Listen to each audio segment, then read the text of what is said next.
James, are you there?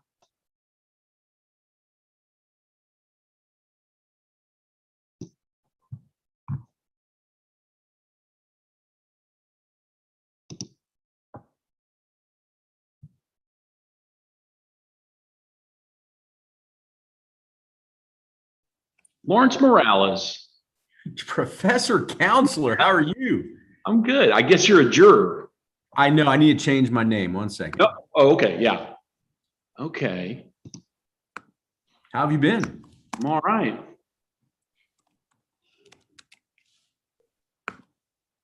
All right. There's James and Meredith.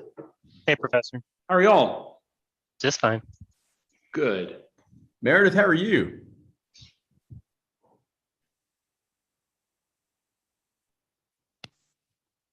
Meredith, you doing all right? Good. How are you?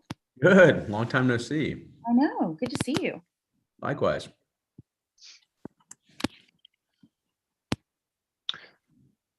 Oh, what should we make our names? Juror afterwards? I think just juror. Yeah. Okay. You want us to take out our names? Is that what you're saying? I think.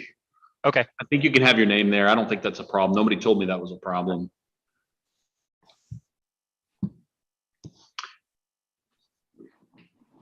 Is Natalie Byer going to be does that make sense that she would be a juror? I'm sorry, Your Honor. I'm a second chair, actually. Oh, okay. Okay.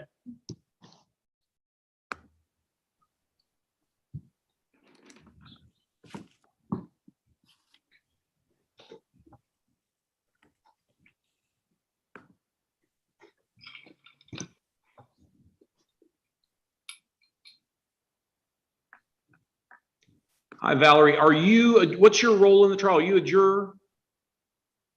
Sorry, I just logged in. I couldn't hear you. It's okay. What is your role in the trial? Are you a juror? I am co-counsel for the defense. Okay.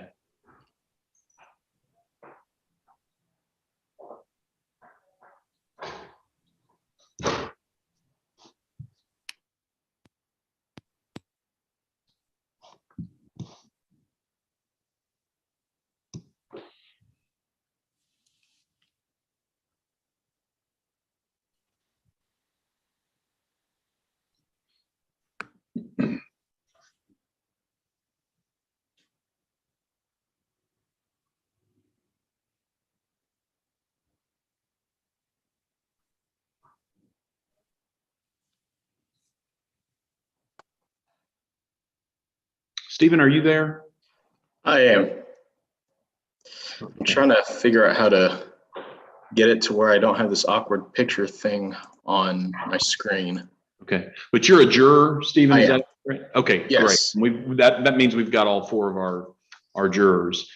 I'm going to go ahead and admit the lawyers at this point.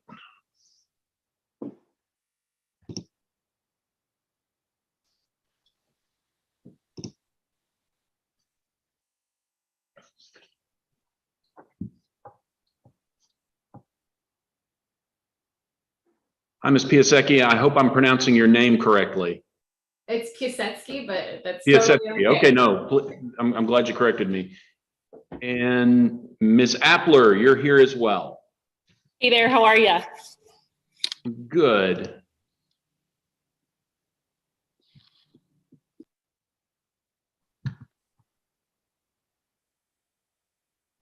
All right. Give me just one moment.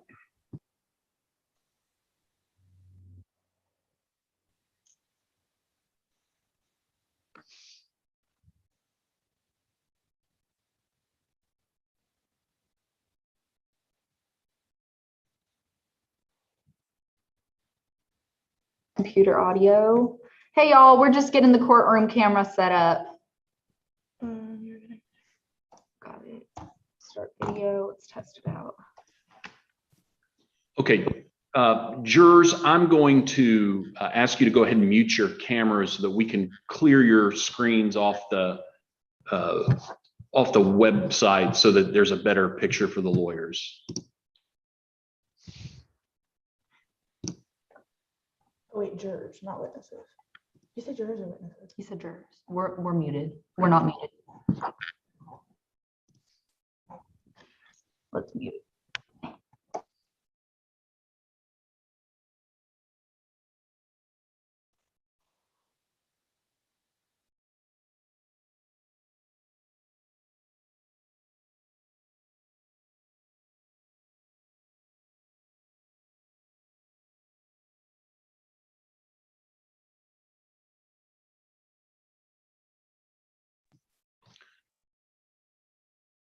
Okay, I'm going to ask the attorneys, Ms. Piasecki and Ms. Appler, are you missing anyone on your end that has not been admitted into the meeting at this point? No, not at this point. My second chair is here and my Okay. witness is here as well. Your Honor, I'm not missing anyone either. My second chair is also here and I see my witness on the screen, so we're good to go. Okay, we've got about a minute until we get started. Here on our end, we're going to have a tornado siren go off just to test at 10 a.m. It should last about 30 seconds. So once that passes, we'll go ahead and get started.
Okay, at this point, I'm going to call the case.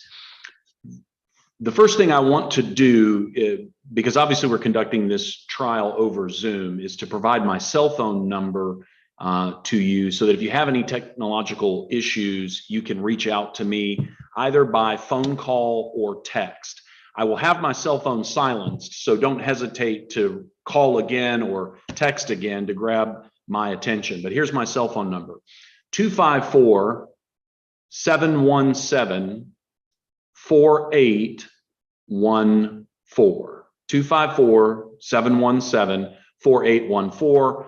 Jurors, likewise, if you have any technology issues, please don't hesitate to contact me at that number. It's 254-717-4814. Okay, with that out of the way, I will ask if there are any pretrial matters to attend with, starting with the plaintiff. Yes, Your Honor. Good morning. Permission to make introductions for the court? Please. Good morning, Your Honor. My name is Paulina Piasecki, and I, along with my second chair, Natalie Bayer. Good morning, Your Honor. Good morning. We represent the plaintiff in today's case, Jordan Gilmore. Introductions from the defense, Your Honor. Sure. Thank you. Good morning, Your Honor. My name is Zoe Appler, and today I'm joined by my second chair, Miss Valerie Letko. Good morning. And we represent the defendant, Chimes Department Stores Incorporated. Okay. Plaintiff's counsel, any pretrial matters to attend to? Yes, Your Honor. We wanted to ask whether or not we should share our screen before we publish the exhibits, Your Honor. We understand that you may have an electronic file, but we weren't sure if it would be easier for the court if we first share them constructively outside the presence of the jury and then share those documents and ask to publish them to the jury after the document is admitted. That would be my preference. Ms. Appler, any objection to proceeding in that way? None at all, Your Honor. Okay, let's do it that way then. Perfect. Your Honor, would you like us to ask to approach the bench when making objections, or can we assume that they're being held at a constructive sidebar? Let's ask permission to approach the bench. Yes, Your Honor. And then should we formally ask to tender witnesses as experts, or would you like us to proceed with the foundation and ask opinions, those questions ourselves? I'm indifferent. All right, Your Honor. So we'll see what we'll roll with something, and we'll see if our counsel has any objections to that. And then finally, there are some witnesses in this case that are unavailable and that may be called by deposition. So we just wanted to alert you to that, Your Honor, that today we may be admitting only portions of depositions, just so that you're aware that not every witness will be something called a live witness. Understood.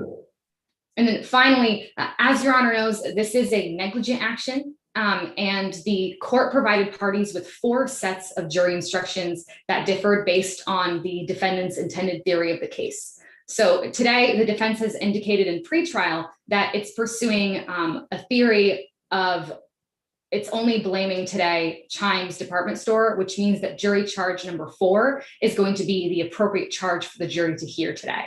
And we appreciate defense counsel for letting us know that in advance, so we're all on the same page before trial. And with that, we're ready to proceed to motions, Your Honor, pending any pretrial matters from the defense. Ms. Appler, any housekeeping matters? Yes, Your Honor. First, we'd like the court to take notice that this is a bifurcated trial today, meaning that liability and damages will be tried separately. Our focus today is solely on liability. Understood. And Your Honor, just to go off of what Ms. Piasecki was saying, we would like to note that we intend to read portions of Perry Hayden's deposition onto the record.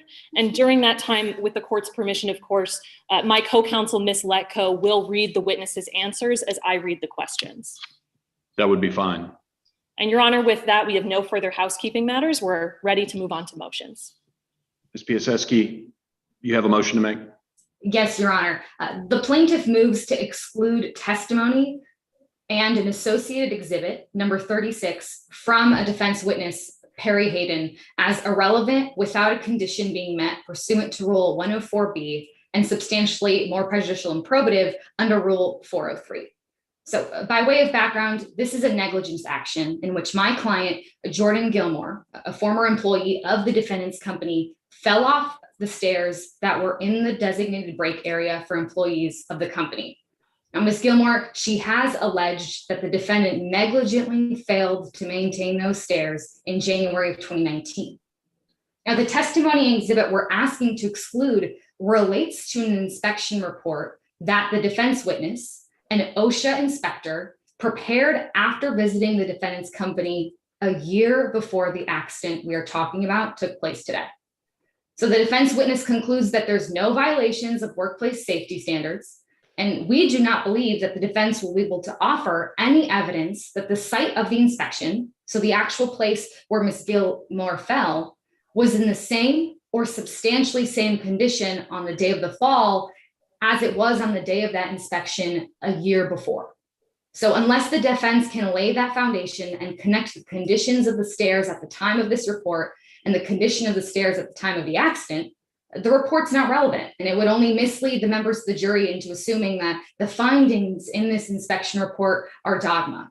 And we'd ask that this report and the related testimony be excluded for that reason. In response. Yes, Your Honor.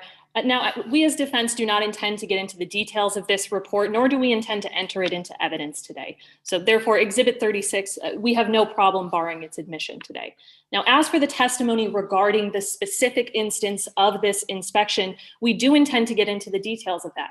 Now, whether or not this inspection mirrors the conditions of the particular site at the time that Ms. Gilmore fell is a question of weight for the jury today, not admissibility. Therefore, this is not substantially more prejudicial than it is probative, as it's important for the jury to hear that this site was inspected a year before and that it passed inspection. Therefore, it's not substantially more prejudicial than probative under Rule 403. Anything else, Ms. Piasecki? Yes, Your Honor. Simply because the site passed inspection 1 year before the accident doesn't mean that it was maintained that same way throughout the entire year. Therefore, to hear that at some point in time, the company did in fact pass some sort of inspection, that would simply mislead the jury when today we're talking about the conditions that happened on the day of the accident, not a year before. So therefore, this report and this testimony that defense is trying to offer, it simply would be confusing considering we're here to talk about an accident and exactly what was going on that day. I'm going to grant your motion with respect to Exhibit 36, given that it's unopposed, but deny it with respect to the associated testimony. Anything else, Ms. Piasecki? No, Your Honor. With that, we're ready to proceed to opening statements. Ms. Appler? Yes, Your Honor, we do have one motion we would like to discuss with the court. At this point, the defense moves to exclude any testimony regarding the installation of a light switch on the loading dock following the January 23rd, 2019 incident, as this is an improper subsequent remedial measure under Federal Rule 407. Would Your Honor like some further background? If you think I need it. Well, Your Honor, we have a good faith belief that opposing counsel will attempt to elicit testimony today that Chimes installed a light switch for their loading dock following Ms. Gilmore's accident in January of 2019. Now, prior to this accident, the exterior light did not have a light switch that was accessible to the Chimes department store employees, and this exterior light was not on the evening of Ms. Gilmore's accident. And we believe that the plaintiff will attempt to use this testimony of a subsequent remedial measure as evidence of culpable conduct or negligence, which is directly prohibited by Federal Rule 407. And therefore, this testimony should be excluded. Response? Yes, Your Honor. Rule 407 explicitly allows evidence of subsequent remedial measures for the purpose of proving a company's control over a particular area. Now, in this case, there's a critical dispute over whether the defendant or the landlord controlled the area in question, that loading dock, and the area surrounding with it. So as such, this evidence fits squarely within the permissible uses of subsequent remedial measures evidence under the plain rule and language of Rule 70 or 407, and it is admissible today, as it's not going to dispute. Ms. Appler, do you dispute control of the loading dock in the surrounding area in this case? No, we don't, Your Honor. As defense, we freely admit that this light was owned by Chimes and was under Chimes' control, and we don't disagree with what Ms. Piasecki said regarding that there was a duty. Therefore, it's not a permissive use under 407 because we agree there was control. Well, my question wasn't whether you control the light, but whether you control the premises where this accident occurred. Do you dispute Yes, Your that? Honor. No, we do not. Ms. Piasecki, does that satisfy your concern?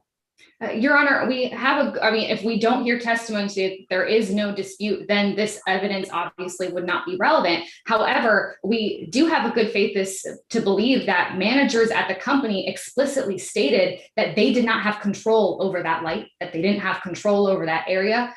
So it does seem like we do believe that there is a dispute over whether or not the landlord or the defendant controlled that loading dock and whether or not they controlled that light.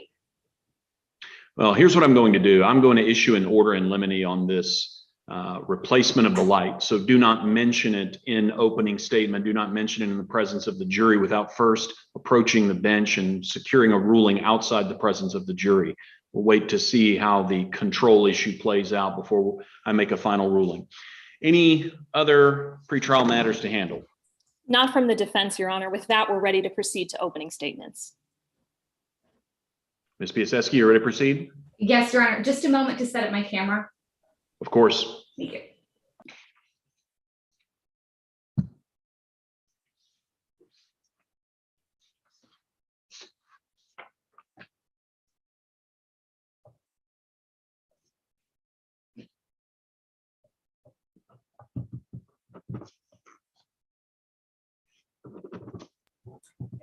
Your Honor, can you hear and see me okay? I can. Perfect. All right. May it please the court. They failed to fix, failed to inform, and they failed to warn. You're going to hear me saying those things over and over again throughout today's trial. The defendant, Chimes Department Store, failed to fix, they failed to inform, and they failed to warn. The evidence will show that because this defendant's failure to fix, to fail, not to inform, and not to warn, because of their failures, one of their employees, Ms. Jordan Gilmore, got hurt. Members of the jury, today, you're going to get a chance to meet Ms. Jordan Gilmore. Ms. Gilmore, could you turn your camera on for a second so that the members of the jury can meet you?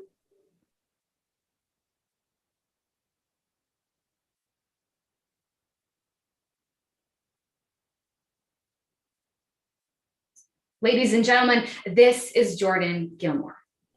She's 48 years old and lives right here in Waco. She goes to church on Sundays, teaches Sunday school, and up until recently, before she got hurt in January of 2019, she was a cashier at Chimes Department Store. That's where our story begins and ends, Chimes Department Store. Thanks, Ms. Gilmore. You can turn your camera off again.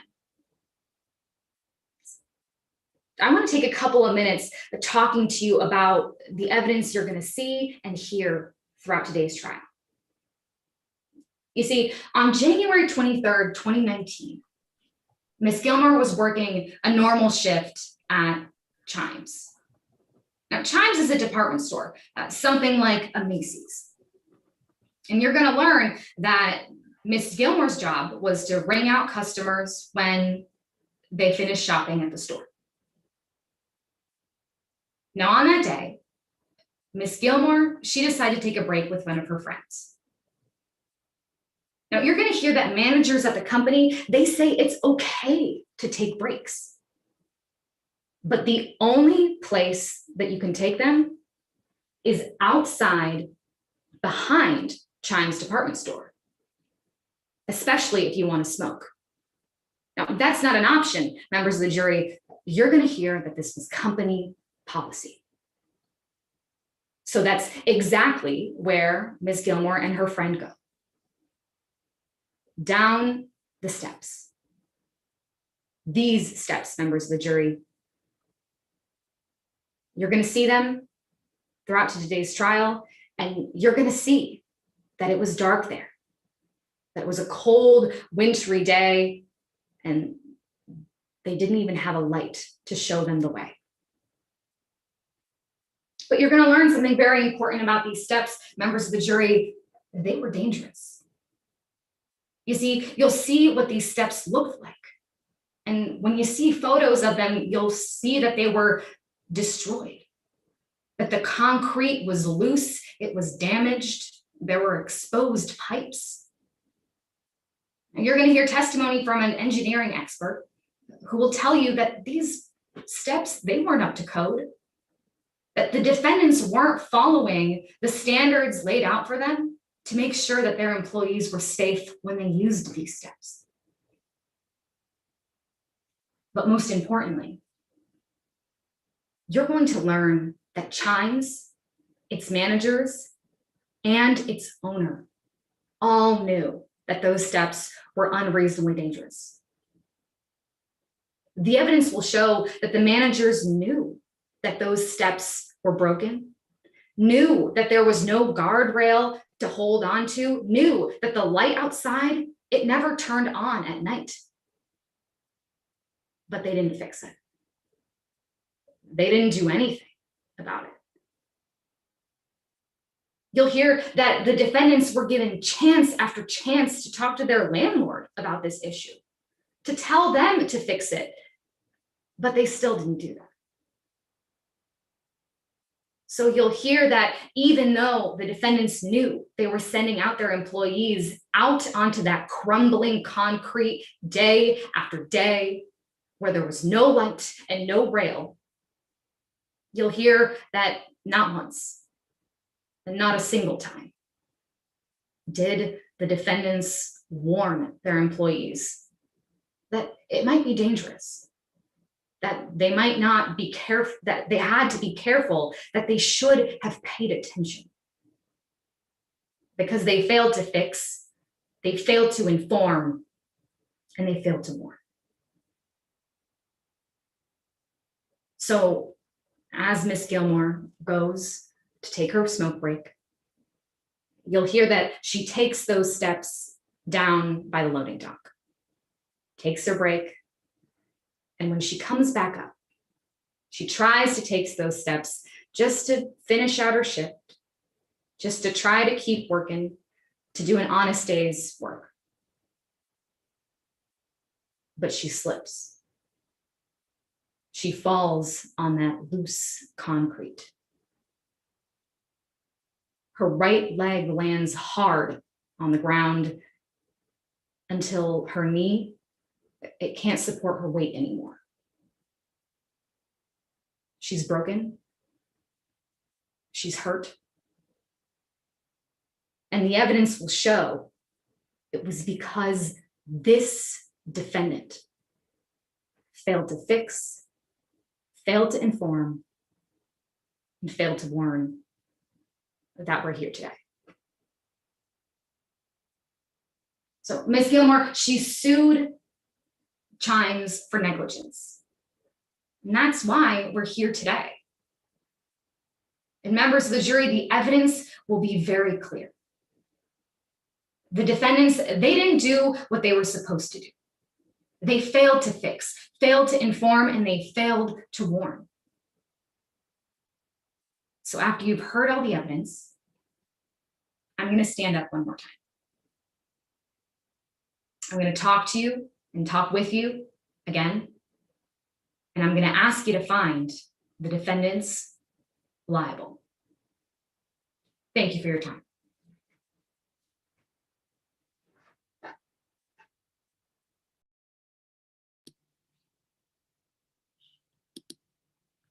Apologies, Your Honor. I believe you're muted. My apologies. Ms. Appler, please proceed. No problem, Your Honor. May it please the court. Counsel, members of the jury, in this day and age, it feels more and more like things are becoming automatic. Automatic cars, phones, washing machines. Nothing's done manually anymore. And those days of hard work, putting in long hours, are becoming things of the past. We focus so much on speed and efficiency instead of taking things a little slower, enjoying the journey. You're going to hear today that nobody understands this as well as businesses like Chimes Department Store. Once a one-stop shop for clothes, shoes, tools, businesses like these are slowly being replaced by quick online shopping, faceless transactions. Whereas we used to automatically head to our local department store if we needed a new Sunday dress, we now automatically reach for our phones, our computers, to order something off a website like Amazon. But even in this changing world, family-owned stores like Chimes, they strive to create warm and welcoming environments for local customers and employees because, well, some things are just automatic. Members of the jury, today you're going to learn that an accident doesn't automatically mean negligence. And that's what today's case is all about. Well, good morning. My name is Zoe Appler. And today I, along with my co-counsel, Miss Valerie Letko, we represent Chimes Department Store, the defendant. But before we go any further today, I want to take a moment and tell you a little bit about Chimes. Today I have the privilege of being joined at defense table by Miss Reese Geller. And you're going to meet Miss Geller today. You'll learn that she's the third generation owner of Chimes, that her grandparents opened the store right here in Waco, then her parents took over, until finally she took the wheel. And you'll learn that she began working at the family store right out of college in 1998, starting off as a buyer, picking out which items she thought the people of Waco would love, and working her way up until 10 years ago, she was finally ready to take over the family business. And you see, while some people may look at Chimes and see your local department store filled with clothes, shoes, you'll learn that Miss Geller sees it as family.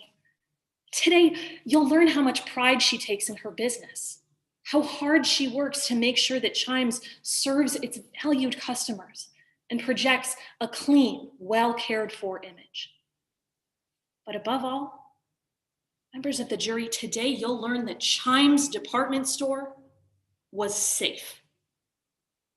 Now today, Ms. Geller is going to take the stand, and she's going to explain to you how safe her store was. And she's going to talk to you specifically about that loading dock, the one that Ms. Piasecki just mentioned in her opening statement, the area where the plaintiff says that she fell. And Ms. Geller will tell you how back in 2005, her store was doing great. So great that they decided, well, they needed a bigger space. They needed to pack up their store and sign a lease somewhere else. So they found a spot at a strip mall on Bosque Avenue right here in Waco. And right away, it was clear to Ms. Geller that in order for her to adequately conduct her business, she needed a loading dock, one that could handle the volume of the deliveries it received. So in the back of the building, she found a small cement platform less than 3 feet high that jutted out from a set of double doors. And it was surrounded by a small railing. And she decided to convert this platform into a loading dock. She had the railing removed, had a driveway installed so that trucks could back right up to it. She'll tell you, this setup worked great. Deliveries are still made every single day to that dock, allowing Chimes to get products to its customers fast and easy. But you'll also learn that this area became the designated trash collection area with a dumpster placed right next to that dock. And it also became the designated smoking area for employees. Now, in 2021, smoking cigarettes isn't quite as common as it used to be. Today, it's even considered taboo by some, but Reese and Chimes, they didn't mind if their employees smoked. They didn't even mind if they smoked while they were at work. All they asked was that it be done out back so that the smoke didn't bother the customers. You'll hear today that this new smoking policy went into effect in 2015. And until January 23rd of 2019, well, it had never been a problem. But you'll hear that on that evening, around 7 p.m., plaintiff went outside as she normally did for a smoke. You'll learn that the plaintiff has probably been on that loading dock thousands of times during her employment with Chimes, maybe even more. But on that night, she fell. And today, she's suing Chimes for that fall. But the evidence will show you that Chimes department store, they weren't negligent. In fact, in addition to Ms. Geller's testimony, you're going to hear testimony from an occupational safety and health administration officer. That's an officer from OSHA, a federal agency. And that's Perry Hayden.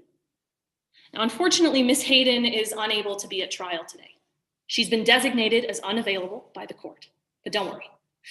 All that means is that instead of Ms. Hayden coming on screen here today and testifying live, you're going to hear portions of her testimony from a previous deposition read to you by myself and by my co-counsel, Ms. Letko.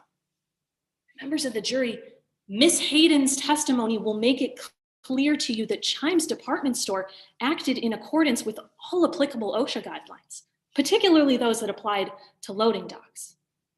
The evidence will show you that this store was safe and that the loading dock was safe. I want to make something clear here. The plaintiff has brought this negligence claim, not us.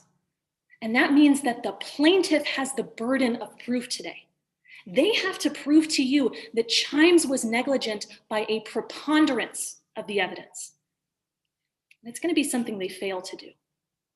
Because in order for them to prove negligence to you today, they have to prove that Chimes breached their duty of care and that this breach caused the plaintiff's injuries. Now, that might all sound a little confusing right now, but I promise you that at the end of today's trial, I'll come right back here before you again and walk you through piece by piece, element by element, how the plaintiff has failed to meet that burden. Now, in the meantime, I ask that you pay close attention to the facts, to the evidence, because the evidence will show you today that Chimes department store didn't breach any duty of care. It's easy to jump to conclusions, to want to point a finger if someone gets hurt, to try and place blame, pinpoint where something went wrong. We're all human. But that's exactly the point. We're humans. Sometimes we walk and stub our toes. We bump our elbows on the edge of a counter as we walk by. Accidents. And accidents like those don't automatically mean negligence. We're fortunate enough in our legal system that the law is one area where few things are ever automatic. The law requires slow, careful deliberation. And at the close of today's trial, I'm going to come before you again and ask you, after your careful deliberation, to return the only verdict that's supported by the evidence and demanded by the law. I'm going to ask you to find Chime's department store not liable. Thank you.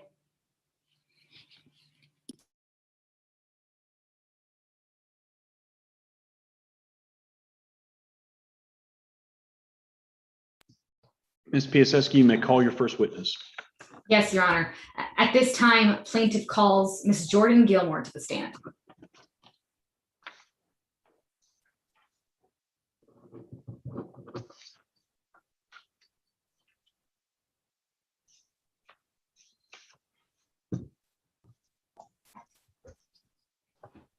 May I proceed, Your Honor?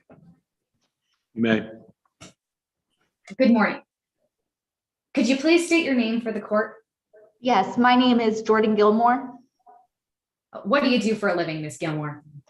Well, I don't currently work. I used to, but now I just volunteer at my church and book club, things like that.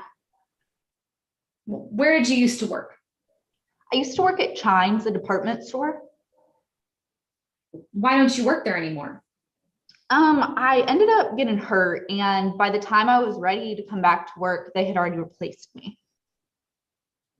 We'll talk more about you getting hurt in a moment. But before we get there, I just want to back up for a second.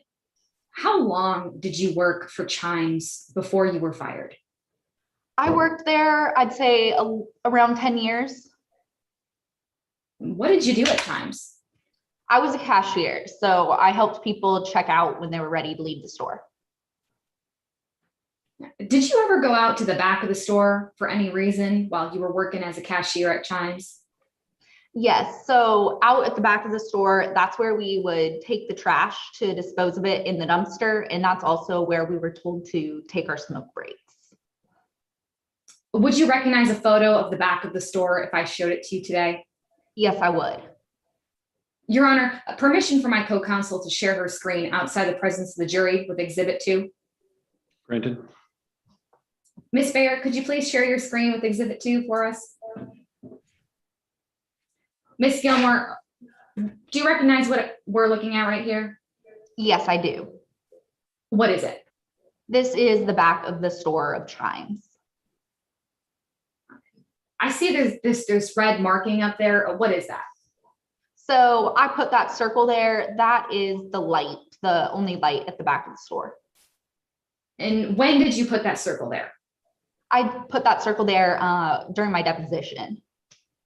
So does this photo, does it accurately depict the back of the store? Yes, it does. Your Honor, at this time, plaintiff offers Exhibit 2 into evidence. Any objections? None, Your Honor. All right, Exhibit 2 is admitted. Permission to publish to the jury, Your Honor. You may. Ms. Gilmore, earlier you mentioned that you had an accident in the back of the store. Is this the back of the store that you were talking about earlier? Yes, this is where I fell. So is there a railing around the stairs in the back of the store? As you can see, no, there's no railing. Were there any signs that said, "Be careful"? No, no signs. Were there any signs that said, "Caution"? No, no signs that said caution either. Was there any reflective tape on the stairs? No, and I think you can even see that in the photo. There's no tape. In the 10 years that you worked at Chimes, was there ever a railing around those stairs? No, there has never been a railing on those stairs. You said earlier that you drew a red circle in this photo. Could you tell the members of the jury what you circled? So that circle is around the sole light that's in the back of the store. Did that sole light work? Not that I know of. What do you mean? Well, you see, when I worked the night shift, it was never on. So I never saw the light on when I was working. Well, did you have access to that light switch when you worked at Chimes? No, I did not. The only switch to that light was actually in the store next door, the Tractor Supply store. So to the best of your knowledge, did anyone at Chimes have access to that light switch?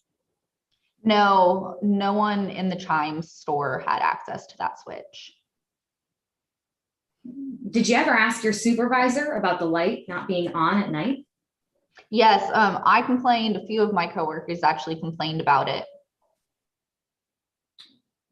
Did you receive any response about this complaint? They just said that there was nothing they could really do about it because that light switch wasn't ours. It was in the Tractor Supply store. Objection, hearsay. Your Honor, may I be heard outside the presence of the jury? You may. Your Honor, at this point, no foundation has been laid as to who made this statement that there was nothing they could do. All the witness has said is that they told her this. At that point, this is hearsay, as it is a statement being offered for the truth of the matter asserted. Response? Yes, Your Honor. Earlier in the previous question, the witness testified that she complained to her managers, and I asked the follow-up question whether or not you received a response to those complaints. A jury can come to the conclusion that those managers are the people that gave her that response. I'm happy to lay that further foundation, but that testimony is not hearsay, as it is an admission by an employee of the company under Rule 801. I'm going to sustain the objection, and if you can lay the predicate for admissibility. Yes, Your Honor. Now, Ms. Gilmore, you said that you complained to someone about the light. Who did you specifically complain to? I complained to my managers at Chimes. And did the managers at Chimes give you a response to your complaint? Yes, the managers at Chimes had told me that it wasn't our light switch, so there wasn't anything they could do about it. Thank you, Ms. Bayer. You can stop sharing your screen now. Now, Ms. Gilmore, you mentioned that you took your smoke breaks in the back of the store. Did you ever take your smoke breaks anywhere else while at work? No, it was company policy. We were only allowed to take them out by the dumpsters. Would you recognize a copy of that company policy if I showed it to you today? Yes, I would. Your Honor, permission to share my screen constructively with what has been previously marked as Exhibit 1. I don't know what you mean by share it constructively. Outside the presence of the jury. I'm sorry, Your Honor. That's fine. Yes. Ms. Bayer, could you please share your screen with what has been marked as Exhibit 1? Ms. Gilmore, what are we looking at? So this is the memorandum that the Chimes management in the store sent to all the employees. And has this memorandum been changed in any way since the last time you saw it? No, it has not. Your Honor, at this time, plaintiffs offers Exhibit 1 into evidence. Any objections? None, Your Honor. Permission to publish, Your Honor. Exhibit 1 is admitted. What was the exhibit number on the photo? Exhibit 2, Your Honor. Okay. Exhibit 1 is admitted, and you have permission to publish. Thank you, Your Honor. Ms. Gilmore, I want to direct your attention to the first paragraph of this memo. Could you read for the members of the jury the last 2 sentences of that paragraph, starting with, as you have been told before? Yes. As you have been told before, if you're going to smoke, you need to smoke out behind the store where our dumpster is. That is the only place you should take smoke breaks on the premises. Does this memo say anything about cleaning up that area? Yes, it does. Where? In the second paragraph. Could you read that second paragraph out loud for the members of the jury? Of course. Also, I've noticed lately that area out by the dumpster has a lot of trash on the ground, including a lot of cigarette butts. So if you take a smoke break out by the dumpster, please take some time to clean up the area, pick up any trash you see, and make sure that you dispose of your cigarette butt in a manner that doesn't add to the problem. We want to make sure we keep our area clean and presentable. Thank you.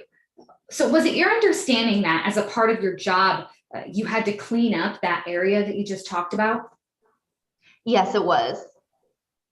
Thank you, Ms. Bayer. You can stop sharing your screen now. So, Ms. Gilmore, let's talk about the accident now. What day did you fall off the stairs at Chimes? I fell on January 23rd of 2019. And where were you working that day? So that day I was working at Chimes. What shift were you working? So that was the night shift. So it was between 12 p.m. and 8 p.m. So you mentioned that you went to the back stairs that day. Around what time did you go to those stairs?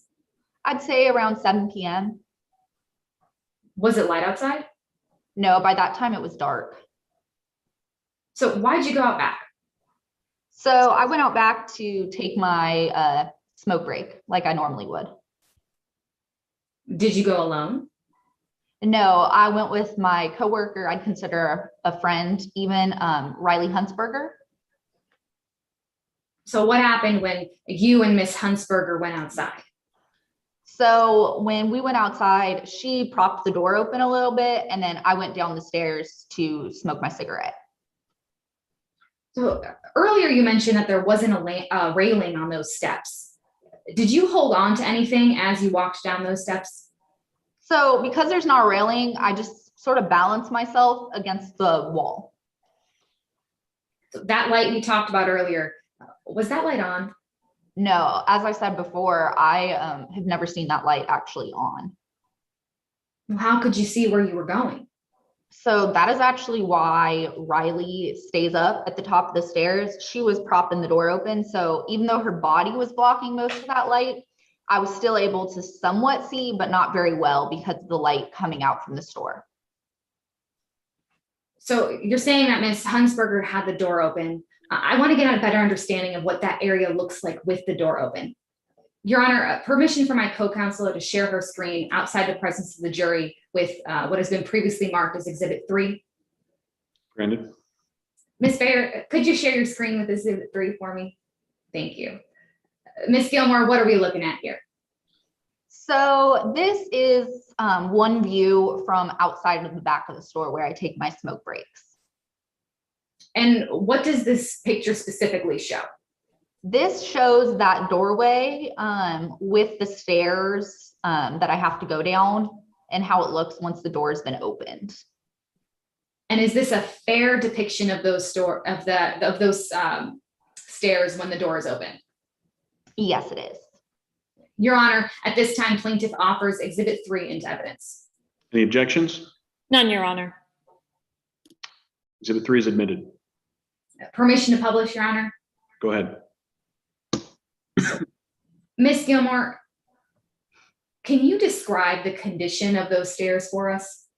So as the jury can probably see, they're not in the best condition. You can see that there's holes and it's pretty jagged and worn down on the edges of the stairs.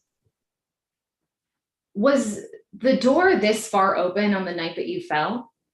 Yes, this is how the door would open normally and how it was on the night that I fell. Thank you, Ms. Bayer. You can stop sharing your screen now. So did you fall off the stairs on the way down? No, I didn't have a problem going down. It was more of the issue when I was coming back up. So what happened once you did get down the stairs? So once I got down the stairs, I took my cigarette break and just quickly smoked my cigarette. And what did you do after that? After that, it was cold and windy, so I just was ready to go back inside. And as I went up the stairs, I ended up falling. Well, let's break that down for the members of the jury. How did you fall? Well, when I was going up the stairs, I tried to put my right foot, I believe, on the top of the landing, and I lost my balance. So I tried to kind of hop to get back up and catch my balance, and that did not work. And instead of landing balanced, I ended up falling. What happened after you fell? I tried to get back up, but it was pretty hard. So Riley ended up helping me up the stairs, and I was in a lot of pain, but I did finish my shift. Did you speak at anyone from Chimes after your fall? Yes, I talked to Miss Kim. And what did Miss Kim say when you talked to her?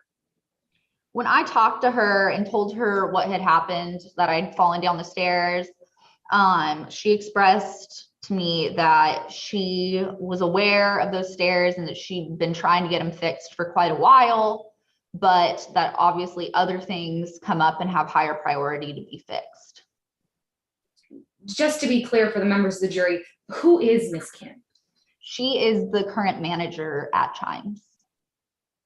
So after your fall, did you ever have to go to the hospital?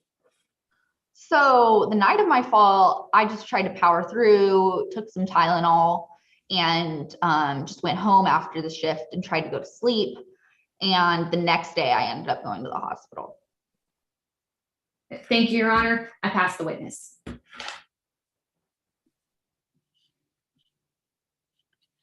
Cross-examination, Your Honor.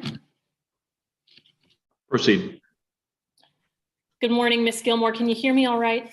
Yes, I can. Great. I'm just going to ask you a few questions here today on behalf of the defense. Now, you said on direct examination you were injured while you were at work, right? Yes, I did. And you were working 12 to 8 p.m. that day. Yes, that's correct. Fair to say that's a pretty normal shift for you. Yes, I usually work the evening shift. But you weren't actually working at the time you were injured, correct? I mean, I was on my break, so I guess you could say I was working. But you weren't performing one of your job duties. No, I was not. You were smoking a cigarette. Yes. Now, fair to say that you take smoke breaks pretty often when you're at work, right? I'd say, I think I only take them once during my shift. But you'd also say you used to smoke about a pack of cigarettes a day, right? Yes. Now, taking your smoke break, that involves going out back to the loading dock, doesn't it? Yes, that's where we're told to smoke our cigarettes. And you'd estimate that you were out back on that dock around 20 times every week, right? Yes, because that's also where we take out the trash. Right. Now, you do this during the day. Yes. You also do it at night. Yes. Now, prior to you losing your job with Chimes, you had worked there for 10 years, correct? Yes. And 4 of those years, you were required to go out back to smoke from that smoking policy we saw earlier. I don't remember exactly how long I was required to go out there. Well, that policy, it was enacted in 2015, wasn't it? Yes. You worked there till 2019? Yes. So 4 years, right? Yes, that would be the math. All right, now, Ms. Gilmore, if I've got my math right here, 4 years of going out back to that loading dock 20 times a week, that would be around 4,000 occasions total that you've actually gone out back to that dock, give or take a few. I guess we could agree to that, yes. And of those 4,000 or so times that you spent on that loading dock, you had never injured yourself prior to January 23rd of 2019, had you? No. All right, well, I want to talk to you about that day then. Now, you went outside to smoke around 7 p.m. Yes. It was January, wasn't it? Yes. You got out there, it was pretty dark. Yes, dark, cold, windy. But you could still see, couldn't you?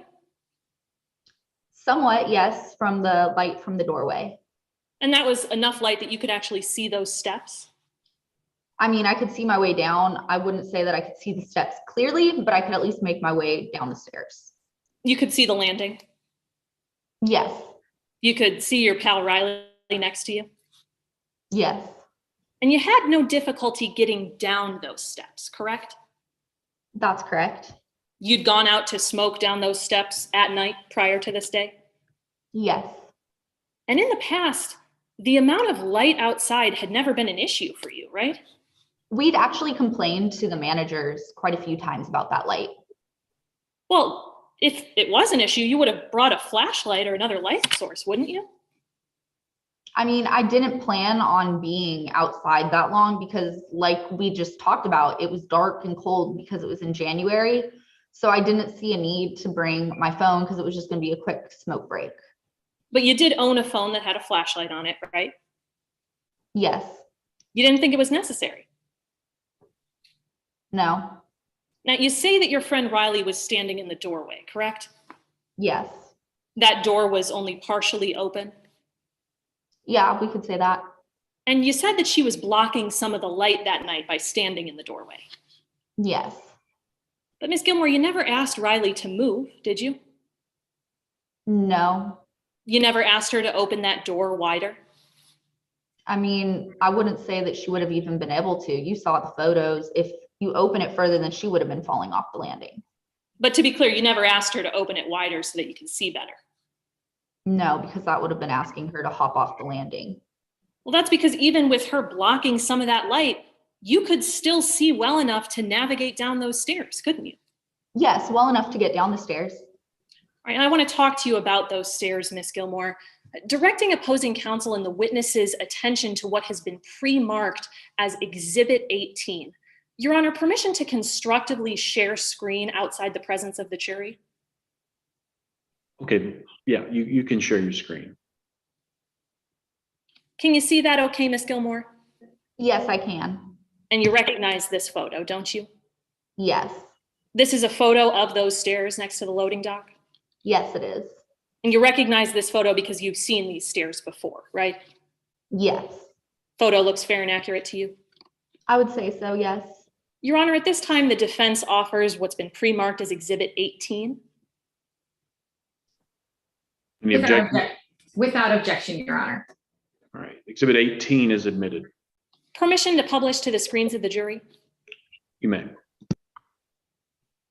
Now, Ms. Gilmore, the concrete on these stairs specifically, it's never caused you any injuries, has it? Not until the night that I fell. You never tripped on any loose concrete from those stairs before? No. And on January 23rd, you walked up and down the middle of those stairs, correct? I just remember going up the stairs. I don't know if it was necessarily the middle of the stairs. Well, you said you were holding onto the wall, right? Yes. So you didn't walk near the edge. I guess we could say that, yeah. Now, looking at the middle of these stairs, you don't see any cracks, do you? No. You don't see any chunks of concrete missing? No. Retrieving the exhibit. Now, you mentioned that there was no railing attached to that loading dock, correct? That's correct. And in your 10 years working at Chimes, there was never any type of railing on the loading dock. No, there wasn't. Now, you never complained to anyone at Chimes about this lack of railing, right? Not about the railing. And that's because you never really thought about it, did you? I guess we could agree to that. And you never thought about it because, well, that's a loading dock, isn't it? Yes, it's a loading dock. You don't really think it makes sense to put a railing on a loading dock, right? Objection, relevance.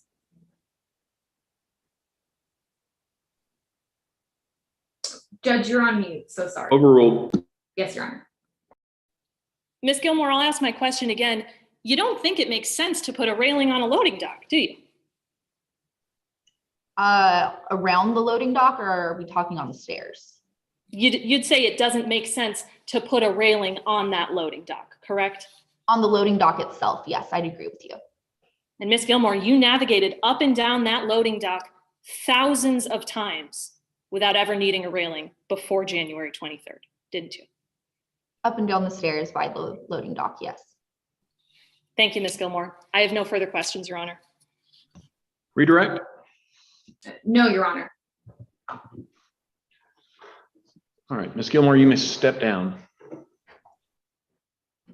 Fine, if you may call your next witness. Yes, Your Honor. At this time, we'd like to read to the jury portions of a deposition by a witness named Kelly Danes. Now, both parties have stipulated that Ms. Daines, she is unavailable as defined by Rule 804A. Any objections, Ms. Appler?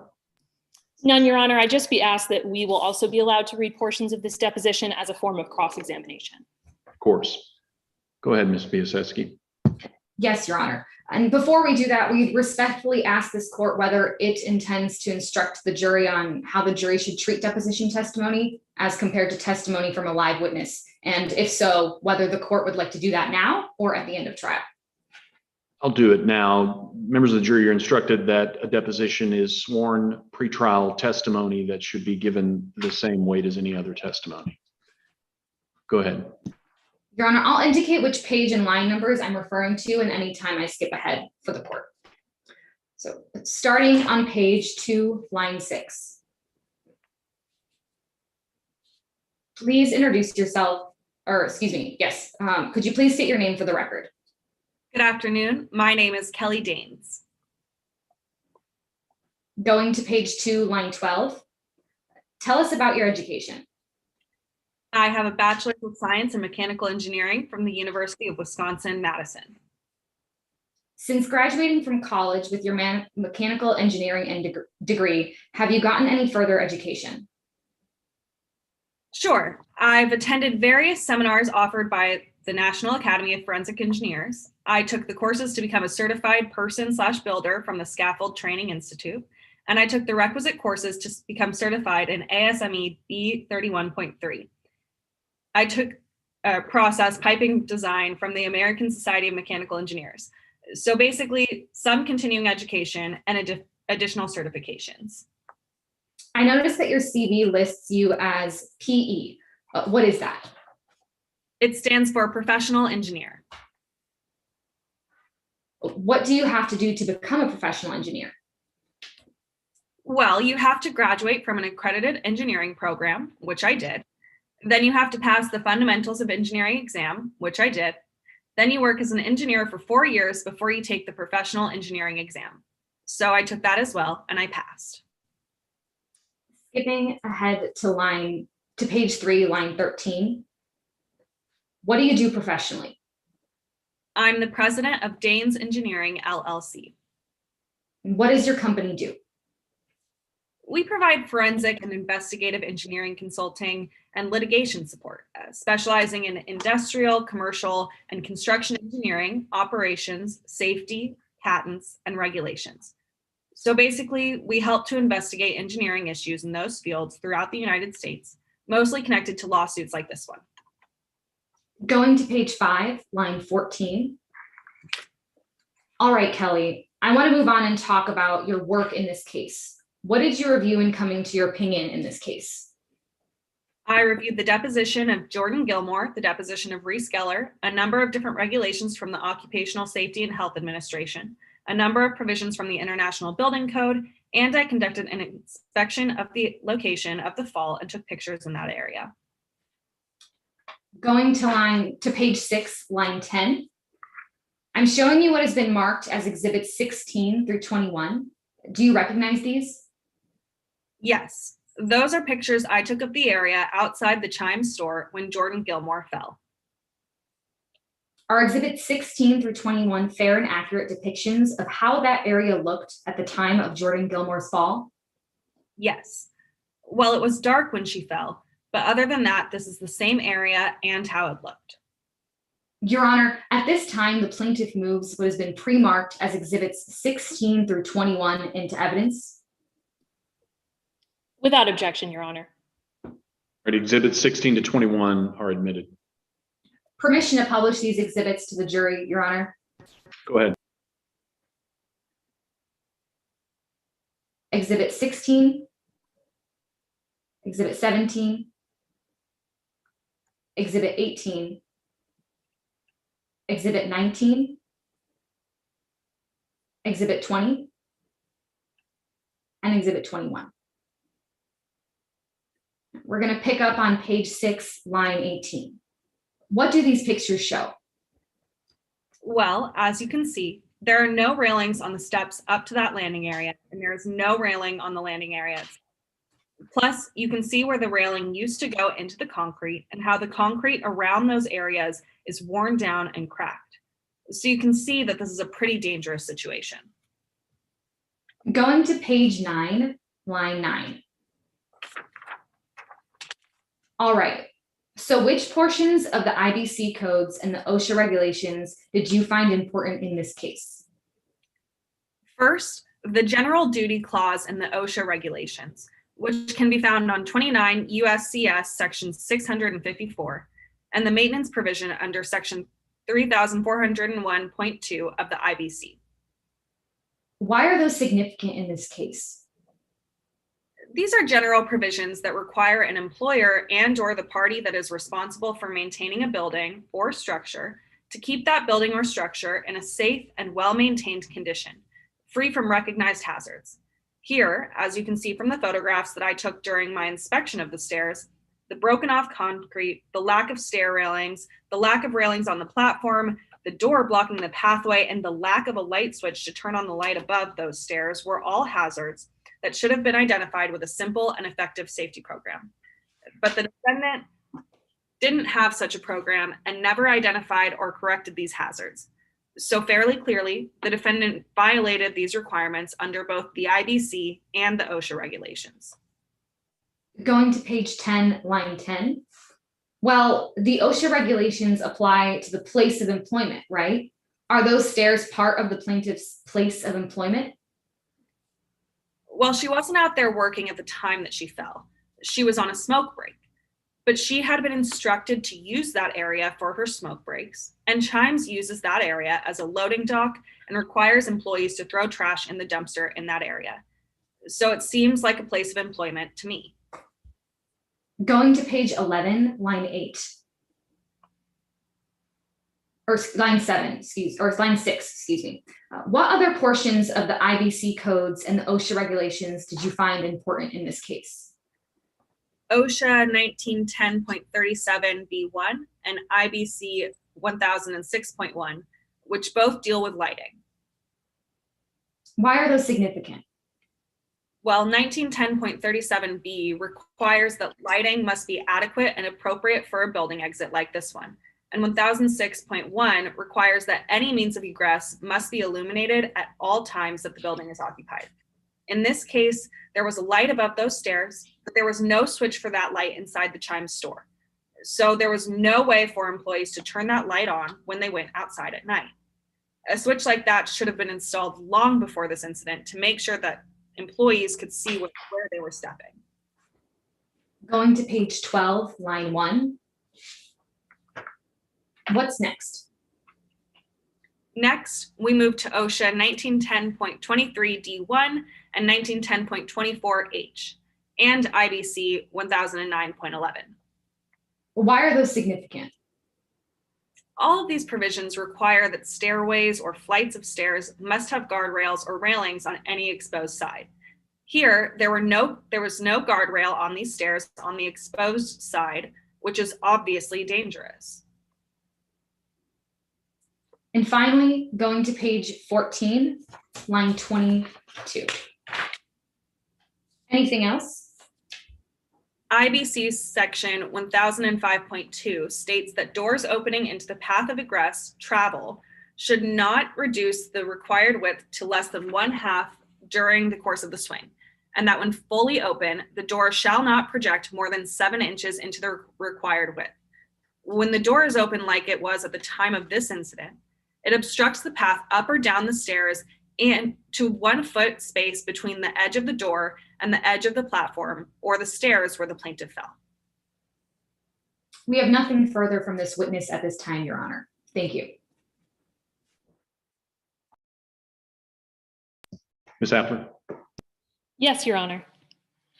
Directing the court's attention to page 14 of the deposition, which is page 92 of the case file, beginning at lines 12. You would agree, though, that this area was used by Chimes as a loading dock at times. Yes, at times. And a guardrail around that loading dock would certainly inhibit Chimes' ability to use it as a loading dock. Yes, it would make it difficult. Can you point to any specific regulations or codes relating to how or if employers or others must place guardrails around loading docks? No, I'm not aware of anything like that. Your Honor, at this time, the defense passes the witness. Anything further from the plaintiff? No, Your Honor, at this time, the plaintiff rests. Okay. I'm going to give you both a quick check on how much time you've used, and then we'll take, unless there's an objection, we'll take about an 8-minute break. Including pretrial, you're at about 33 minutes, Ms. Piasecki, at this point used, and including that, of course, 3.5 of that was your pretrial. So at this point, you're at about 29 minutes of your 55. Okay, so I've used 29 minutes. You've Sorry. used 29 of your Okay. 55. Ms. Appler, you've used 15, just over 16 minutes of your 55 minutes.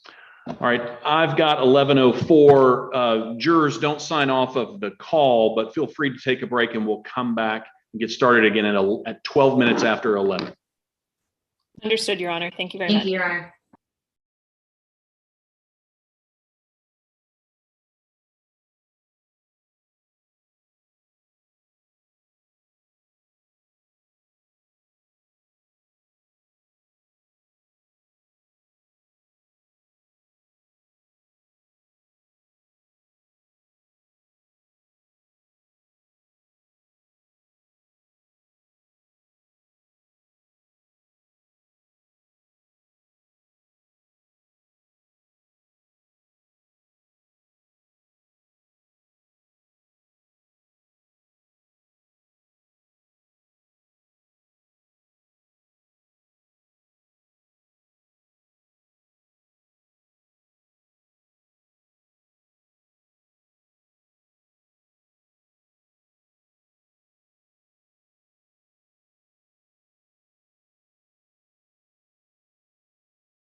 Jurors, if you'll take a moment as you return to turn your camera on for just a moment so I can make sure that you're all here before we get started again.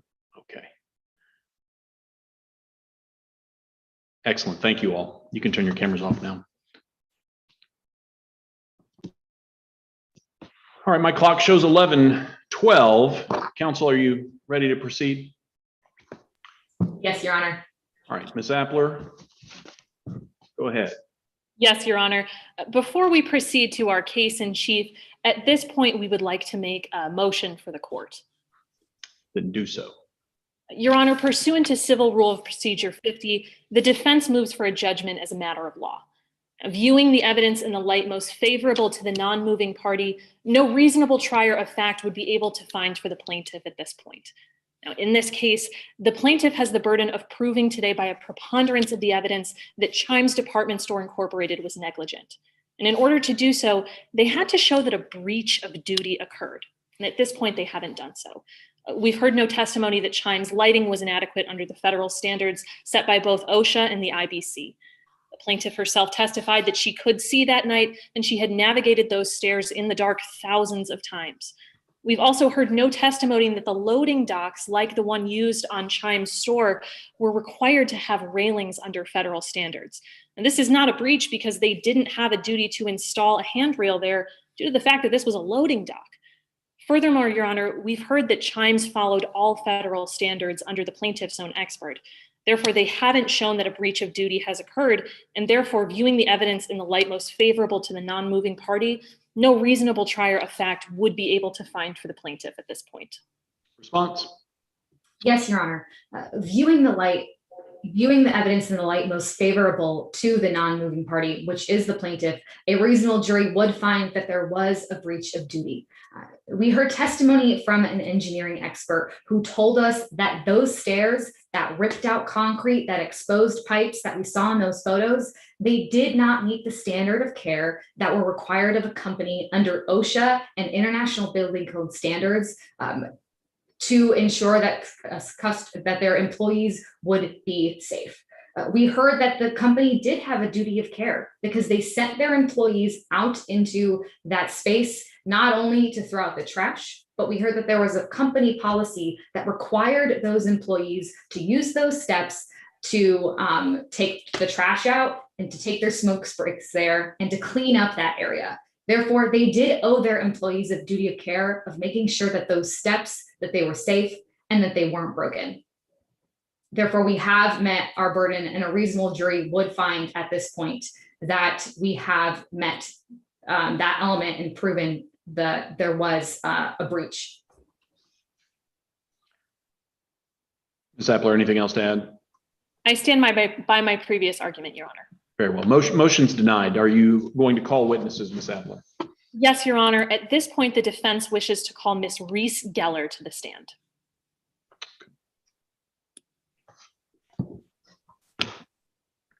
You may proceed.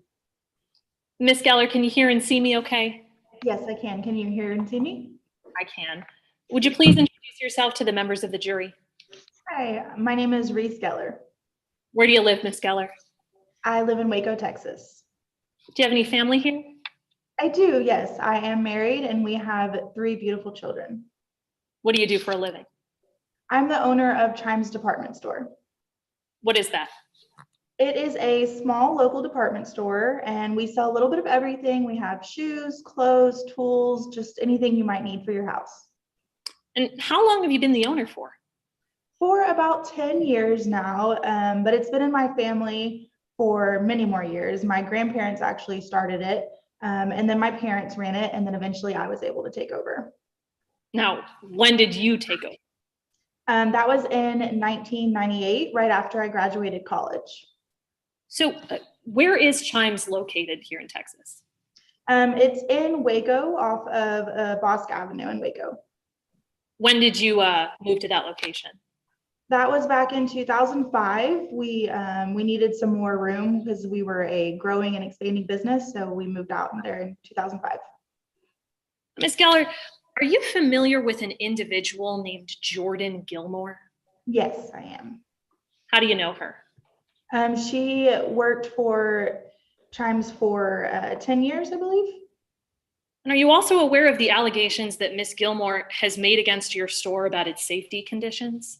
Yes, I am. That's unfortunately why we're all here today. All right, now, Ms. Geller, I would like actually you to have us walk through the layout of your store. Do you know where this incident was said to have taken place? Yes, in the back of the store where our loading dock is. And just for reference for the members of the jury, can you tell us what a loading dock is? Of course, yeah. So like I said, we're a department store. We have a lot of goods and we get shipments that come in. So the loading dock area is where the trucks can back in and we can unload everything to be brought into the store. All right, directing opposing counsel and the witness's attention to what has been pre-marked as defense's exhibits 31 and 32. Your Honor, permission to constructively share screen outside the presence of the jury. You may. Ms. Geller, can you see these all right? Yes, I can. Do you recognize these? Yes, these. Oh, tell us what they are. Go right ahead. Yeah, so these are pictures of the loading dock area, just what it looks like when we get packages in. And how do you recognize these photos? Well, I've been the owner of the store for 10 years and I've worked there since 1998. Well, at this location since 2005. So I've seen it many times. And do these photos fairly and accurately depict your loading dock during a delivery? Yes, they do. Your Honor, at this time, defense moves to enter what have been pre-marked as exhibits 31 and 32. Any objections? No objection, Your Honor. All right, exhibits 31 and 32 are admitted. Permission to publish to the screens of the jury, Your Honor. You may. Ms. Geller, can you tell the members of the jury what we're looking at here? Yes, so this is the loading dock behind the store. During deliveries, the shipping containers are brought up to this platform and then the employees can transfer them into the store so that we can put them on the shelves to be sold. So taking a look at that platform there, how high would you say that is off the ground? Oh, it's not very high at all. It's about 3 feet. Ms. Geller, there's no railing on that platform in the photos, right? Correct. No, there's not. Why is that?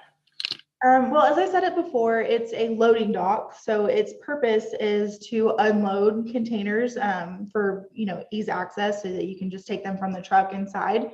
So it just wouldn't make sense. If there were railings, it wouldn't be able to be a loading dock. Now, prior to you moving into this location, were there railings on this loading dock? Yes, there were. And did you have them removed? I did. When we moved to this location in 2005, I requested that these be removed and then had the driveway paved so that we could properly use the platform as the loading dock. And how often would you say that your store receives deliveries like the one in these pictures? Pretty much every day. That's why it was so important. That's why I wanted to have the loading dock. Retrieving the exhibits. Now, other than shipments like the ones we just saw, was this loading dock behind the store used for anything else? Yes. So the area behind the store, we had our dumpster back there, and that is also where employees would take smoke breaks. Now, was that your decision? Yes. So we didn't want trash as well as smoking going on in the front of the store. We take pride in being a family run operation. And so just for cleanliness and presentation of the store, we wanted all of the trash and, smoking to take place behind the store. So could employees have smoked anywhere else other than that loading dock? Sure. Yeah, they could have gone to their car, or they could have taken a walk down the street on their break, or just waited until they got home. I just didn't want them smoking at the front of the store was my biggest concern. But aside from that, anywhere else would have been fine. Now, do you know if Miss Gilmore was taking out the trash when she fell on January 23rd? No, she was not taking out the trash. She was taking a smoke break. Now, we mentioned a smoking policy. When did this smoking policy go into effect? That was back in 2015. And since 2015, have any of your employees ever complained to you about not having enough light out there during their smoking breaks? No, they have not. All right, now, Ms. Geller, I want to talk to you about the safety measures that you implemented at your store. As an employer, are you aware of any governing standards that your store has to follow? Yes, we have to follow the standards set by the Occupational Safety and Health Administration. And is that often referred to as OSHA, just for clarity? Yes, OSHA. So do you follow those OSHA standards at your store? Of course, yes. Do you know how those OSHA standards are enforced? Yes, so we're subjected to random inspections, and if there's a violation of any standard, we would be notified or issued a citation. And prior to January 23rd of 2019, had your store ever gotten one of those random inspections? Yes, we had. Do you remember what the most recent one was? It was in 2018. And as a result of that inspection, did you receive any notice that you were in violation of a safety standard? No. To your knowledge, did anyone on your management team ever receive that kind of notice? No, I don't. And after that inspection, did you receive any citations for safety violations? Nope. To the best of my knowledge, our store is very safe. Now, you mentioned that you were often present for deliveries. Safe to say that you've seen and are familiar with the loading dock area? Yes, ma'am, of course. So based on your knowledge and observations of that area, did anything appear to you to be wrong with the concrete on those stairs? No. Were there any cracks that someone could trip over? No, they look completely safe. What about large holes, loose concrete? Nope. So did you have any safety concerns about your loading dock area? No, I did not. Now I want to talk to you about the lighting in that loading dock. Would you say that that area was adequately lit at night to you? Yes, absolutely. How so? Well, the inside storage room has so many lights, and since it's a loading dock, if anybody was ever back there, the doors would be open, and so all the light that would come in, the light would shine out once the doors were open, and so it was adequately lit. Your Honor, permission to republish what's already in evidence as Exhibit 31. You may. Can you see that okay, Ms. Geller? Yes, I can. Now, can we see any lights from the storage room in this photo? Yes. Can you point out where they are on the image for the members of the jury? Yeah, on the top right corner. And what type of lights are those? They are in just standard industrial. Now, Ms. Geller, this photo was taken during the day, correct? Yes, it was. And you can still see those lights on during the day? Yes. Retrieving the exhibit. Now, were there any lights on the exterior of your building? Yes, there was one, but the only way to turn it on was through a switch that was in the Tractor Supply store. So if that exterior light wasn't on at night, in your experience, could you still see around the loading dock? Yeah. The lights from the inside the store were very bright. As you know, as we just saw from the picture, you could see that they were on even during the day. Thank you, Ms. Geller. I pass the witness, Your Honor.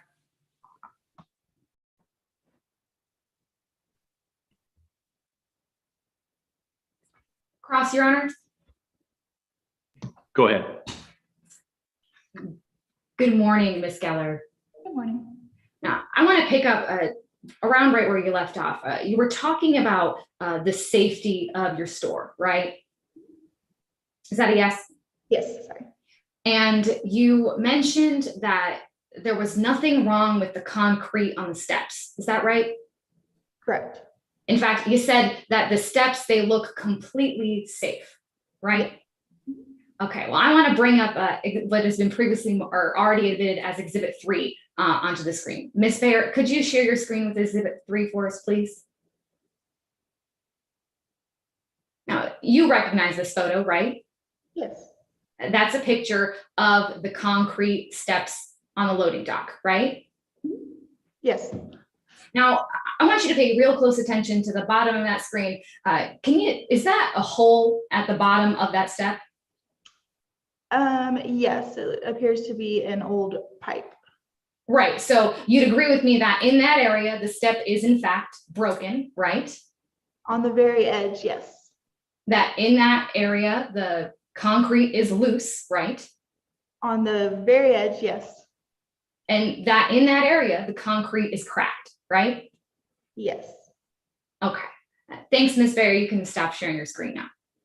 So you use the back of that store as a loading dock, isn't that right? Yes. But when you first signed the lease, there was a railing near the back of the stairs, correct? Correct. Now, you claim that Kermit, the landlord company in charge of your lease, they were in charge of that loading dock, right? Yes. Relevance? May I be heard outside the presence of the jury, Your Honor? You may. Your Honor, this testimony, anything having to do with Kermit, the management company, is not relevant. Today, we're not contesting that we had ownership over the property, that we had a duty as the owners of this particular property. Any testimony about the lease, their relationship to Kermit is completely irrelevant today. What's the relevance of this testimony? Yes, Your Honor. The relevance of this testimony is that when the company first originally got the lease, they had to ask for that railing to be removed. Now, today we have to prove that there was damage to that there was a dangerous condition, and that the company, they failed to warn the employee about that dangerous condition. And we just talked about that hole that we saw. Well, that hole is there because that railing was removed. And this is foundational to lay that foundation to show that it was in fact Chimes who wanted to remove that railing. May I respond, Your Honor? Yes. We're not contesting that Chimes wanted to remove that railing. In fact, I asked Ms. Geller about that on her direct examination. She told us that she was the one that asked for that railing to be removed. Therefore, to get into their relationship with this developer is completely irrelevant today. Why do you need to talk about the developer? Your Honor, I'm happy to move on. I was laying foundation, however, as to who was in charge of the loading dock at the time, and that they did have to ask permission for that railing to be removed, because it wasn't, in fact, the Chimes that removed it. It was the landlord company that did it on their behalf. All right, I'm going to overrule the objection. Now, Ms. Geller, you claim that Kermit, your landlord, they were in charge of the loading dock at the time you signed your lease, right? Yes. So because of that, you asked for the railing to be removed, correct? Yes. Now, specifically, you asked your landlord to remove that railing Yes. because you wanted to use that area to load items into your store, right? Yes, that's correct. So you sent that landlord an email, isn't that right? Yes, I believe so. And you would recognize that email if I showed it to you today. Yes. Your Honor, I'm permission to share my screen outside the presence of the jury with what has been previously marked as Exhibit 13 for identification. Go ahead. Ms. Bayer, could you share your screen with Exhibit 13 for me? Thank you. Now, Ms. Geller, this is an email your company sent to your landlord, right? Yes. And you can see it in the top. That email is your father's email, isn't that right? Yes. And at the time the email was sent, he was the president of the company, right? Yes. And there have been no changes made to this email since the last time you've seen it, correct? No. Your Honor, at this time, plaintiff moves into evidence, plaintiff's Exhibit 13. Your Honor, again, I would object to relevance. At this point, this testimony is already on the record, and at this point, it's becoming needlessly cumulative and wasting the jury's time. This witness has already stated that she did, in fact, ask for this loading dock to be installed. Overruled. Your Honor, permission to publish the jury? Exhibit 13 is admitted unless there are other objections from Ms. Appler. None beyond relevance, Your Honor. All right. Relevance objection is overruled and Exhibit 13 is admitted. You may publish it to the jury. Ms. Geller, over the last 15 years, because you used this email to get that railing removed, you have used that area outside the back of your store to load items into your store, right? Yes. And we're here today because Ms. Gilmore, she had an accident, right? Yes. Ms. Bayer, you can stop sharing your screen, thank you. But this isn't the first time that someone got hurt on the steps in the back, isn't that right? There was one other incident, yes. Right. And on direct examination, you said that since 2015, no one had complained about the lighting out in the back of the store, right? Yes. But you did get a complaint about that lighting back in 2010, didn't you? Your Honor, at this time, I object. May I be heard outside the presence of the jury? Yes. Your Honor, we have a good faith basis that opposing counsel is about to go down a line of testimony regarding a previous incident, and this testimony would be improper character evidence as well as more prejudicial than probative. Response.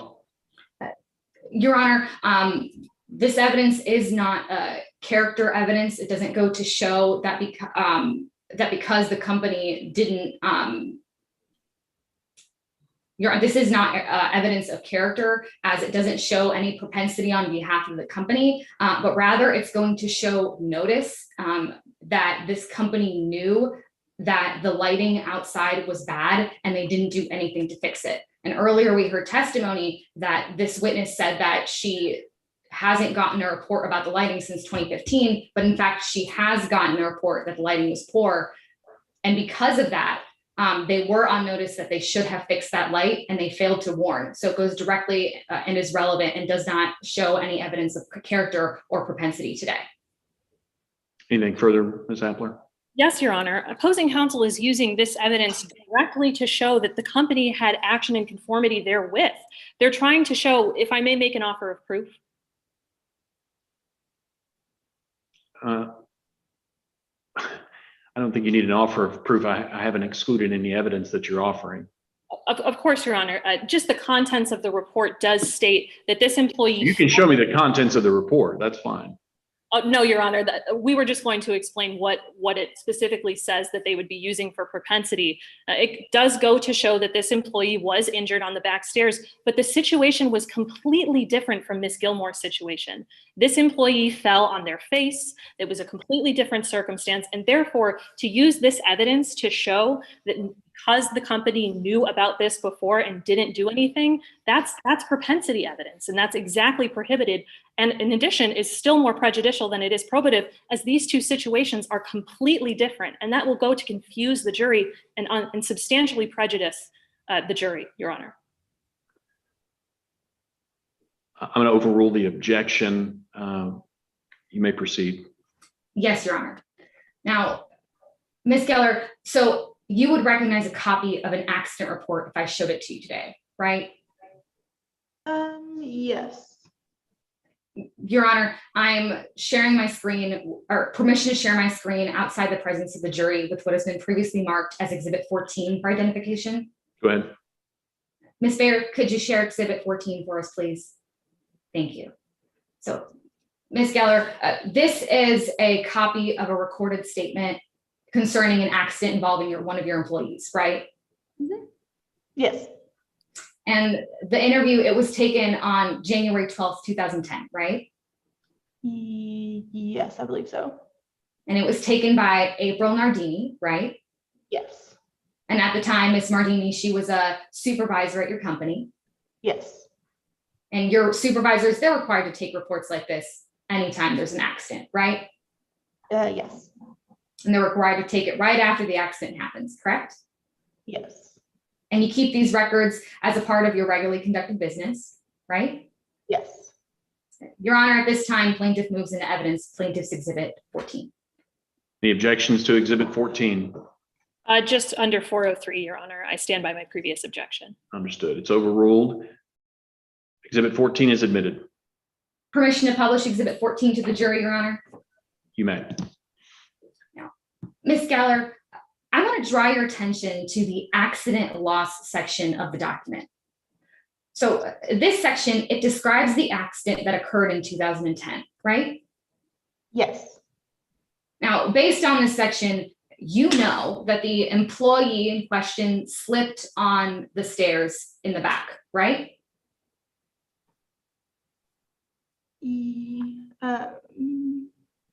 I don't know if slipped is the right word, but the accident took place back there, yes. Well, it says in this document that he slipped on some loose concrete. Isn't that right?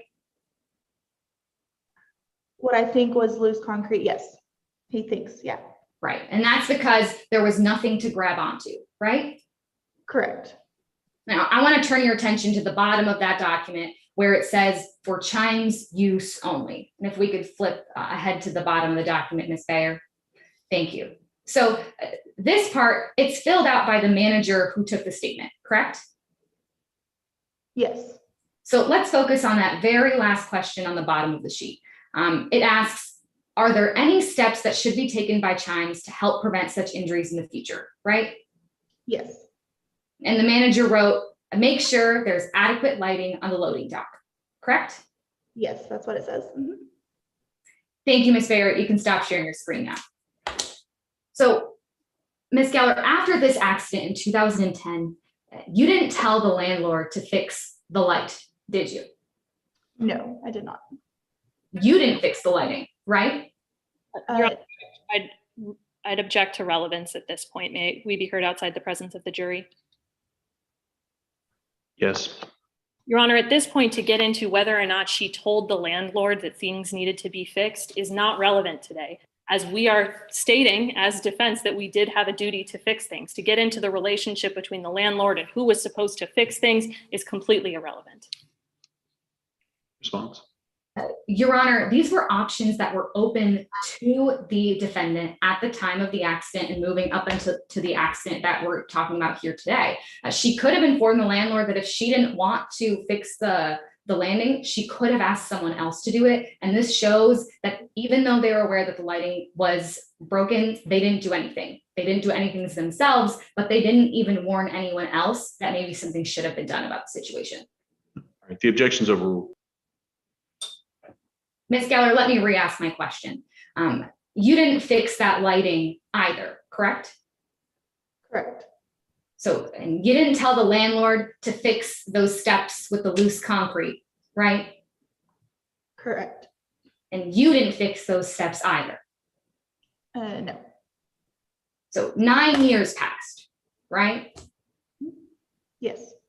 And during those 9 years, your employees, they kept using that landing area, correct? Yes. They kept using those steps. Yes. Now you knew those steps were broken, right? Yes. That you knew that there was an exposed pipe on those steps. Yes. But during those 9 years, you didn't pay to have those fixed, did you? No, nobody else was hurt. Well, actually, in January of 2019, Miss Gilmore fell on those steps, didn't she? 9 years later, yes. Right. And she slipped on those steps Yes. in the dark. Yeah. I mean, the door was open, but it Well, it was dark outside, wasn't it? was dark outside. Yes. Where that light on the outside of the building wasn't on. Correct. Thank you, Ms. Geller. I have no further questions, Your Honor. Any redirect? Briefly, Your Honor. Go ahead.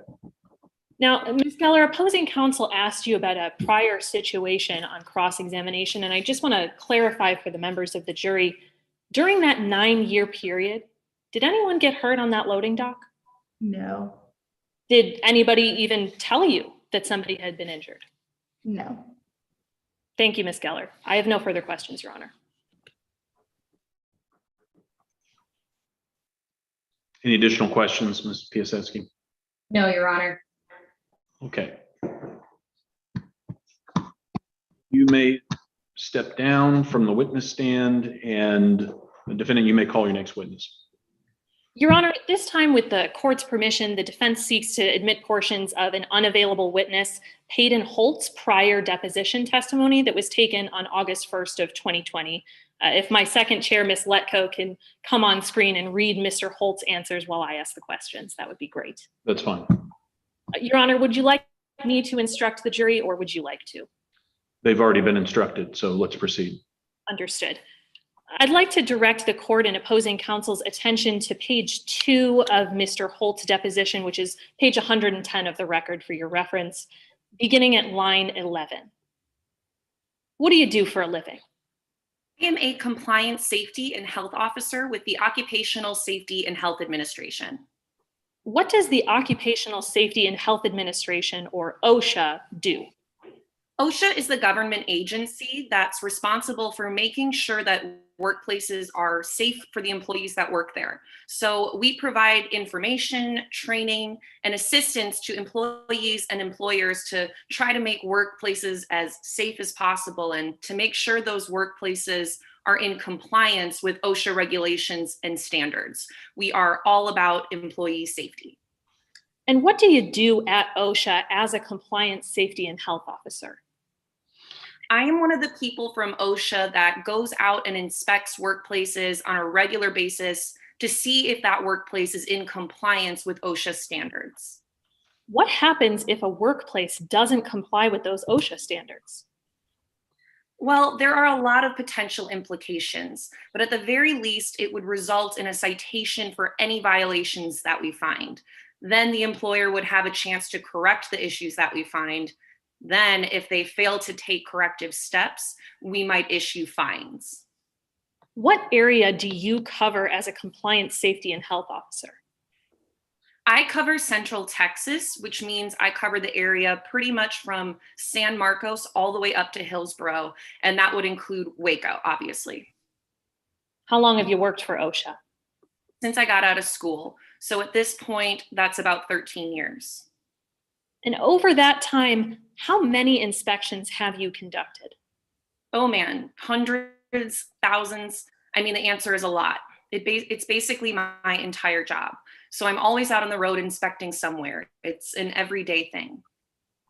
Directing the court's attention to page 5 of the transcript, page 113 of the record, line 16. Why did you inspect the Chimes department store in Waco back in 2018? It was just a regularly scheduled inspection. We do that all the time. Just show up and do an inspection. So were there any complaints that led to this inspection? Not that I'm aware of. I went out there because it had been a while since we had been there. That's it. During that inspection, what were you looking for? At the most basic level, I'm looking for any kind of condition at the workplace that might be dangerous to the employees working for Chimes. How do you determine if a condition is dangerous? Well, if a condition on the premises doesn't comply with the standards under the OSHA regulations, then it would be dangerous, and that would necessitate a citation. Did you issue any citations to Chimes as a result of your inspection back in 2018? No, I did not. Did you inspect the area behind the store where there's a little landing area and some steps? Yes, I did. Why did you inspect that area? At the beginning of every inspection, I ask the representative for the employer to outline for me all the areas where their employees work. When I asked that question to the manager at Chimes that day, they told me that the employees regularly worked in that area behind the store and took some smoke breaks there. So once I had that information, I made sure to include it on my list of areas to inspect. When you went out there, what did you notice about the steps in that landing area? Well, at first I was a bit alarmed because there were some obvious issues. Like what? Well, there were stairs in a landing area, but there were no guardrails anywhere. Plus the concrete on the edges of those steps in the landing were cracked and eroding away. Someone with half as much experience as me could look at that and see it was some pretty obvious problems.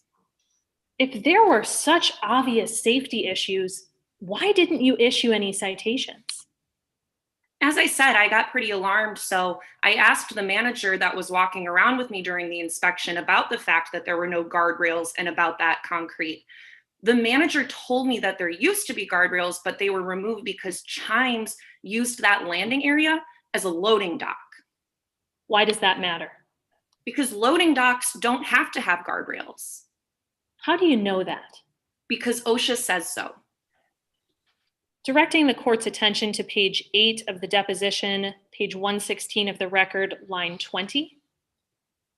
Is there any OSHA regulation that does specifically discuss loading docks?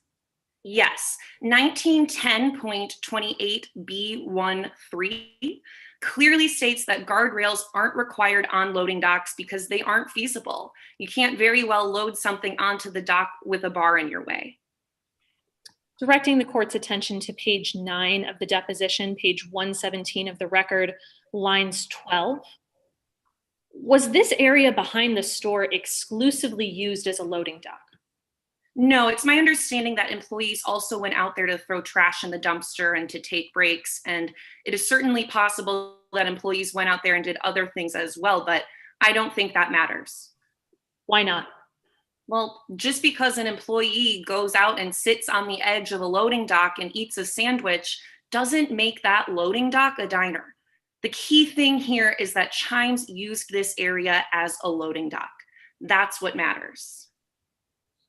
Thank you. Your Honor, at this point, we have no further transcript excerpts to read.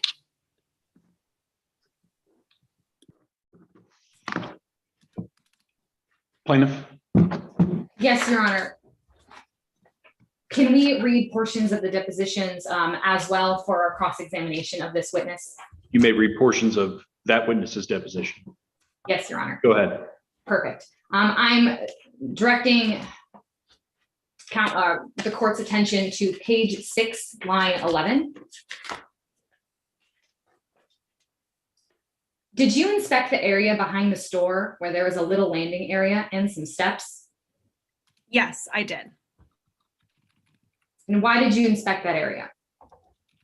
At the beginning of every inspection, I asked the representative for the employer to outline for me all the areas where their employees work.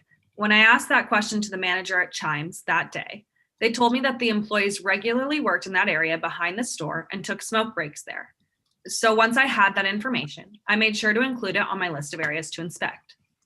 Skipping ahead to page 11, line 16. Did you ever inspect that area behind the store that night?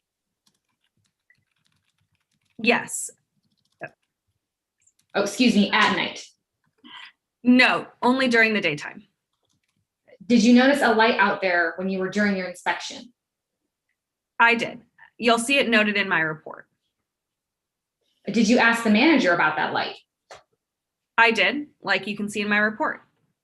And what did the manager say?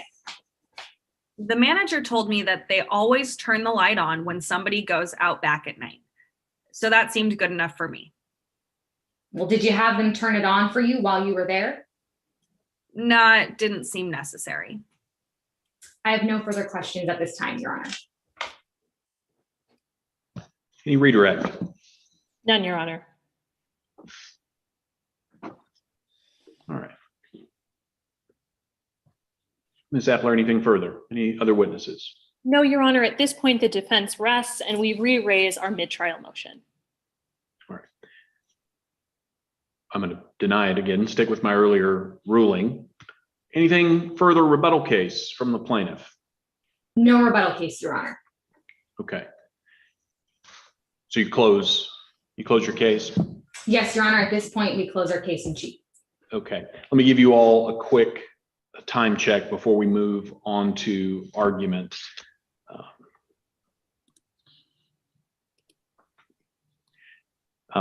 You have about 12 minutes left, Ms. Piasecki, and Ms. Appler.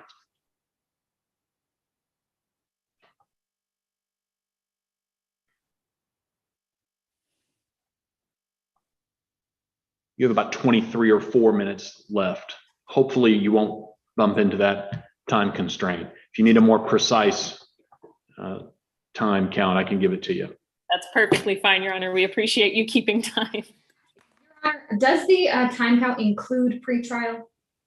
No, you have 12 minutes left of the 55.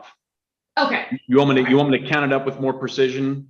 No, that my counsel was also, she has 15 minutes, but it's okay. If you have 12, we will go by the court's ruling. That's totally fine. Let me look to see. Let me count it up a little more accurately just to make sure.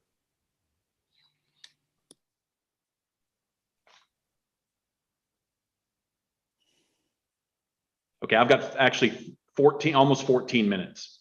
Okay. When I count all the seconds. So. Okay, great. We'll take 14 then. Thank you, Your Honor. Okay, good. All right. Can we get a break before closing arguments, Your Honor?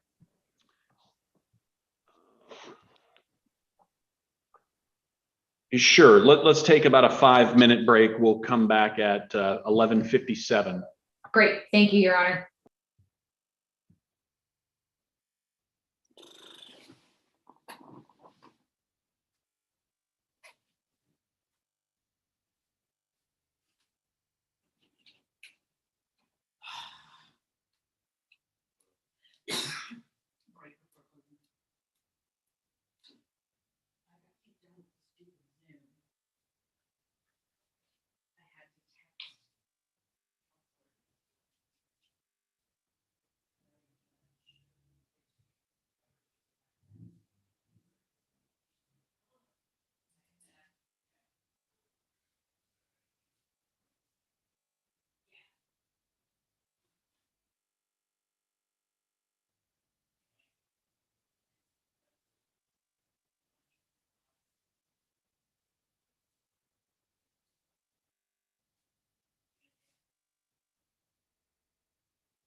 after this is over.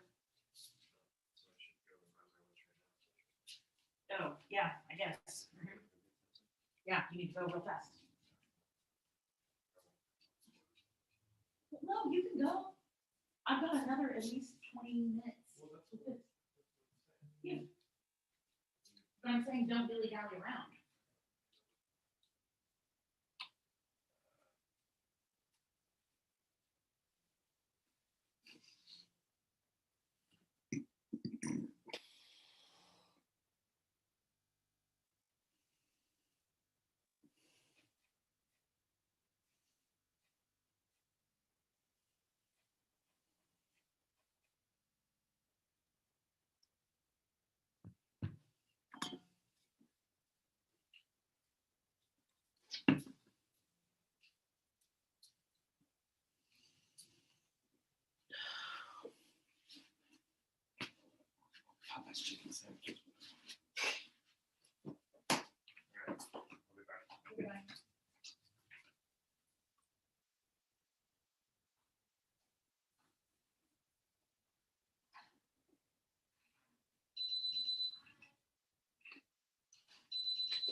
Jurors, if you wouldn't mind popping your cameras on just to make sure we've got everybody here before we get started again.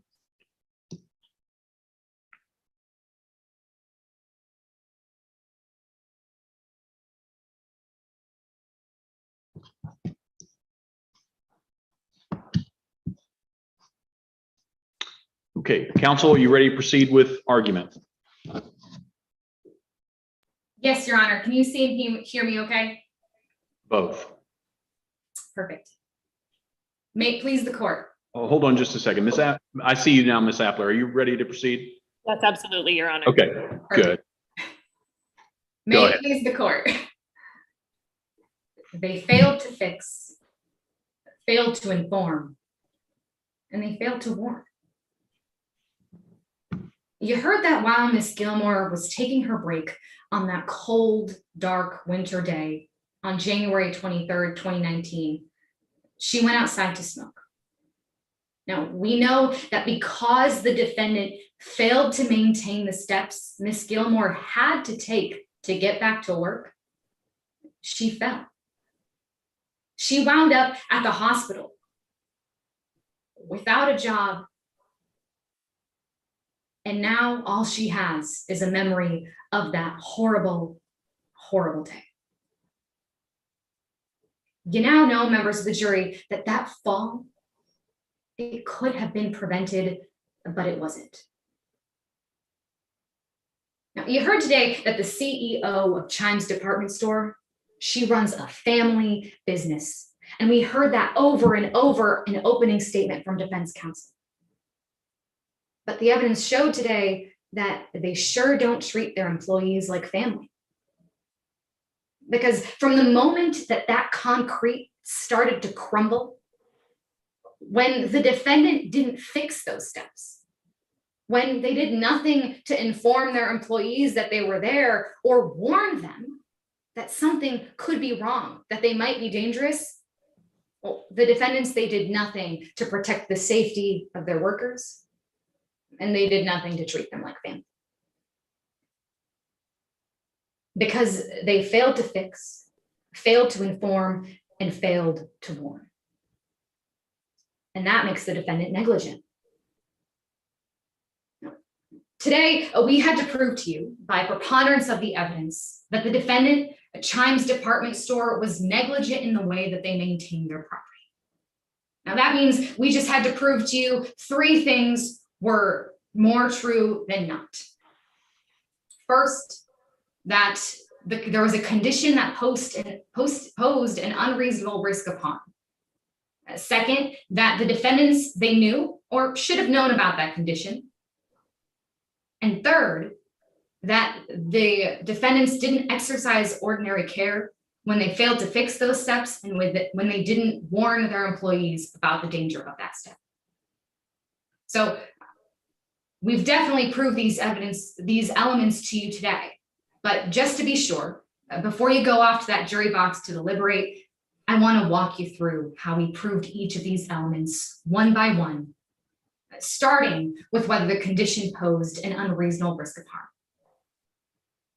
So you heard testimony today from Ms. Gilmore that she had to use those steps for her job almost 20 times a week.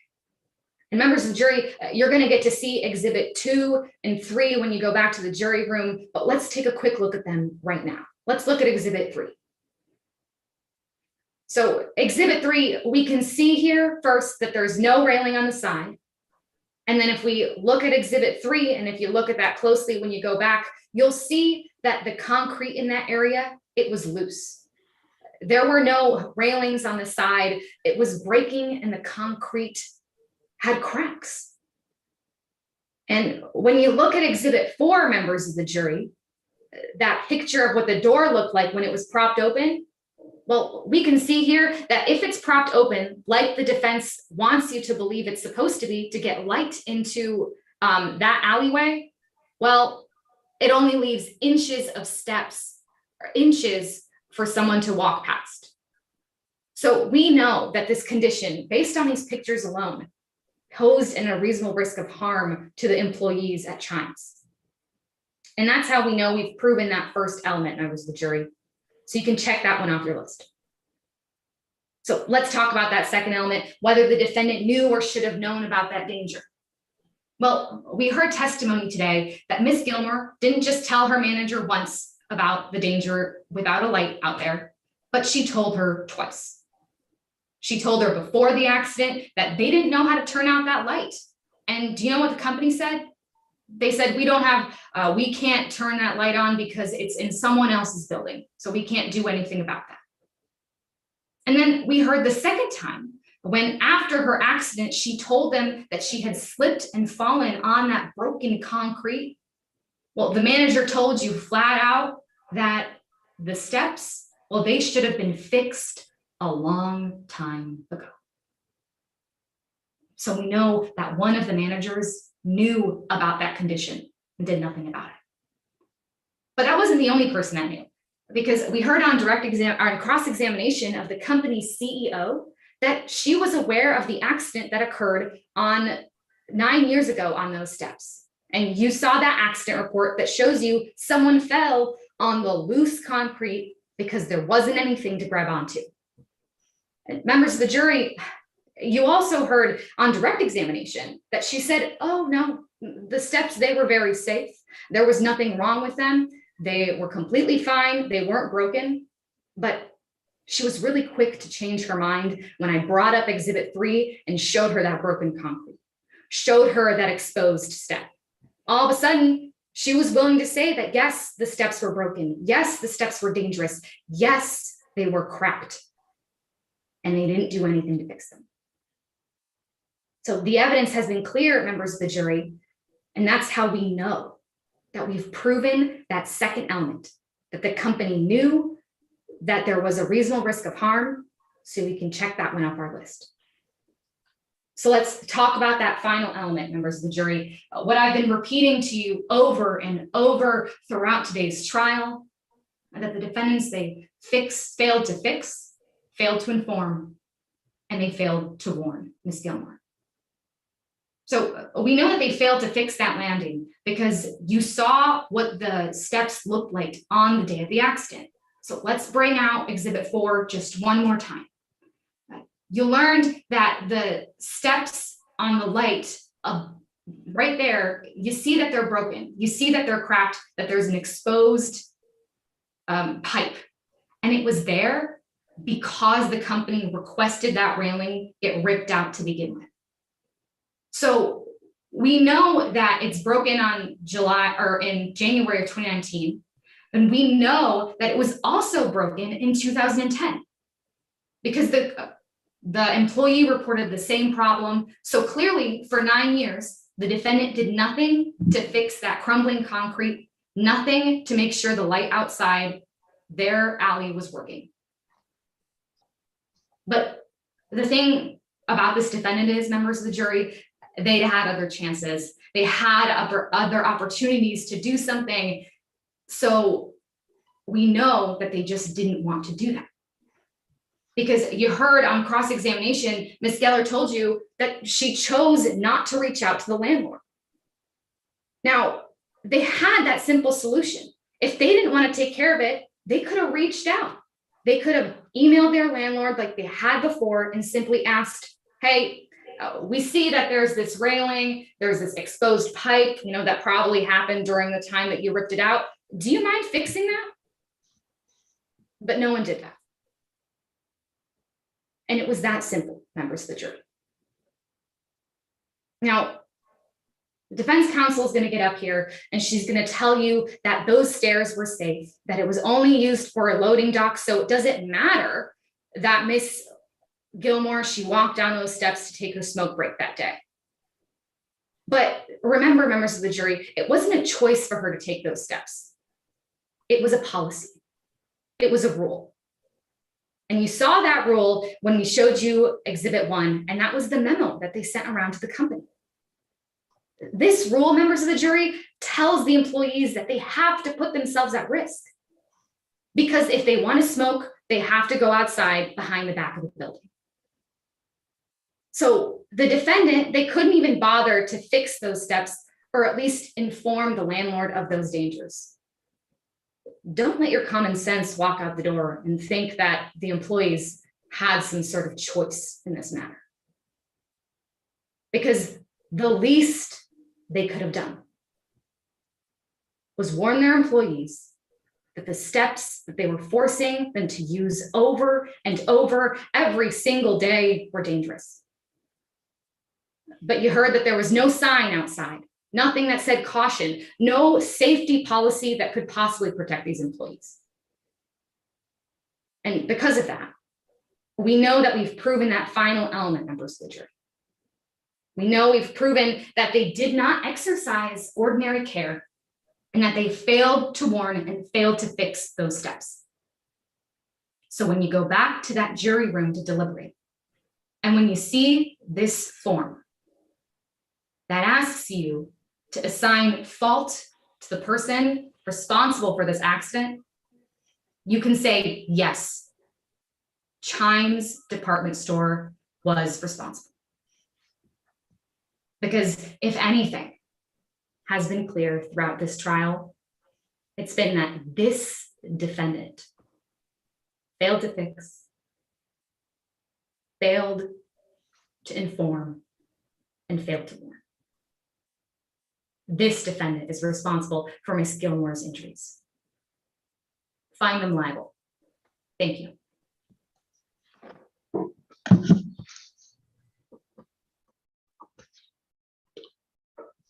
Ms. Appler? May it please the court. Counsel, members of the jury, accidents don't automatically mean negligence. That's what today's case is really about. Now, at the start of today's trial, I talked to you about things in our lives that have become automatic. Things like shopping, driving from place to place, paying our bills. Our lives are now controlled by technology, convenience. But today you learned that that doesn't apply to everything. Not everything in our lives is automatic. The law isn't automatic. Justice is not automatic, and they shouldn't be. They both require a careful deliberation of the truths, of the facts, of evidence. The plaintiff today wants you to make these things automatic. They don't want you to look at the facts. They want you to look at this accident and automatically point the finger at Chime's department store. They want this accident to automatically mean that Chimes was negligent. And you now know that's not the truth. I want you to remember why you're here today, members of the jury. The plaintiff brought this negligence claim, not us. And that means that the plaintiff had the burden today. They had to prove to you that Chimes was negligent by a preponderance of the evidence. And that burden remains with them today. It never shifts to our table. You now know that's something that they've failed to do. Because in order to prove negligence, to meet their burden, they had to prove to you that Chimes breached their duty of ordinary care and that this breach caused the plaintiff's injuries. Now, I promised you today that at the end of this trial, I'd come right back here before you and walk you through piece by piece, element by element, how the plaintiff failed to meet that burden. And I'm going to do that right now. But first, the Honorable Judge Counselor is going to come before you in a few minutes. He's going to give you a set of instructions. These are your jury instructions. They'll tell you exactly what to do when you go back to deliberate. And the Honorable Judge Counselor will explain the law to you. He'll tell you that the plaintiff had to prove 3 things to establish negligence today. First, they had to show that the condition in question posed an unreasonable risk of harm. Second, that Chimes Department Store Incorporated knew or reasonably should have known of the danger. And finally, that Chimes Department Stores failed to exercise ordinary care to protect Jordan Gilmore from the danger by both failing to adequately warn Jordan Gilmore of the condition and failing to make that condition reasonably safe. Now, they had to prove every single one of these elements to you today. And you now know that they didn't. So let's walk through how we know that. So first, they had to show you that a condition of Chimes Department Store posed an unreasonable risk of harm. And they want you to automatically believe that the lighting on the loading dock, the lack of a railing, that those posed unreasonable risks. But you know that neither of those things are true. So first, let's talk about the lighting. I heard from multiple witnesses today that there was in fact lighting on that loading dock that night. It may have been a dark January evening, but you heard that the plaintiff and her coworker, Riley, they were illuminated that night. When they went out for their smoke, they left this back door open. This back door that led to the stock room with all those giant fluorescent lights. You can see in this picture, those lights give off an awful lot of light, even in the daytime. And those lights were on at night. The plaintiff admitted to you on cross-examination that even with that door open only a few inches, even with her coworker standing in front of it, she could still see the stairs. She could still walk down them and back up. She also told you she had been out on that loading dock thousands of times, almost 4,000 times. Many of those times were at night. She never had issues with the lighting then. She even told you she had a flashlight on her phone. She said it wasn't necessary. She didn't need to use it. She could see just fine. Members of the jury, just because Chimes didn't have a giant floodlight out on their loading dock does not pose an unreasonable risk of harm to any of their employees, especially not to the plaintiff. So let's talk about the railing. The plaintiff told you that the lack of a railing, this posed an unreasonable risk of harm. But that's not true either. You heard from multiple witnesses today. It's impractical for loading docks to have railings, and it's not required by law. The plaintiff herself told you she hadn't even thought about the lack of a railing. It didn't strike her as dangerous or even something to notice. She even thought it was impractical to have railings around a loading dock because, well, it would make loading deliveries near impossible. I mean, look at this picture, members of the jury. The railings were taken off of this platform to make it a loading dock. Think of how different things would be if there were railings attached. It would make this delivery incredibly difficult. Now, Ms. Geller told you she took those railings off because she was trying to make her business run smoothly, to get shipments on shelves, to work faster, better for her customers. She ran a small business, one that's growing. She was trying to keep up with that demand.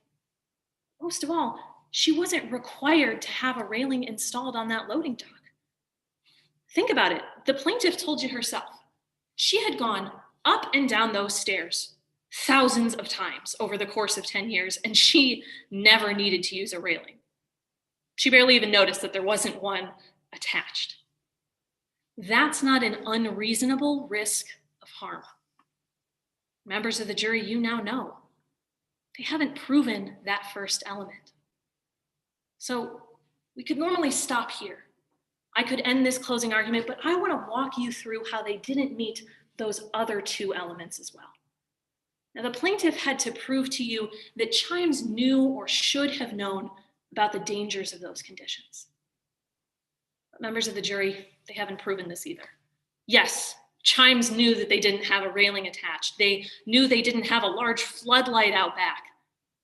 And that's because those conditions aren't dangers.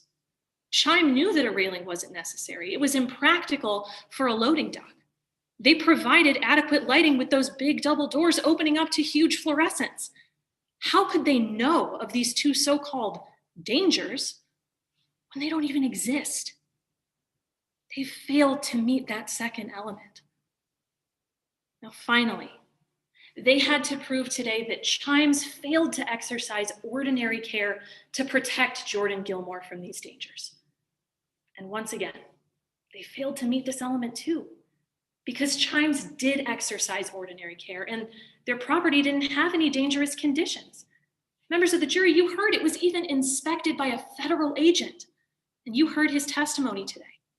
He told you he didn't cite any violations of any federal law or statute because there weren't any. Chimes complied with the law. They did what a reasonable company would do. They provided lighting. They provided a recreation space for their employees. They followed the law. They built a loading dock. And they built it in accordance with federal safety standards. Members of the jury, there were no dangers to protect Jordan Gilmore from. That's another missed element. They could not meet their burden today. We've shown you that. Now, we know it's easy to jump to conclusions. It's easy to want to point a finger at someone when someone gets hurt, to try and place blame. We're human. Like I said, that's exactly the point. We're humans. Sometimes we fall down. We stub our toe. We bump our elbow. We have accidents.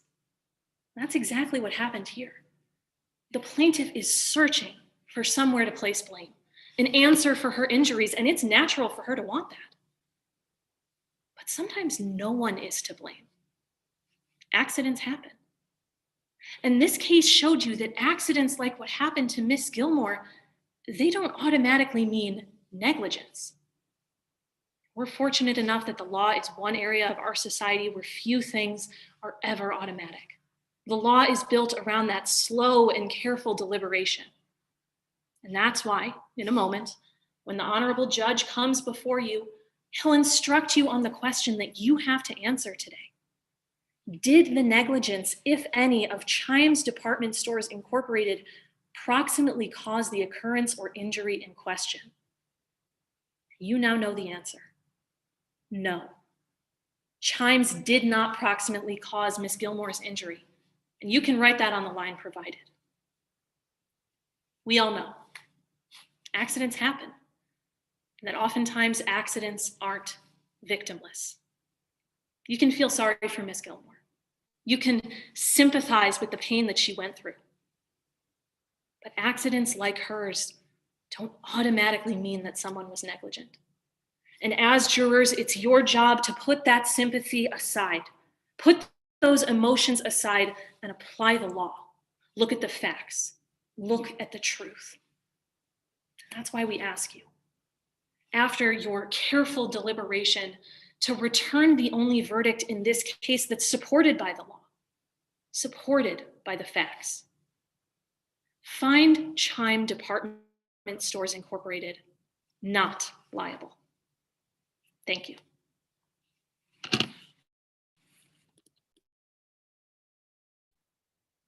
Rebuttal, Your Honor. I don't recall you reserving any time for rebuttal. I'm sorry. I'll give you 90 seconds. Yes, Your Honor. Thank you. Accidents don't automatically mean negligence, but failing to take care of your store, failing to keep your employees safe, that does. Defense counsel just got up here and told you that the Chimes department store isn't liable because this was an accident. But members of the jury, that accident, it was brought on by the unsafe work conditions that they created. And when a family business can't treat its employees like family, that makes them negligent. It wasn't just the lighting, members of the jury, the lack of lighting or the lack of railing that made that area unsafe, but it was also those open holes, the crumbling concrete. Those are the things that they could have fixed without affecting the operation of that loading dock. And in every picture that they have shown you today, you will see that they never showed a delivery being made on those steps, members of the jury. They haven't given you an answer to why those steps weren't fixed. Not one. And we know the answer is that they simply didn't want to do. They failed to fix, failed to warn, and failed to inform. Find Chimes liable. Thank you. Okay, thank you, counsel. Jurors, I think at this point we need to complete our ballots and email them. But again, don't leave the meeting. I'll be told when we're good to leave the meeting, and I'll let you know when that is. But I think at this point we need to complete our ballots and send them. So I'll ask everyone just to hang on while we do that.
Okay, jurors, if you have comments for the lawyers, now would be the time.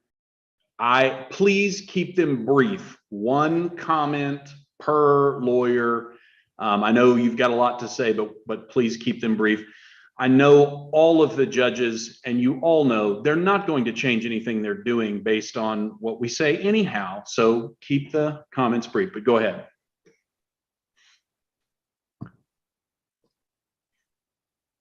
James, why don't you go first? That's fine, Professor. My name is James Hatchett. I'm a trial attorney at Howry Breen and Herman in Austin. I did some of this when I was in school about 10 years ago, so I understand where y'all are coming from. For Ms. Piasecki, let's see. I felt like there was a lot of good information that came out during Ms. Gilmore's direct examination that we may not have gotten a lot of preview in the opening. I don't know what your restrictions are about being able to use evidence, or if you're a little concerned about some stuff that may not come in during the presentation of your case. But I ended up thinking, I don't know about the other judges, that the plaintiff's case felt like it got stronger during the course of the trial. And I felt like you could have maybe front loaded a little bit more of that because I'm sure that you've talked about this with your advocacy professors. Primacy and recency are really important when you're fixing the ideas of how the trial is going to play out. And so opening is a really important time to kind of establish how the trial is going to go. Anything that you can add in there, exhibits, like I thought the photos of the steps painted a completely different picture for me than just a verbal description of it. So that might be something to think of both on the defense side and the plaintiff side. For Ms. Appler, the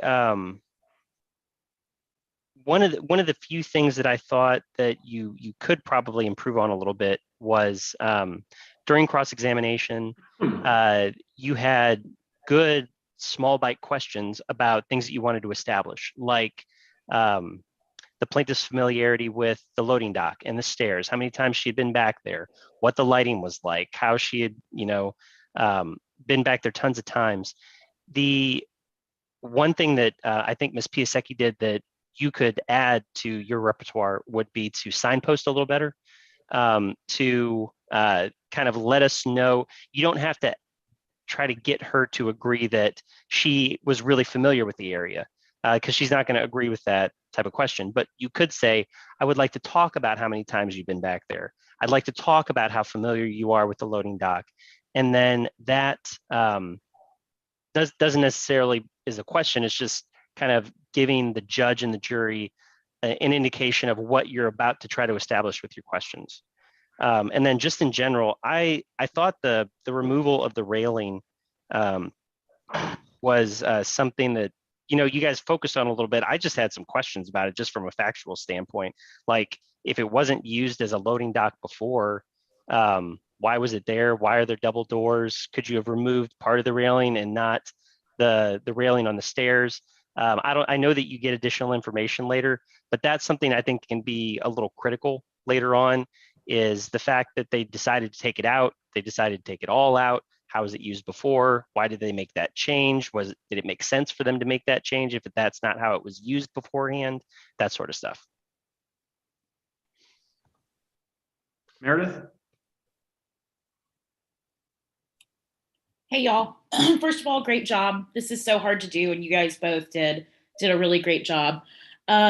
Miss Piasecki, in your opening, I liked the three: failure to fix, failure to warn, failure to inform. I might use that as sort of a guidepost to preview the evidence.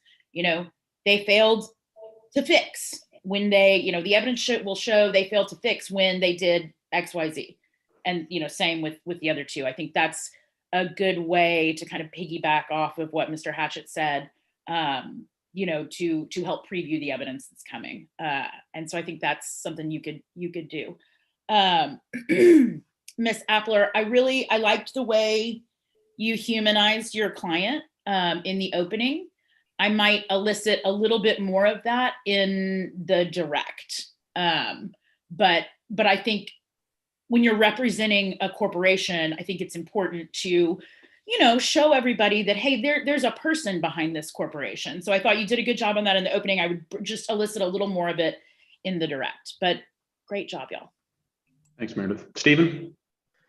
Hi, I'm Stephen Yip. I'm a criminal defense attorney in Waco and a judge advocate in the Army National Guard. I'm just going to keep this brief. Both of y'all did really well. The one thing I would do, both of y'all, in opening, get to the story a little bit quicker. You both had good themes, and they helped, structure your entire case, which is great. But I think for both of y'all, we were sitting there a little too long trying to figure out, okay, what exactly is going on? What actually happened? Why am I here? The quicker you can get to that, and then just lead into, your themes are great, build around it, but you need the story, you need the facts, get that out there early on in the opening, and then start to structure around your theme once that's out there. Lawrence? Yes, fine job to you both, really. Ms. Piasecki, I would say just a chronological story is usually easier to follow. To kind of piggyback on what Stephen said, getting to the story quicker, yes, but I thought that the story could have been a little bit more chronologically told and it would have been easier to follow.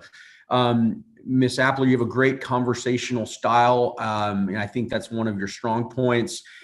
Using that in your direct, kind of as maybe James mentioned or Meredith about signposting, I think that could have come through a little bit more in your direct.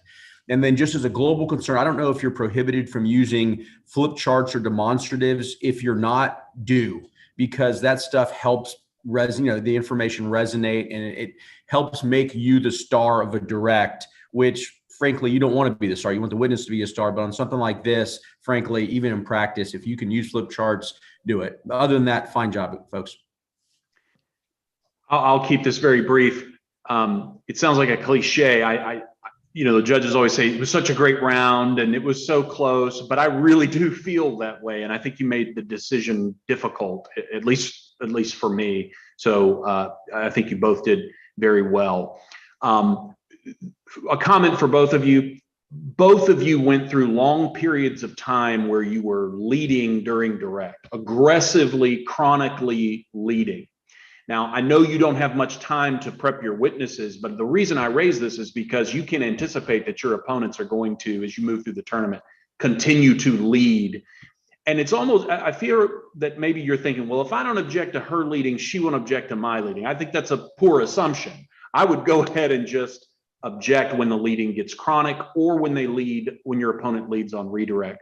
And the other thing is, and believe me, this is totally understandable, but a couple of times during the trial, there was a street in Waco mentioned called Bosque. The street should be pronounced Bosque. It's a Spanish word for forest, but we mispronounce it differently here. We call it Bosque. So we just mispronounce it differently than you and your witnesses did, including one witness who actually lives in Waco and should know better, but it's Bosque. If it comes up again, there you go. I saw a counselor make a face when I made a face said twice. I went, but then I sat there and thought, wait, we mispronounce it too. We just mispronounce it differently. So unless y'all have any questions, I think we're good to go. We've been told that all the ballots have been received. Thank you very much for a great round. Jurors, great to see you all. Good luck to you guys. Thank you so Good much. luck, y'all. Thank you so much for your time. Have a good one. Nice to You see too. you again, Zoe. Have a good luck. Good luck. Bye, y'all.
Hey there, Miranda. Hey, how's it How's going? it going? Good. Friday. Right. Nice. Hey.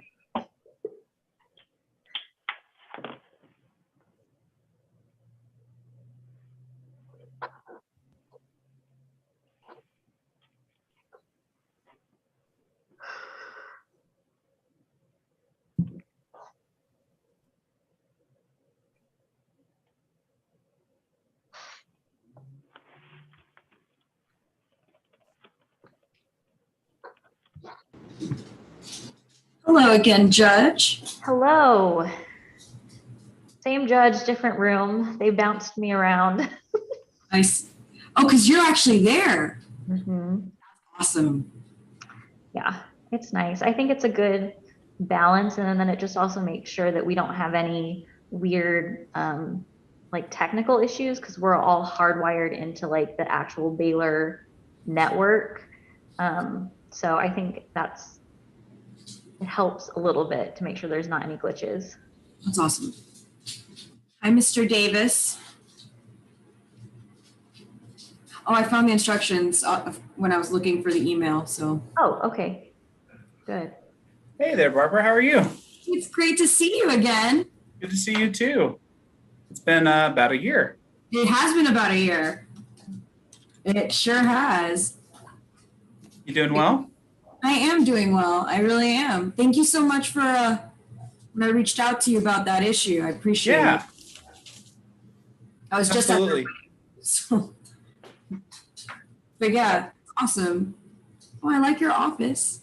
Thank you. Thank you. This is my office at the DA's office. Last year I was at home. We weren't allowed to come into the office. So that was the sunroom with all the kids running around and all that kind of stuff. I thought about doing that at home because I'm more comfortable at home, but the rest of the family is on pins and needles because I'm on a Zoom. So That's my blazer. here I am in the office. But your daughter enjoyed it so much, you know, got to keep indoctrinating her. We got to keep her coming. Well, she asked. I told her why I was going to be a little bit late coming home from work today. And she said, well, can I come be a part of it? It's like, no, you're not going to the office with me and sitting there for, a couple hours. You're going to go to the swimming pool instead. That's much better. Fair. Yep, exactly.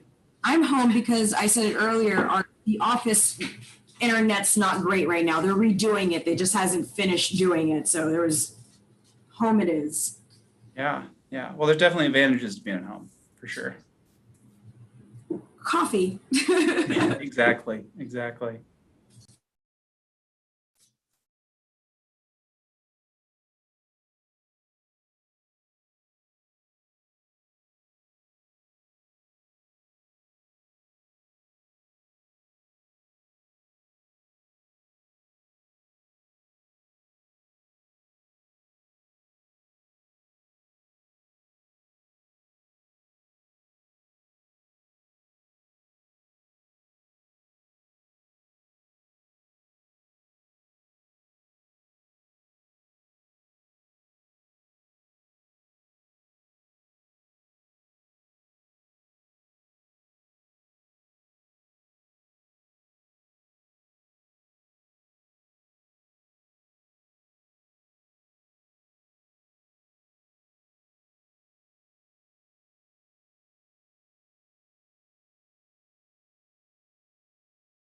So I have all of our participants in the waiting room, if everyone is ready for me to let them in. Sure. Okay, perfect. Just wanted to make sure no one had run to get a cup of coffee or anything, but I'll let them all in and then we'll probably start with housekeeping and get started a minute or two early. Great. Okay, here we go.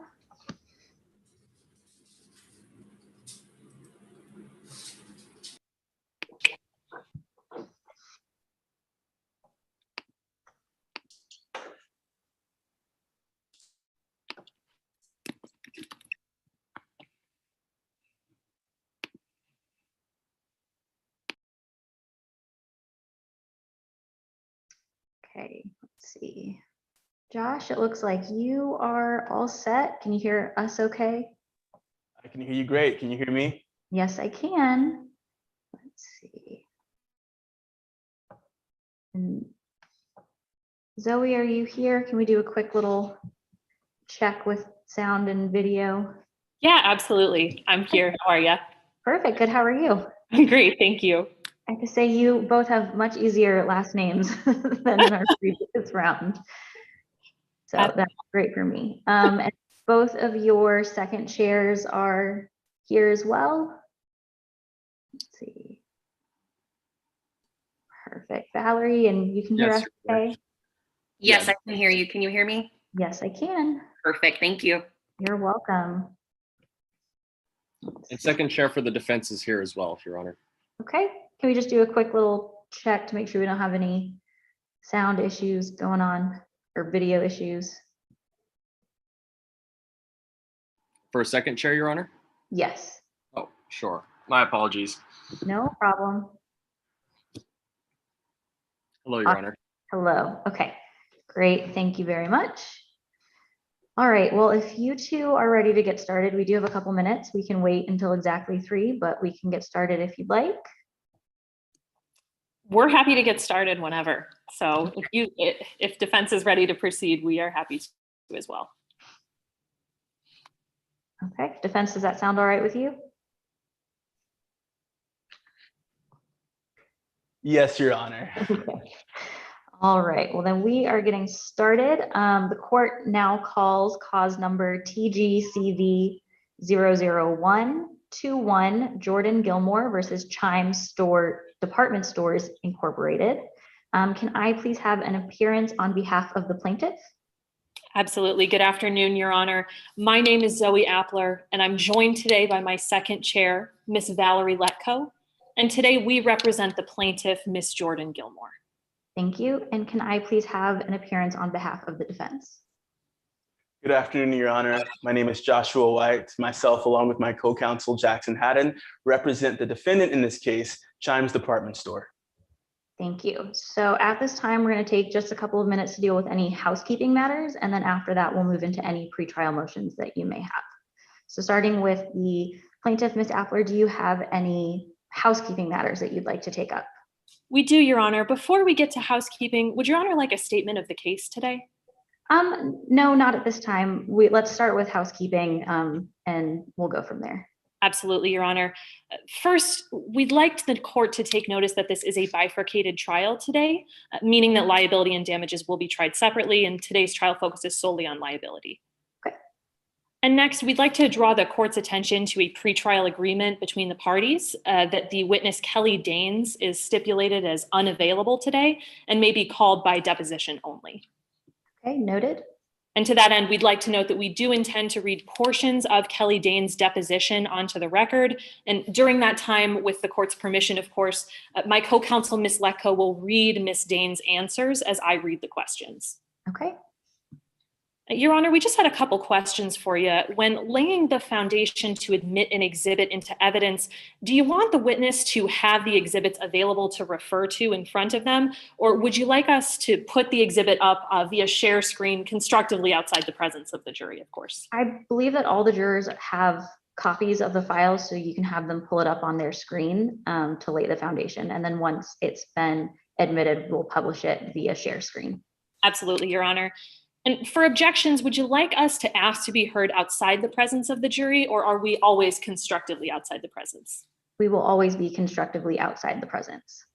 Understood, Your Honor. With that, we're ready to proceed to motions in limine if defense has no further housekeeping matters. Any housekeeping from the defense? No, Your Honor.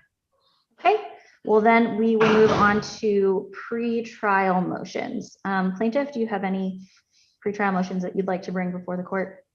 Yes, Your Honor. We did discuss this motion in part with defense prior to trial today.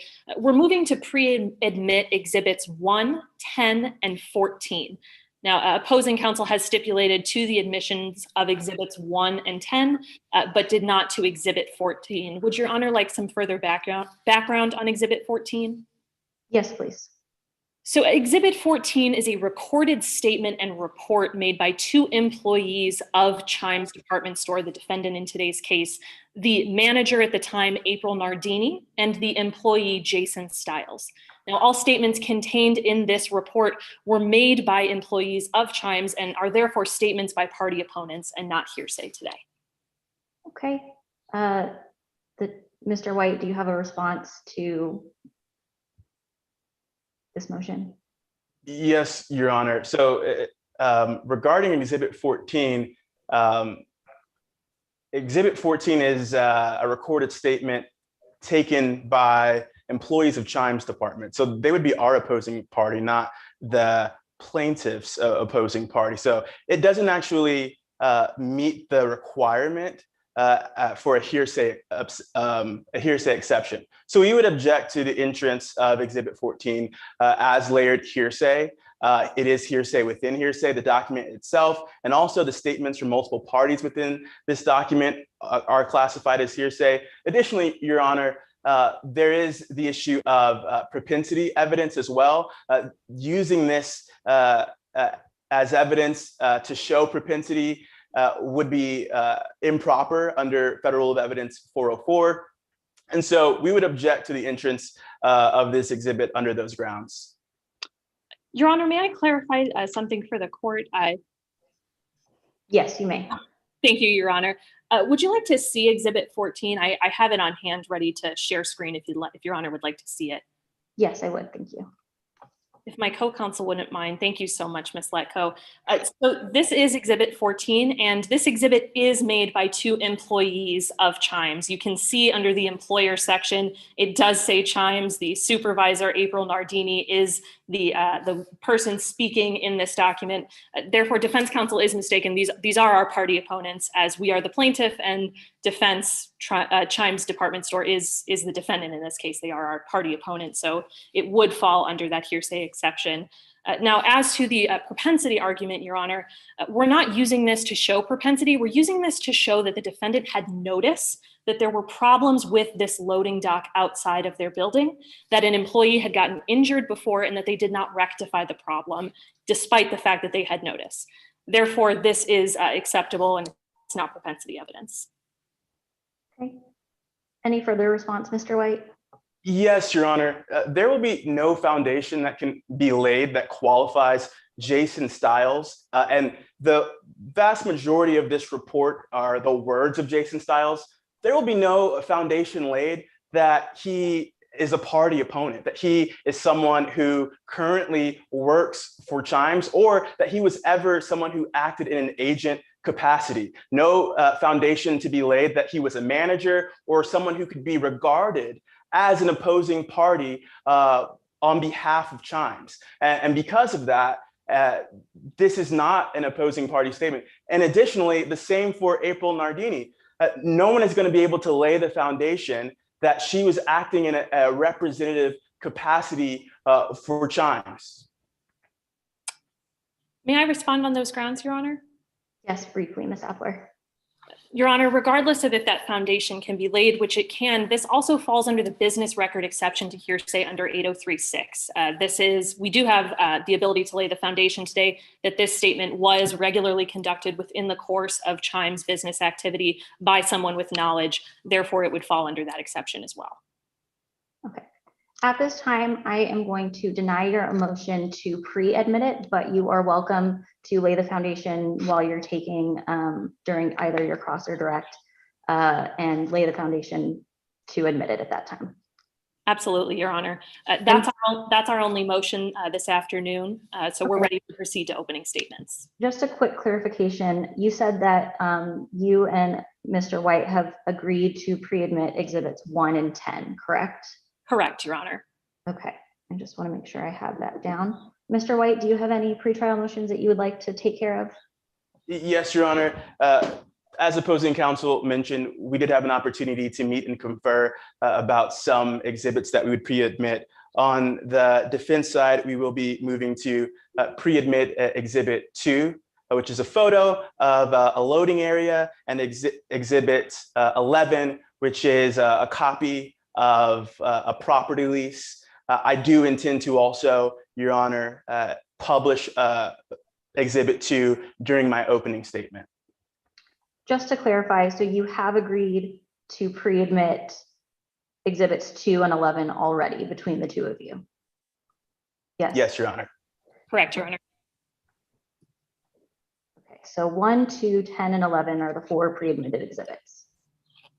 Okay, is there anything else, Mr. White, that you would like to address before we begin? No, Your Honor. Okay, with all of our pretrial matters taken care of, we will move into opening statements. I do have just a quick question for the two of you. Are you going to be getting timing updates from your co-counsels, or would you like me to give you kind of official times, maybe halfway through, anything like that? My co-counsel will be keeping time, Your Honor, but if you are as well, obviously it's great to make sure that we're being accurate. So if you're willing to do that, that would be wonderful. Okay. I'll probably give you the exact time at closing so you know when you're going to be cut off, but if your co-counsels are taking care of timing updates, that'll be fine. Okay, well, with all of that settled, let's move into our opening statements. Ms. Appler, whenever you are ready to begin, you may. Thank you, Your Honor. May it please the court. Counsel, members of the jury, carelessness creates consequences. When people are careless, when they go through life with a disregard for safety, they can hurt others. Think, when a driver gets behind the wheel of a car after having a few drinks, that driver's being careless. They're putting the safety of others in danger. By getting behind the wheel of that car, they're choosing to risk hurting others instead of just paying a few bucks for a cab. Members of the jury, you're going to learn we're not here today because of a careless driver, not even a careless person. Today, we're here because of a careless company. Today, you're going to learn that the defendant, Chimes Department Store Incorporated, chose to be careless. You'll learn that Chimes chose their image over their employees. You'll hear that this company, they chose to brush problems under the rug, chose to ignore glaring safety issues, chose to be lazy. And you'll learn that one of their most dedicated employees, Miss Jordan Gilmore, she suffered the consequences of their carelessness. Good afternoon, members of the jury. My name is Zoe Appler, and I'm joined today by my co-counsel, Miss Valerie Letko. We're both here today on behalf of the plaintiff, Miss Jordan Gilmore. We're here today because Miss Gilmore suffered an injury while she was working at Chimes Department Store. That injury, it changed her life forever. And as a result, you'll hear that she's brought this case against the defendant. You'll learn today that on January 23rd of 2019, Miss Gilmore was injured because of the defendant's negligence. We have to prove that to you today by a preponderance of the evidence. Now, I want to take you back to 2009, here in the great state of Texas, in Waco. That's when Miss Gilmore proudly began her job as an employee of Chimes Department Store. And today you're going to get to meet Miss Gilmore.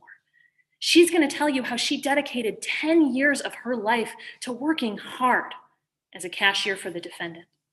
how she loved her job, always followed the rules, giving her best day in and day out. And you'll learn that in 2015, the defendant enacted a new policy, a policy about smoke breaks. Members of the jury, we all have our vices. And Miss Gilmore will tell you today, hers was cigarettes. She was a heavy cigarette smoker, and part of her daily routine at work was taking a smoke break about once per day.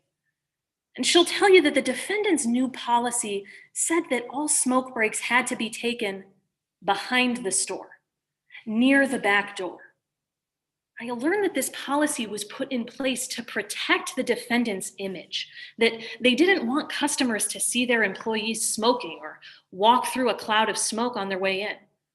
So they put their employees out back. A request that might seem reasonable to the average employer. But you'll learn what smoking out back really meant for employees. In fact, you'll see this picture. You'll see the dangerous conditions that the defendants subjected their employees to.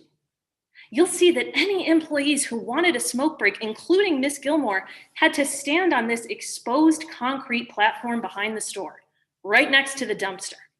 A platform that was falling apart, that didn't have a handrail, that didn't have adequate lighting nearby. A platform with chunks missing from it. You'll learn that this was the designated smoke area that the defendant chose for their employees. And you'll learn that the defendant knew that this smoking area violated building codes, that it violated government regulations, and that they never even inspected it for safety concerns. You'll learn that they were careless. You'll also learn exactly what that carelessness meant for employees like Miss Gilmore. You'll hear about January 23rd of 2019. It's a cold, windy night here in Waco. And by 7 p.m. this time of year, the sun is gone. Darkness has set in. Around that time, Miss Gilmore and her coworker go outside to take a smoke break. They go out back, just as required. And they open the back door and are met with a rush of cold air, a gust of wind, and Miss Gilmore ascends the stairs to the ground, choosing to withstand the cold instead of smoking in the doorway, so that the smell of her cigarette won't sneak into the store. But the stairs and the platform that she could navigate so easily during the day are much tougher in the dark. Because members of the jury, you'll learn there's no lighting, no street lamps, exterior lights illuminating that small staircase. Only a small sliver of light comes through in a small opening in the door from the inside storage room. Miss Gilmore quickly smokes her cigarette, then she heads back inside. But as she climbs the stairs of that platform with so little light, no railing to grab onto, she slips. No guardrail to catch her. She falls to the ground and lands on her right leg, damaging her right knee. Miss Gilmore will tell you that after that fall, she had to have her entire right knee replaced. All because the defendant chose not to prioritize the safety of their employees. Now, in fact, you're not just going to hear from Miss Gilmore today. You're also going to hear testimony from an expert witness, Miss Kelly Danes, a mechanical engineer, an expert in commercial and industrial engineering. Now, unfortunately, Ms. Danes is unable to be at trial today, and she's been designated by the court as an unavailable witness. But don't worry. All that means is that instead of Ms. Danes coming on screen here today testifying live, you're going to hear portions of her testimony from a previous deposition read to you by myself and by my co-counsel, Ms. Lecco. Now, Ms. Danes' testimony will make it clear to you that Chime's department store violated numerous federal guidelines, particularly those that govern handrails, lighting, and staircases. And the evidence will show that that area you just saw, it wasn't safe. And that the defendant knew it wasn't safe. They knew this platform was dangerous. The evidence will show that they knew the stairs weren't safe, knew that the lighting was inadequate, but didn't do anything to fix it. You'll learn that they couldn't be bothered to make this area safe. This area used not only by smokers, but by other employees who were told to take out the garbage. Employees who had to load and unload shipments. The defendant didn't just put the plaintiff at risk today. You'll hear that they put all their employees at risk.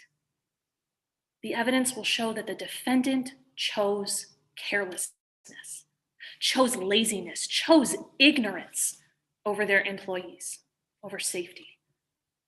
And that Ms. Gilmore, she suffered the consequences of their carelessness. And that's why, at the end of today's trial, I'm going to come before you again. I'm going to ask you to look at the facts, to look at the evidence, and to apply the law, and to find the only verdict that's supported by the truth. I'll ask you to find the defendant and hold the defendant liable. Thank you.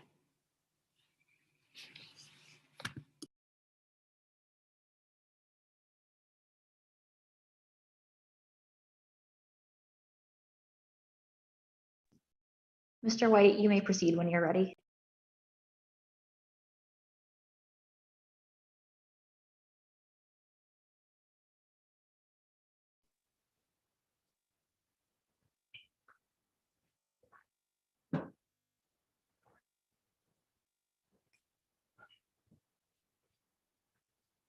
The landlord's property, the landlord's stairway, the landlord's responsibility. My client, Chimes Department Store, is a family-owned business that rented space for its store from Kermit Realty. As the landlord, Kermit signed a lease promising that it would maintain its property in a good and safe condition. On January 23rd, 2019, the plaintiff slipped on the landlord's property while walking up the landlord's stairway. And as a result, the plaintiff's injury is the landlord's responsibility. My name is Joshua White, and along with my co-counsel, Jackson Haddon, we represent the defense in this case, Chimes Department Store. They're a department store based right here in Waco, Texas. You may have heard of them or even stopped in their store, but it wouldn't be all too surprising if you hadn't heard of them. You see, they're not some massive corporation or a chain store. They're a family-run business owned by Reese Geller, a business that's been in their family for 3 generations. Well, Reese Geller has had the privilege of being able to employ local residents right here in Waco. He never imagined he'd find himself defending his company against an ex-employee. During their opening arguments, opposing counsel talked about their client, Jordan Gilmore. Jordan was a cashier at Chimes for nearly 10 years. And I want to make it clear from the start that my client has nothing negative to say about Jordan Gilmore. Before January 23rd, 2019, the only notable thing about Jordan was that she did her job. She woke up, came to work consistently for 10 years. Well, that's important to note, as the evidence will show that in the 10 years leading up to Ms. Gilmore's fall, she hadn't reported any other safety issues. So what happened on January 23rd, 2019 was an unfortunate but isolated event. Now, because the plaintiff alleges that negligence on the part of Chimes Department Store is the reason for Ms. Gilmore's accident, they gotta show a few things, the specifics of which you're going to hear a lot more about in closing arguments. But what I want you to remember and really consider during the course of this trial is that for negligence to exist, someone must be found responsible for maintaining safe conditions in the area where the accident happened. The evidence will show that someone was responsible for maintaining that area. Someone was responsible for ensuring the safe conditions of that area. And the evidence will show that that responsible party wasn't Chimes Department Store. You're going to hear a lot about the loading area where Ms. Gilmore fell today. I want to show you where that area was and what it looked like. So let's take a look at Exhibit 2. Throughout the course of this trial, it's important to resist the temptation of allowing the details of the incident to surpass the reality of the actual circumstances. The platform Ms. Gilmore unfortunately fell from wasn't at the top of some massive hill. It wasn't from a second story or a roof. She fell while taking a walk of what you can see is about barely 5 steps. Now, at no point will I ask you to belittle the severity of what happened. Only Miss Gilmore knows how embarrassing, how uncomfortable that experience was. And it never should have happened. But the danger and the risk involved was minimal, and Chimes department store was responsible. They did their part. But Kermit Realty failed to keep this area safe. Thank you, Mr. Haddon. The evidence will show that an agreement had been made between Chimes department store and their landlord. In exchange for money paid in the form of rent, the landlord of this property, Kermit Realty, would take on the responsibility of maintaining all the common areas. The evidence will show that their agreement specified that loading areas are in fact common areas. Today, when Reese Geller takes a stand, he's going to explain this agreement a bit more carefully for you. And he's the perfect person to explain because he helped negotiate that agreement. Unfortunately, today, the other party to that agreement won't be taking the stand. They won't be answering the difficult questions that need to be answered. They won't be taking responsibility. So it's our job as the defendant to explain for us and explain for them. Because today, the only person who is here and able to respond to the legitimate concerns of Jordan Gilmore is Chimes. We just ask that you approach this case, approach Ms. Gilmore's accident, and approach Kermit Realty's failures with an open mind. At the end of this trial, I'm going to return to you with my co-counsel, Jackson Haddon, and I'm going to summarize all of the facts and all the evidence.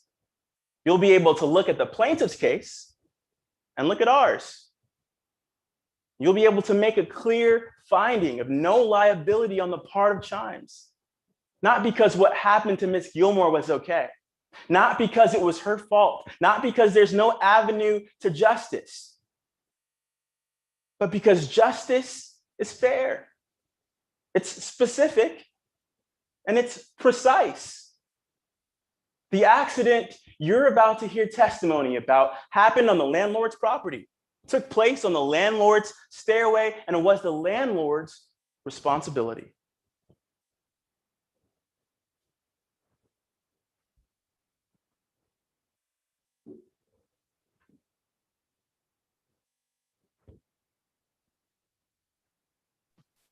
Thank you, Mr. White. Ms. Appler, if you would turn your video back on, please. Are you ready to proceed with your case in chief and your first witness? Yes, Your Honor. At this point, the plaintiff calls Ms. Jordan Gilmore to the stand. Thank you, Ms. Gilmore. I'm reminding you that you've been previously sworn in and are currently under oath. Thank you. Good morning. Ms. Gilmore, can you hear me okay? Yes, I can. Can you introduce yourself to the members of the jury? Sure. My name is Jordan Gilmore. How old are you, Ms. Gilmore? I am 49 years old. Where are you from? I'm born and raised right here in Waco, Texas. Do you still live here in Waco? Yes, I do. Do you work here? I used to, but not anymore. Why not? Well, as of right now, I'm currently unemployed. Where did you work before you were unemployed? I worked at Chimes, the department store that is in Waco. And what was your position at Chimes? I was actually a cashier there. How long did you work there? Approximately 10 years, give or take a little bit. Why don't you work there anymore? I haven't been able to work there since I got my knee replacement. Because of my knee replacement, I ended up losing my job there. When did you get your knee replacement? Last year. And was your entire knee replaced? Oh yeah, it was a total replacement of my right knee. Why did you need your entire right knee replaced? I had a accident at work that just really messed up my knee pretty bad. When did that accident occur? January 23rd of 2019. Okay. I want to talk to you about that day then, Ms. Gilmore. Do you recall January 23rd of 2019? Yeah, I don't think I'll ever be able to forget it. Were you working that day? Yes, I worked at Chimes that day from 12 to 8, my usual shift. During that shift, were you given any breaks? Yeah, I mean, I took a lunch break, of course, and then I took a break to smoke a cigarette later on in the evening towards the end of my shift. Do you remember what time? I worked 12 to 8, so I think it was close to 7 when I took that smoke break. And where did you take that smoke break? Out at the back of the store by the back exit. Why did you take it there? That's where management required us to take our smoke breaks.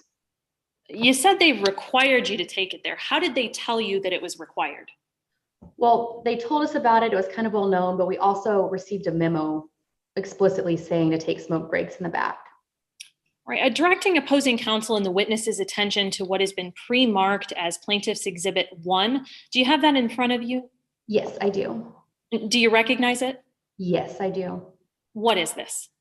This is that memo I was just talking about that Chimes, specifically my supervisor, Lane Kim, sent out to all the employees. Your Honor, permission to publish what's already been admitted as Exhibit 1?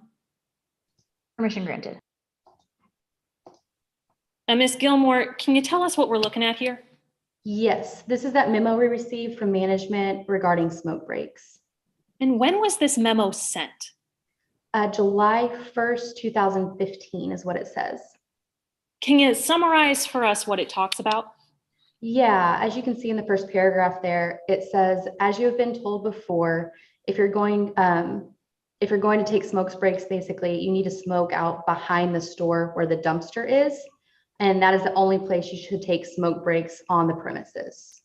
And Your Honor, may the record reflect that this language has been pulled out and underlined for the jury's convenience? Yes. Retrieving the exhibit. And Ms. Gilmore, did you ever take a smoke break out in front of the store? Nope, never. I always tried to follow the rules, especially the ones that management made as clear as this one. And was this the first time that you had taken a smoke break out back before? No, I smoked out there a bunch of times. Can you describe for the members of the jury the area where you're supposed to take smoke breaks? Yeah, so there's a concrete platform and a staircase right behind where the door opens up. And then right in front of the concrete platform is this big dumpster. Directing opposing counsel and the witness's attention to what has been pre-marked as Plaintiff's Exhibit 19, as well as Exhibit 2, which is already in evidence. Do you have those in front of you, Ms. Gilmore? Yes, I do. And do you recognize these? Yes, I do. What are these? So these are photos of the area where I smoked behind Chimes. How do you recognize them? I've been out there multiple times. I know what it looks like.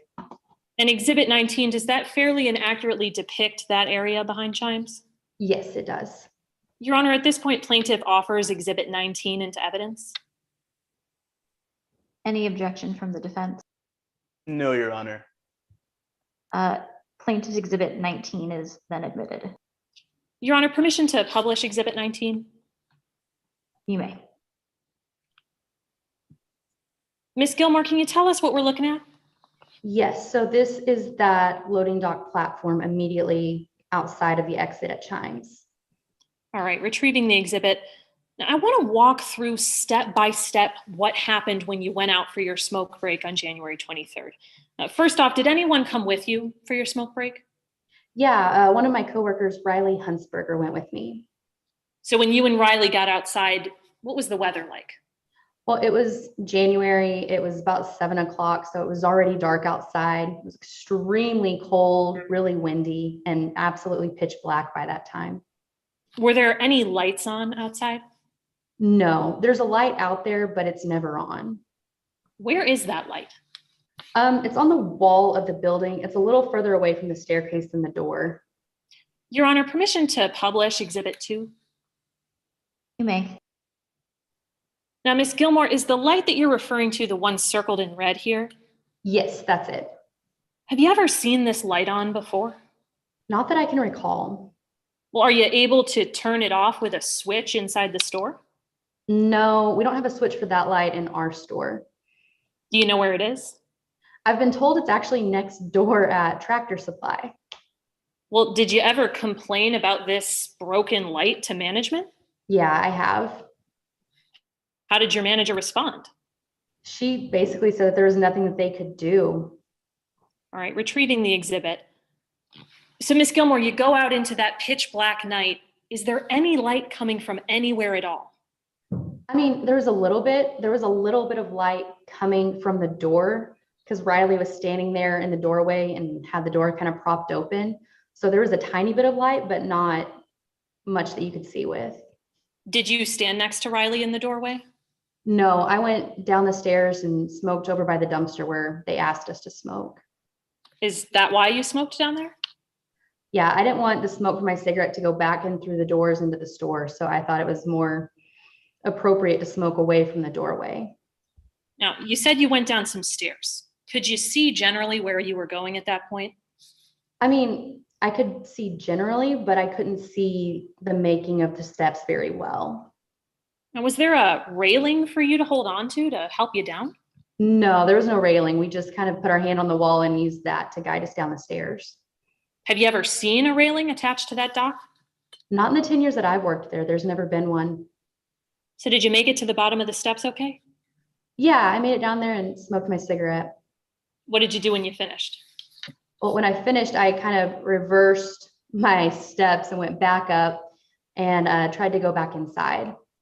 Did you make it inside safely? No, I didn't. That's the point that I fell. All right, I want to walk through that fall moment by moment for the members of the jury.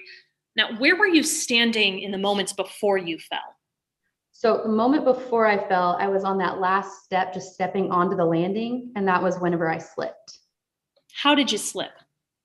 Like I said, Riley had the door propped open, and so I tried to go around the door, but my foot slipped off that top landing. All right, directing opposing counsel and the witness's attention to what has been pre-marked as Plaintiff's Exhibit 4. Do you have that in front of you, Ms. Gilmore? Give me 1 second. Yes, I do. And do you recognize this? Yes. What is this? This is a picture of that same platform landing with the door open, so you can see the tiny little space between the end of the landing and the doorway. How do you recognize this picture? Again, I mean, I go out there all the time, so this is a site I'm very familiar with. And does this picture fairly and accurately depict what that platform and door looked like on January 23rd?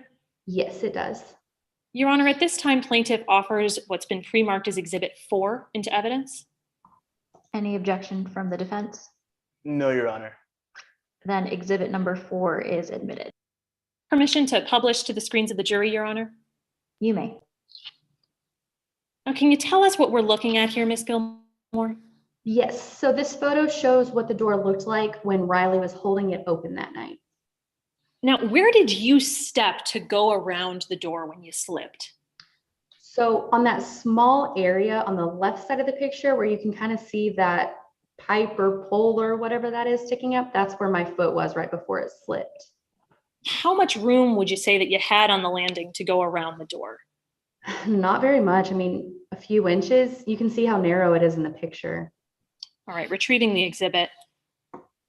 So Ms. Gilmore, after you slipped, where did you end up? Well, ultimately, I ended up on the ground closer to the dumpster than the platform. Did you land on your feet?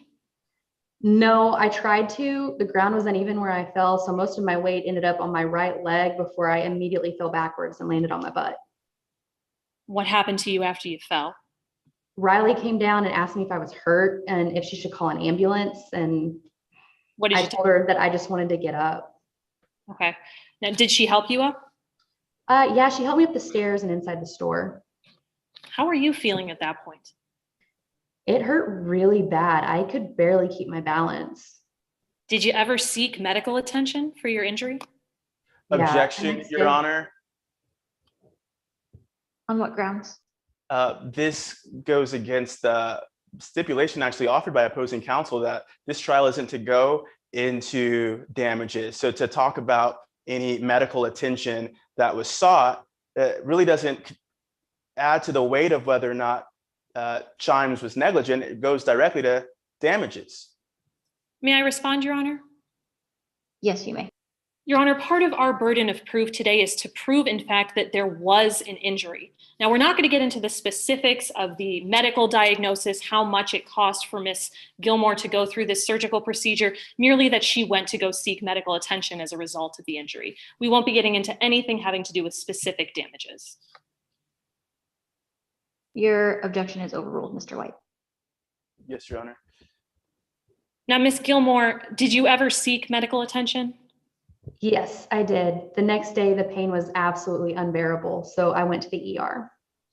Now, did you ever speak to any management at Chimes about your injury? I did. I spoke to my manager, Lane Kim, who actually came and talked to me. What did she say to you? She said, yeah, we probably should have fixed those stairs a long time ago. To your knowledge, Ms. Gilmore, did Ms. Kim ever tell the owners of Chimes about this? She told me she did numerous times.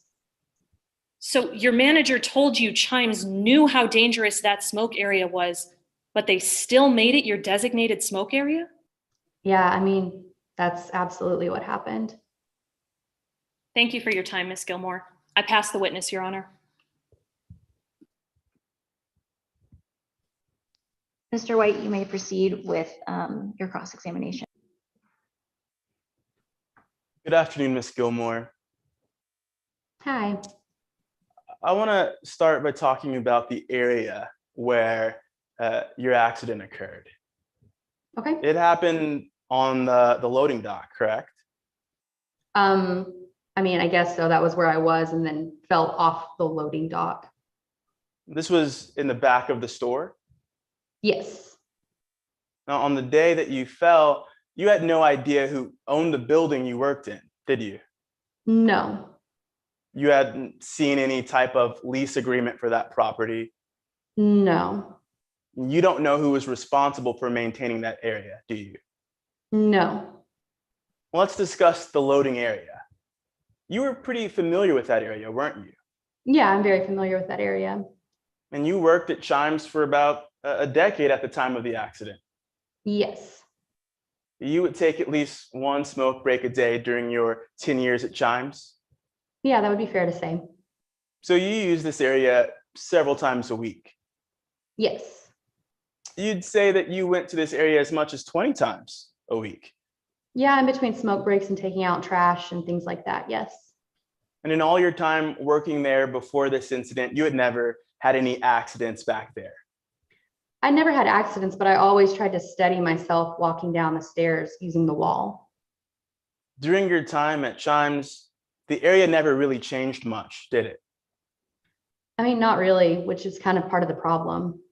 You never saw Chimes add rails in your time working for them? No. And you also never noticed the area get extra safety upgrades during your time at Chimes? No. Let's talk about the evening of January 23rd, 2019. Okay. That night, you went out for a smoke break with your coworker, Riley. Yes. You went down on the ground level to smoke. Yes. You did this to make sure that no smoke got inside the building. Yeah. Now, I want to be clear, Riley was smoking too, wasn't she? Yes, she was. And she was standing on the dock, right? Yes. Now, as you went down the stairs, you were generally able to see where you were stepping. Yeah, I mean, I couldn't make out the ends of the stairs, but there was a little bit of a glow of the light, but I couldn't see them very well.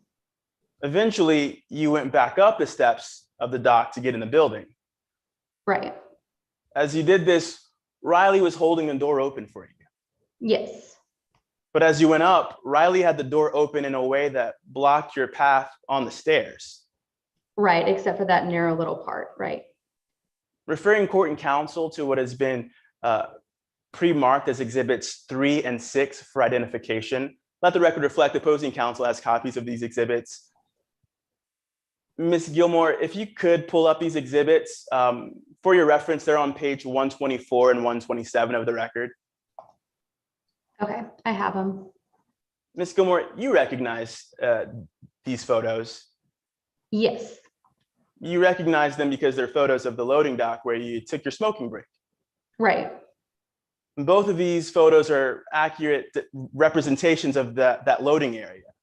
Yes. Your Honor, we move exhibits 3 and 6 for identification into evidence. Any objections from the plaintiff? None, Your Honor. Then May we exhibit, publish? yes, exhibits 3 and 6 are admitted and you may publish them. Ms. Gilmore, exhibit 3 shows the path when the door is halfway open, like it was when you tried to get around it, right? Right. You didn't wait for Riley to open the door all the way, so the door wasn't blocking your path. Isn't that right? No, I mean, at that point, I was standing right behind it, so there was no way for her to open it all the way up once I walked up the stairs. Now, exhibit 6 accurately shows what the staircase looked like when the door is all the way open, as it was when you went up after your injury. Yes. It shows the door as it was when you walked inside after your fall. Yes. When the door was fully open, you had no problems getting inside. After my injury? Well, after the door was fully open and after you had fallen, you didn't have any issues getting inside. I mean, other than Riley helping me because my knee was injured and I couldn't maintain my balance. But after you had fallen, you were able to get inside okay? With Riley's help, yes. Now, after this incident, you finished your shift. Yes. Your Honor, no further questions. Any redirect, Ms. Appler? Not based on that, Your Honor. May Ms. Gilmore be excused? Yes, she may. Do you have another witness to call, Ms. Appler? Yes, Your Honor. At this time, with the court's permission, the plaintiff seeks to admit portions of unavailable witness Kelly Dane's prior deposition testimony, which was taken on August 1st of 2020 by having my second chair, Ms. Letko, read Ms. Dane's answers while I read the questions. Your Honor, would you prefer to instruct the jury about unavailable witnesses now or reserve the instruction for the end of trial? We are going to reserve the instruction for the end of trial, and you may proceed. I'd like to now direct the court and opposing counsel's attention to page 2 of Ms. Dane's deposition, which is page 80 of the record for your reference, Your Honor, beginning at line 6. Good afternoon. Can you please state your name for the record? Good afternoon. My name is Kelly Danes. How old are you? I'm 42 years old. Where do you live? I live with my family in Madison, Wisconsin. Tell us about your education. I have a Bachelor's of Science in Mechanical Engineering from the University of Wisconsin-Madison. And since graduating from college with your mechanical engineering degree, have you gotten any further education? Sure, I've attended various seminars offered by the National Academy of Forensic Engineers. I took the courses to become a certified person/builder from the Scaffold Training Institute, and I took the requisite courses to become certified in ASME B31.3 process piping design from the American Society of Mechanical Engineers. So basically some continuing education and additional certifications. I noticed that your CV lists you as a PE. What is that? It stands for professional engineer. What do you have to do to become a professional engineer? Well, you have to graduate from an accredited engineering program, which I did. Then you have to pass the fundamentals of engineering exam, which I did. Then you work as an engineer for 4 years before you take the professional engineering exam. So I took that as well and passed. In which states are you registered as a professional engineer? I'm currently registered in California, Texas, Virginia, Wisconsin, Louisiana, Idaho, and Washington. And I'm also registered with the National Council of Examiners for Engineering and Surveying. What do you do professionally? I'm in the president of Danes Engineering, LLC. What does your company do?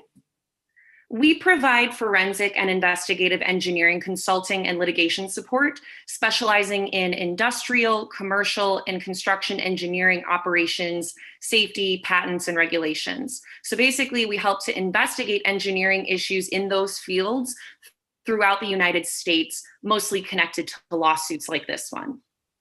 Now, based on what you do for a living, is it fair to assume that you regularly testify in lawsuits? Yes, no question about it. I testify and work as an expert on cases on a regular basis. To be honest, preparing expert opinions in lawsuits like this one, testifying in depositions and testifying at trials are about 99% of what I do at this point. Do you testify mostly for plaintiffs or for defendants? Both, pretty even really. How long have you been in business as Danes Engineering LLC? I've been doing that for the past 10 years.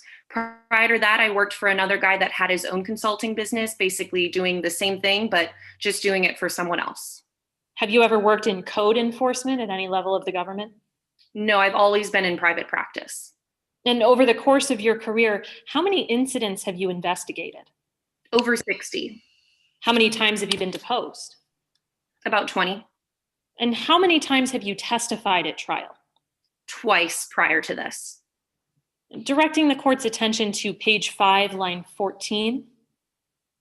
All right, Kelly, I want to move on and talk about your work in this case. What did you review in coming to your opinions in this case? I reviewed the deposition of Jordan Gilmore, the deposition of Reese Geller, a number of different regulations from the Occupational Safety and Health Administration, a number of provisions from the International Building Code, and I conducted an inspection of the location of the fall and took pictures of that area. Did you review anything else other than the items you just listed? No, I told you everything. And based on your review of those materials combined with your own supposed expertise in engineering, have you come to any opinions in this case? Yes, I have. Directing the court's attention to page 8 of the deposition, page 86 of the record, line 16. Okay, what opinions have you come to in this case? First, the International Building Code and the regulations from the Occupational Safety and Health Administration apply to the stairs and landing in question, and the facilities in question must be in compliance with those codes and regulations. What is the basis for that opinion? Well, in regards to the International Building Code, the city of Waco adopted that code and incorporated it into its own city ordinances on March 20th of 2001. The OSHA regulations were enacted into law in 1970. So both the IBC and OSHA regulations would apply to whoever was responsible for the maintenance and repair of the area where this incident occurred. Do you know or have any opinion on who was responsible for the maintenance and repair of these steps behind the Chime store? No, that's not what I was asked to do. I assume it was Chimes, but that's just a guess. My job was to look at the steps themselves and see if they met the code. All right, so what portions of the IBC codes and the OSHA regulations did you find important in this case? First, the general duty clause in the OSHA regulations, which can be found in 29 USCS section 654, and the maintenance provision under section 3401.2 of the IBC. Why are those significant in this case? These are general provisions that require an employer and or the party that is responsible for maintaining a building or structure to keep that building or structure in a safe and well-maintained condition, free from recognized hazards. Here, as you can see from the photographs that I took during my inspection of the stairs, the broken off concrete, the lack of stair railings, the lack of railings on the platform, the door blocking the pathway, and the lack of a light switch to turn on the light above those stairs were all hazards that should have been identified with a simple and effective safety program. But the defendant didn't have such a program and never identified or corrected these hazards. So fairly clearly, the defendant violated these requirements under both the IBC and the OSHA regulations. Directing the court's attention to page 11 of the deposition, page 89 of the record, line 6. What other portions of the IBC codes and the OSHA regulations did you find important in this case? OSHA 1910.37B1 and IBC 1006.1, which both deal with lighting. Why are those significant? Well, 1910.37B requires that lighting must be adequate and appropriate for a building exit like this one. And 1006.1 requires that any means of egress must be illuminated at all times the building is being occupied.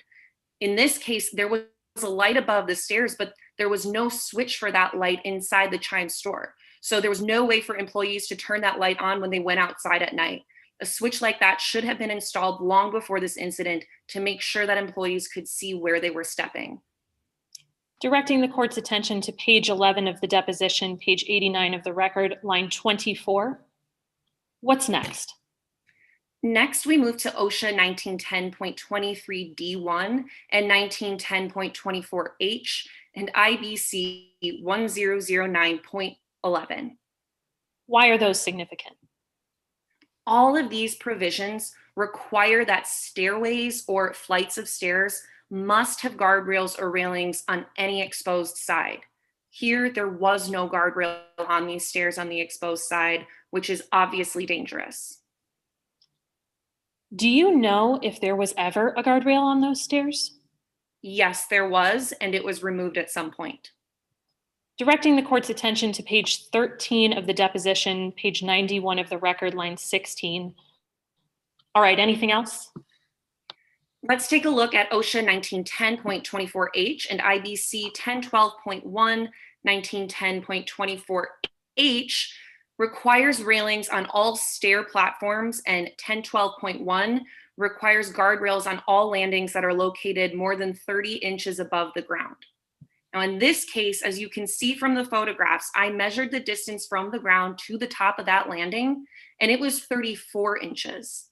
So this landing would be subject to both standards. Again, like we discussed earlier, this landing had a guardrail at one point and it was removed. And depending on exactly where the plaintiff fell, if the stair handrails didn't provide enough protection, then a guardrail around the landing would have given her something to grab onto to keep from falling. Do either 1910.24 or 1012.1 apply to loading docks? They don't mention loading dock specifically, but this wasn't a loading dock. Why do you say that? Well, just look at how it was used. Employees used this area to throw trash in the dumpster and used it to take smoke breaks. So this wasn't just a loading dock. Finally, directing the court's attention to page 14 of the deposition, page 93 of the record, line 22. Anything else? IBC 1005.2 states that doors opening into the path of egress travel shall not reduce the required width to less than 1/2 during the course of the swing, and that when fully open, the door shall not project more than 7 inches into the required width. When the door is open like it was at the time of this incident, it obstructs the path up or down the stairs to a 1-foot space between the edge of the door and the edge of the platform or the stairs where the plaintiff fell. Any final thoughts? Honestly, I just don't know what the defendant was doing here. All of this could have easily been fixed by putting up a guardrail around those stairs and landing and patching the cracked concrete on those steps. It would have been easy. And if the defendant had taken these simple steps, putting a guardrail along those stairs, putting a guardrail around that landing, making sure it was well lit, patching the concrete, then the plaintiff's fall would not have happened. Your Honor, with that, we ask that Ms. Daines be constructively excused, and we're done reading portions of the deposition onto the record. Mr. White, do you have any questions or any portions that you would be reading from this witness before she's excused? Yes, Your Honor. I'm also able to read with my co-counsel as we've prepared. That's okay? Yes, that's fine.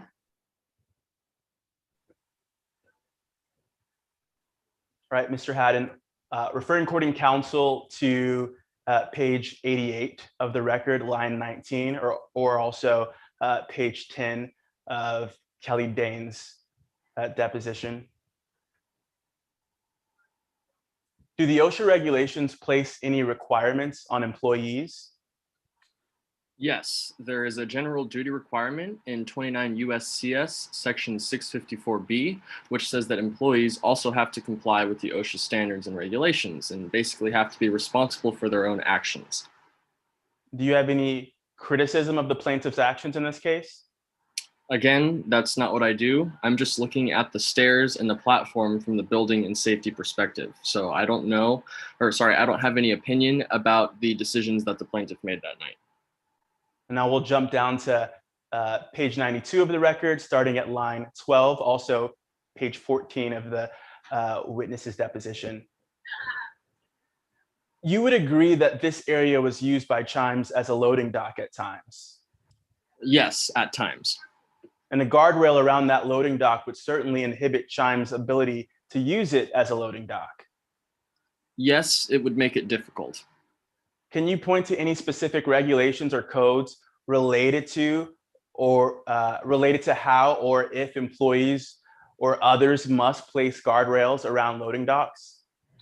No, I'm not aware of anything like that. No further questions, Your Honor.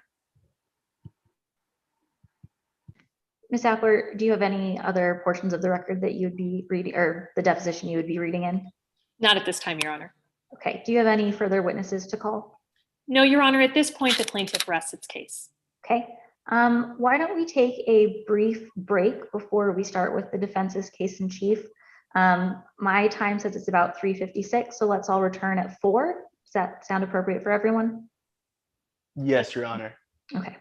Thank you, Your Honor.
Just to give you both a quick time update, Ms. Appler, you have 23 minutes of your time remaining, and Mr. White, you have 42 minutes. At this time, are you ready to proceed with your case in chief, Mr. White? Yes, Your Honor. The defense calls Mr. Reese Geller to the stand. Mr. Geller, I am reminding you that you have been previously sworn in and are currently under oath. Yes, ma'am. Good afternoon, Mr. Geller. Please introduce yourself to the jury. Hi, my name is Reese Geller. I'd like to begin by learning a little bit about what you do for a living. Mr. Geller, what is it that you do for a living? I am the owner of Chimes General Department Store. It's here in Waco. How long have you owned Chimes? Chimes is a family business that started with my grandparents, and I've owned it for 10 years. And how long have you worked there in your career or relative to your career? Yeah, I started working here, helping out as a kid since it's a family-run business, but I started working right out of college and then worked my way up and became the owner 10 years ago. Let's talk about the Chimes location. Do you own the building and the premises that the store currently uses? No, we actually leased the premises from Kermit Realty Group, and we lease it. When did that lease begin? We got the lease in 2005. How familiar are you with the lease? Oh, I'm very familiar. I helped negotiate that lease. Referring court and counsel to what's already been pre-admitted as Exhibit 11, Your Honor, may we publish? Yes, you may. Mr. Geller, do you recognize this exhibit? Yes, I do. How do you recognize it? This is the lease that I helped negotiate in 2005 for where the store is located now. Is there anything in particular you can tell us about this lease? Yeah, I mean, really important. It addresses what part of the property we actually lease and is under our control and are responsible for. That's the demised portion of the property. And then there's also some common areas which are not under our control or responsibility.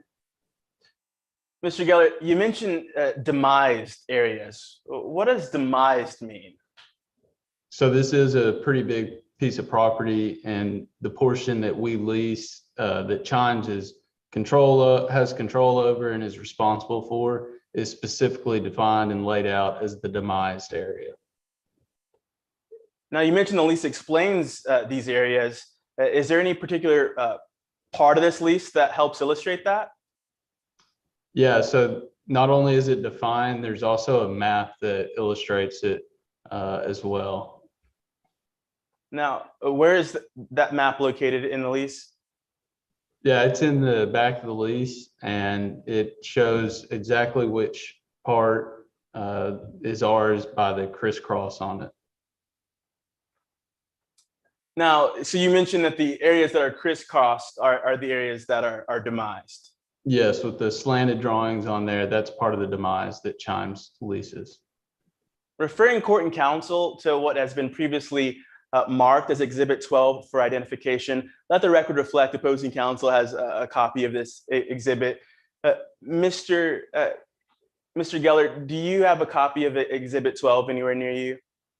Yes. Can you let me know when you have that up? Okay, I have it up. Do you recognize this? Yes, I do. What is it? This is the same map that is in the back of the lease. And how do you recognize it? It's from the lease. Your Honor, we move Exhibit 12 for identification into evidence. Any objections from the plaintiff? None, Your Honor. May we publish? Exhibit 12 is admitted and you may publish, yes. Mr. Geller, Does this exhibit show where the accident took place? Yes, the red X is where the accident location was. Is the loading dock you mentioned in the demised premises? No, if you look at the map, you'll see that it's actually part of what's referred to as the common area, and that's not under the demise that Chimes leases. Did Chimes ever use that common area? Sure. Whenever we moved there, we needed a place for us to load and unload products, and so this is that location. Now, you mentioned that the lease talks about demised areas. How does the lease classify the loading dock area? So under the lease, that's referred to as the common area. And the common area is, like I said, it's a pretty big property. And so that's what is not under Chime's responsibility or control. It is actually the landlord's control and responsibility. Did Kermit know that this area was designated as a loading area? Objection, Yes. Your Honor. This calls for speculation. Mr. White, any response? Your Honor, as an offer of proof, this witness can testify that they actually notified Kermit that this area should be transitioned into a loading area, and that because they personally notified Kermit, they know what Kermit knew about this area. So it wouldn't be speculation, it's actually based on his personal experience. May I respond, Your Honor? You may. In order for this not to be speculation, that foundation needs to be laid. And none of that foundation can come onto the record. Mr. Geller can testify as to what they told him specifically, but not to what he thought they knew. That is speculation. Do you have any other response, Mr. White? Yes, Your Honor, I'm not asking this witness what he thought they knew. I'm asking if they knew, and that is the foundational question that would then return the answer of what he knew and why he knew it. I am going to sustain Ms. Appler's objection, ask a few more questions to lay the proper foundation to get to this question, Mr. White. Yeah, great. Mr. Geller, did you ever inform your landlord of a desire to use this area as a loading area?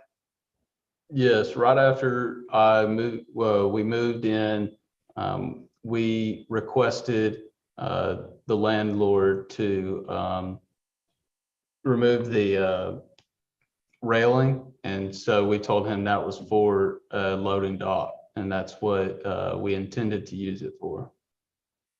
And what was the landlord's response to that request? It was immediately granted and agreed to. Objection, hearsay. Mr. White, a response? Your Honor, this isn't hearsay, it's an action. He's basically explaining what the physical act was. They requested that the loading area or the common area be transitioned into a loading area, and the landlord complied with that request. There's no out-of-court statement that is being elicited here. May I respond, Your Honor? You may. The specific testimony was that after they made the request, the landlord accepted that request. To accept that is a statement that's being offered for the truth of the matter here. May I respond, Your Honor? You may. Acceptance is an act of performance, quite common to what you would see in a contract. And a contract or an agreement is a legally operative fact to which the law ascribes rights and liabilities. So this is not a hearsay, this is merely a legally operative fact of something that happened in the context of an agreement. May I respond on those grounds, Your Honor? Very briefly. Your Honor, none of that foundation has been laid as to whether this was said in the terms of a legally binding agreement or a contract. No foundation has been laid as to the context of this acceptance. Therefore, to say that they accepted is a hearsay, is a piece of hearsay. Mr. White, did you want to make a brief response? Your Honor, the context and the foundation was laid. This witness has testified that he made a request and that the landlord complied and accepted the request. So the context is there. There's nothing missing or any foundation that needs to be laid to give context to this action. Ms. Appler, your objection is overruled, and Mr. White, you may continue. Now, finally, Mr. Geller, I want to talk about safety measures. Before January 23rd, 2019, was the loading area safe? Oh, yeah, of course it was. There was nothing, obviously unsafe about the area. Did you ever regularly inspect the loading area for safety issues? No, we directed all of our staff, all the employees, anybody that was on site to, always keep an eye out for anything that may come across as a dangerous condition or a safety hazard. And so never had any of that come up. Your Honor, we passed the witness. Cross-examination, Your Honor. Give me just one moment to write this time down. Of course.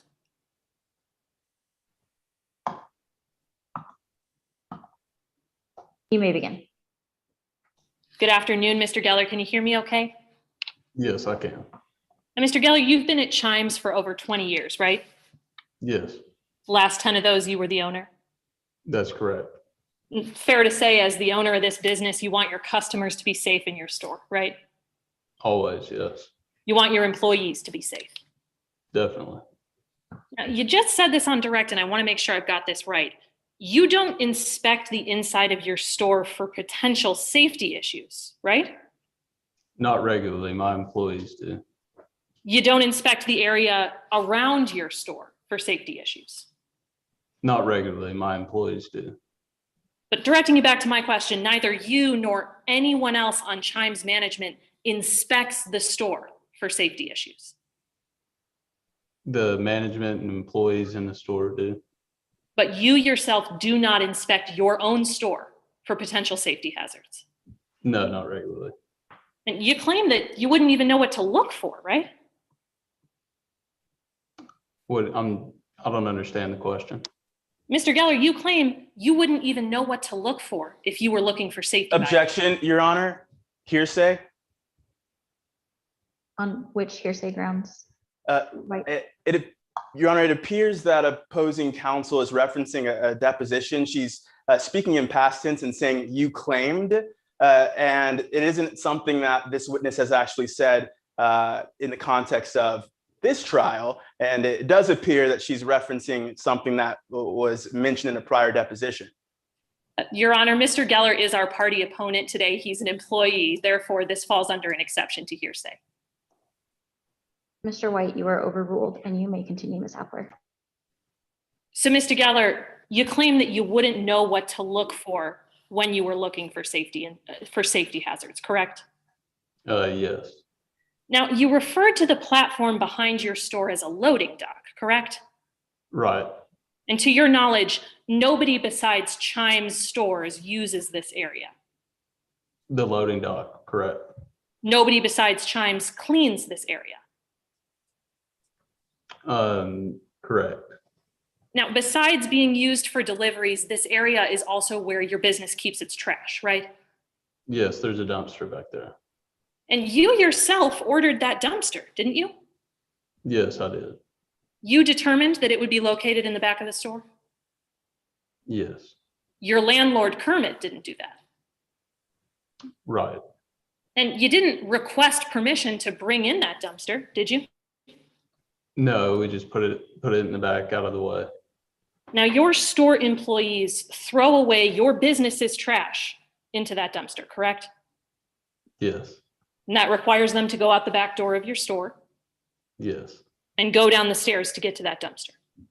Right. Now, I want to talk to you a little bit about what you and Chimes knew before Miss Gilmore's accident. Now, your company maintains employee records, don't they? Yes, we do. These records include workplace injury reports. Right. And your company labels these documents as recorded statement guides, correct? Yes. As the owner of the business, you have access to these records? Yes, I do. And you'd recognize one of those reports if I showed it to you here in court today? Sure, I would. Directing opposing counsel and the witness's attention to what has been pre-marked as Plaintiff's Exhibit 14. Do you have that in front of you there, Mr. Geller? Yes, I do. And you recognize this, don't you? Yes. This is one of those recorded statement guides that your business makes? Yes, it is. And this report details a workplace injury that occurred on January 12th of 2010, right? The statement is from that day. And this record is kept in the course of regular business at your company? Yes, it is. This record was made by the store manager at the time, correct? Yes. That's April Nardini? Yes. It was made about an employee? Yes, it was. That employee is Jason Stiles? Yes. And it was made about 4 days after this incident, correct? Yes, that's correct. This looks to be a fair and accurate copy of that report? Yes, it is. Your Honor, at this time, the plaintiff offers what's been pre-marked as Exhibit 14 into evidence. Any objection from the defense? Yes, Your Honor. Objection on the grounds of improper character evidence. Would you like to explain that a bit further, Mr. White? Your Honor, this incident that Exhibit 14 details is something that occurred nearly 9 years ago. The tendency of the jury would be to look at this and assume that if there was an incident at some time prior, then that suggests that there was a similar incident today. And for those purposes, are using this evidence to show propensity or to show that Chimes is conforming to some previous trait or character would be improper. These incidents are too attenuated. There's too much distance between these incidents for there to be any meaningful exception under the rule against character evidence. May I respond, Your Honor? Yes, you may. Your Honor, we will not be using this piece of evidence for propensity purposes. We're using this to show notice. This incident put the defendant on notice, which goes directly to that breach of duty, which is one of the elements of why we're here today. We won't be using it to show propensity evidence. We're only going to use it to show that they had noticed that this particular staircase was dangerous. Your Honor, may I respond briefly? Yes, you may. Opposing counsel has just admitted that she's only planning to use this to show notice. Well, she's already able to show notice through the testimony that has come out through other witnesses. So it would only be duplicative and unfairly prejudicial to bring in something that does have the potential of unfairly prejudicing the jury for the sole purpose of doing something that she doesn't need to do through this specific exhibit. Any further response, Ms. Appler? Yes, Your Honor, it's absolutely probative for the jury to see this document, to see the details of this incident and the notice that the defendant received. Therefore, just to go into testimony about it would substantially be more prejudicial to the jury to only talk about the testimony without actually allowing them to see the exhibit. Therefore, it is not more prejudicial to show them this exhibit. Can one of you please put the exhibit up on the screen for me, please? Yes, Your Honor, my co-counsel's got it right here.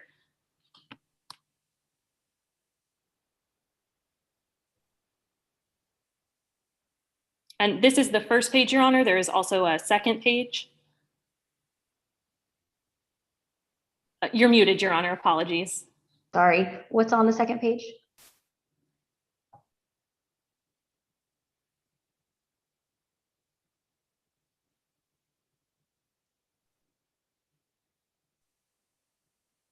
Give me one moment while I pull that second page up. That's okay. That's fine where it is.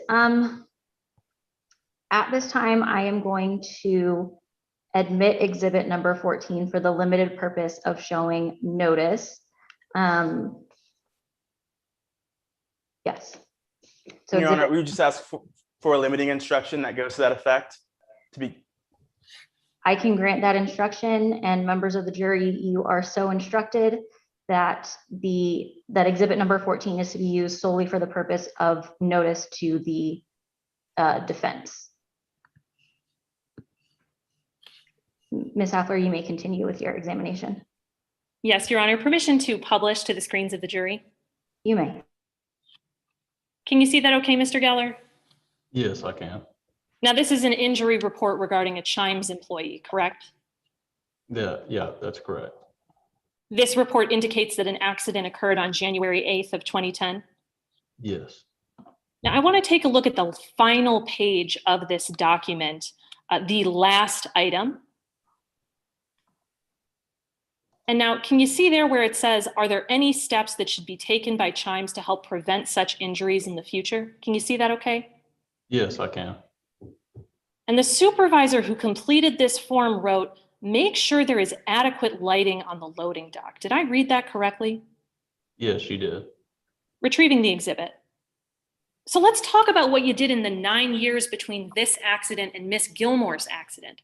Now, after 2010, you didn't install a new outdoor light by those steps, did you? No, I didn't. You didn't contact your landlord about getting a working light switch for that exterior light, right? Right, that's correct. You didn't put a flashlight by the door for your employees to use when it's dark outside? No, I didn't do that.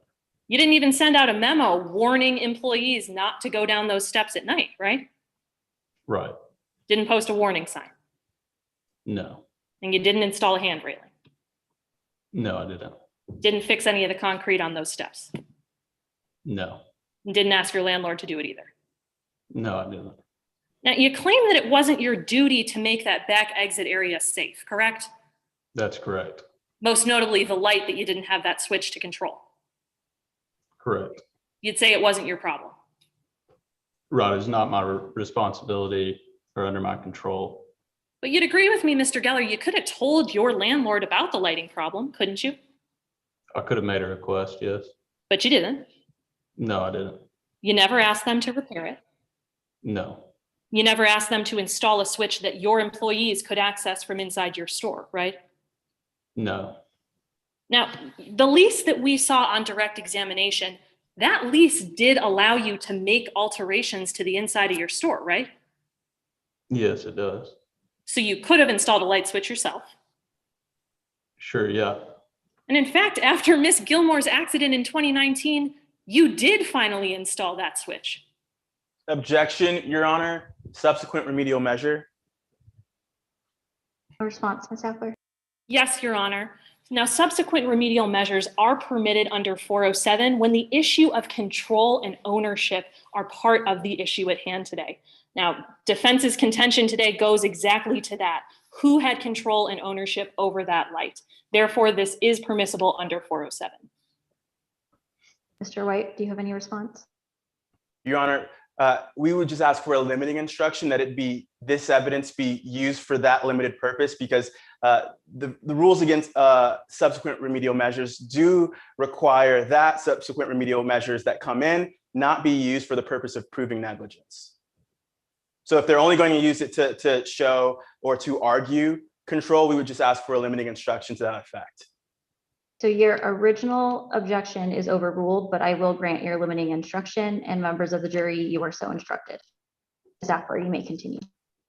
So, Mr. Geller, after Miss Gilmore's accident in 2019, you did finally install a switch inside your store that controls that outdoor light, right? Yes, I did. Someone at Chimes installed that new switch. Yes, Your landlord didn't. that is correct. Thank you, Your Honor. I have no further questions. Mr. White, do you have any redirect for this witness? No, Your Honor. Then, Mr. Geller, you are excused. Thank you. Mr. White, do you have another witness to call? No, Your Honor. At this time, the defense rests its case in chief. Okay, are both parties ready to proceed to closing then? Your Honor, if we could just have 5 minutes for a quick water break, the plaintiff would greatly appreciate it. No problem. Let's see, my time says 4:26. Why don't we come back at 4:32? Thank you, Your Honor.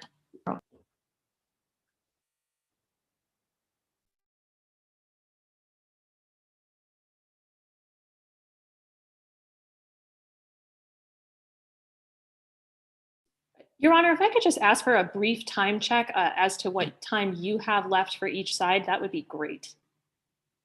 Yes, so currently I have that plaintiff has 16 minutes remaining and that the defendant has 33 minutes remaining. Thank you, Your Honor.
Your Honor, plaintiff is ready to proceed. I'm not sure if defense is back yet, but we're ready to proceed whenever you are.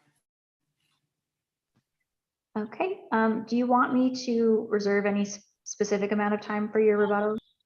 Yes, Your Honor, if I could have 2 minutes, that would be great. You may proceed, Ms. Eckler. Thank you, Your Honor. May it please the court. Counsel, members of the jury, carelessness creates consequences. When people are careless, when they go through life with a disregard for safety, they can hurt others. And we're here today because of a careless company. Now, today you heard that the defendant, Chimes Department Store, they chose to be careless. You learned that the defendant chose their image over their employees. You learned that one of their most dedicated employees, an employee of 10 years, Miss Jordan Gilmore, suffered the consequences of their carelessness. Now, you learned that we're here today because Miss Gilmore suffered an injury while working at Chimes Department Store. You learned that on January 23rd of 2019, Miss Gilmore was injured because of the defendant's negligence. And we had to prove that to you today by a preponderance of the evidence. You might be asking yourselves, well, what does that really even mean? In a few moments, the Honorable Judge Chavez will come before you and she'll give you a set of jury instructions. She'll tell you about the questions that you have to answer as jurors today and what the law really means. Judge Chavez will tell you that today we had to prove that 3 things were true in order to prove that the defendant was negligent. So let's take a look at those jury instructions. First, we had to prove that the condition in question posed an unreasonable risk of harm. Second, we had to prove that Chimes Department Store Incorporated knew or reasonably should have known of the danger. And third, we had to prove that Chimes Department Store Incorporated failed to exercise ordinary care to protect Jordan Gilmore from the danger by both failing to adequately warn Jordan Gilmore and failing to make that condition reasonably safe. Now, that may all sound a bit confusing. So what I'm going to do is I'm going to break it all down for you. We're going to go piece by piece, moment by moment, step by step, and talk about how we proved every single one of those elements to you today and how we proved them by a preponderance of the evidence. Now, members of the jury, a preponderance of the evidence just means more likely than not. It means a mere tipping of the scales. So let's talk about how we met our burden today. Now, I want to go back to 2009 here in the great state of Texas, to Waco. When Miss Gilmore told you she proudly began her job as an employee of Chimes Department Store. Today you got to meet Miss Gilmore. She told you how she dedicated 10 years of her life to working hard as a cashier for the defendant. She told you how she always followed the rules, giving her best day in and day out. Now, you heard that in 2015, the defendant enacted a new policy, and that was that smoke break policy. You saw this memo. I showed it to Miss Gilmore on direct examination, and she told you this was always the policy, but they received this in 2015. Now, she told you that this new policy said that all smoke breaks had to be taken behind the store near the back door. And you learned from the defense's own witness that this policy was put in place to protect the defendant's image. They put their employees out back, a request that might seem reasonable to the average employer, but you learned what putting the employees out back really meant. You saw those dangerous conditions. And the defendant subjected their employees to these conditions day after day. You saw that any employees who wanted a smoke break, who had to take out the garbage, who had to make deliveries, including Miss Gilmore, had to stand on that exposed concrete platform behind the store right next to the dumpster. A platform that was falling apart without a handrail, without adequate lighting nearby. A platform with chunks of stairs missing from it. You learned that this was the designated smoking area that the defendants chose for their employees. Now, you heard the defendant knew that this smoking area could have violated building codes, government regulations. And you heard from Mr. Geller today, they never even inspected it for safety concerns. They were careless, members of the jury. Therefore, we've met those first two elements. You've seen today, these conditions posed an unreasonable risk of harm, and the defendant knew. They knew that these conditions were dangerous. They had notice from that past employee, and they ignored that. They were careless. You saw this light, the light that could have been fixed, the light that the defendant knew didn't work, knew was a problem, but that they left with no switch installed when Miss Gilmore was an employee. You learned that there were no street lamps or exterior lights illuminating that small staircase, only a small sliver of light coming through that back door from the storage room. So Miss Gilmore told you she quickly smoked her cigarette, she headed back inside, and as she climbed the stairs of that platform with barely any light, no railing to grab onto, she slips. You saw this tiny bit of concrete, these few inches that she had to navigate around that door. Look closely, members of the jury. Look at that exposed pipe, the chunk of concrete missing. This was the condition that the defendant left these stairs in for their employees. So with no guardrail to catch her, nothing to grab onto, she falls to the ground. She lands on her right leg. She damages her right knee. Miss Gilmore told you after that fall, she had to have her entire knee replaced, all because the defendant chose not to prioritize the safety of their employees. Now, you also heard testimony from an expert witness today, Miss Kelly Danes. She was a mechanical engineer, an expert in commercial and industrial engineering. And you heard portions of her testimony from that previous deposition. My co-counsel and I read them to you. Ms. Dane's testimony made it clear of the numerous federal guidelines that Chimes department store violated. Guidelines that involved those handrails, the staircase, the lighting, the concrete. The evidence showed today that this area was not safe and that the defendant knew it wasn't safe. They knew that this platform was dangerous.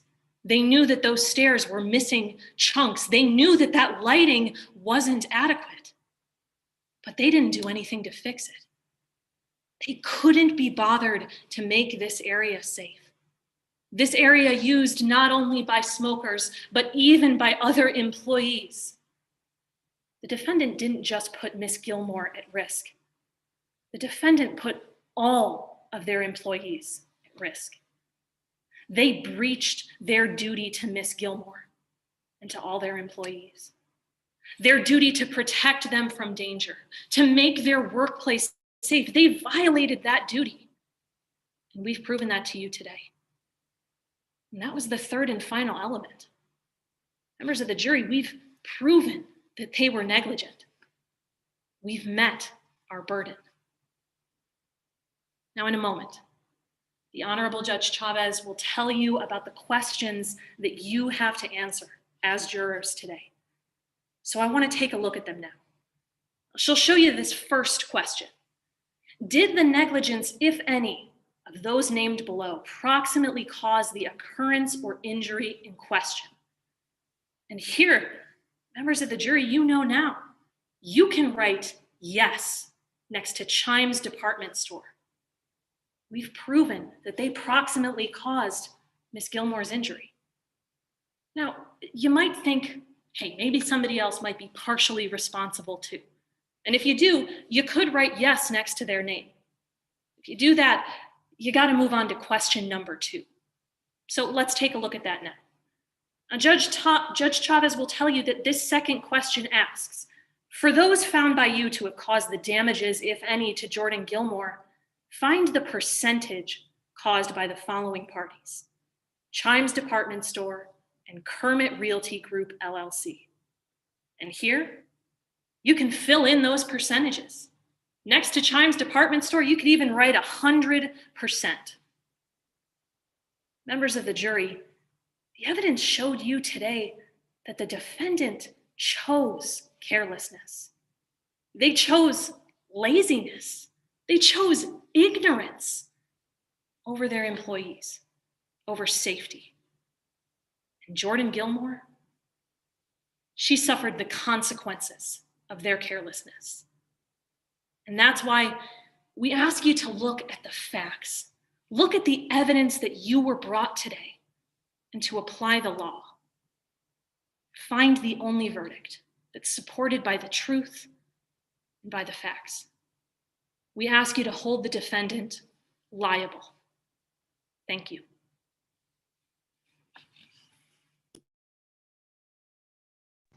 Thank you, Ms. Appler. Mr. White, you may proceed with your closing when you're ready.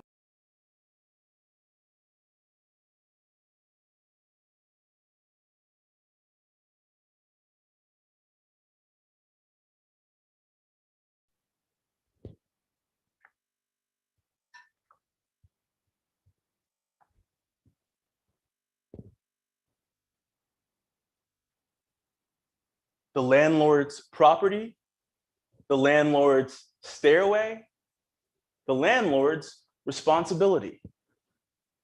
My client, Chimes Department Store, is a family-owned business that rented space for its store from Kermit Realty. As the landlord, Kermit signed a lease promising that it would maintain its property in good and safe condition. On January 23rd, 2019, the plaintiff slipped on the landlord's property while walking up the landlord's stairway. And the plaintiff's injury was the landlord's responsibility. Nobody deserves to fall down and hurt themselves, especially someone like Jordan Gilmore, a cashier for Chimes. And we should all be able to do our jobs without wondering if the place where we do that job is safe. Well, Jordan Gilmore may deserve justice. It should not be at the expense of an innocent party. For 2 years, Reese Geller and his family have lived under the cloud of this lawsuit.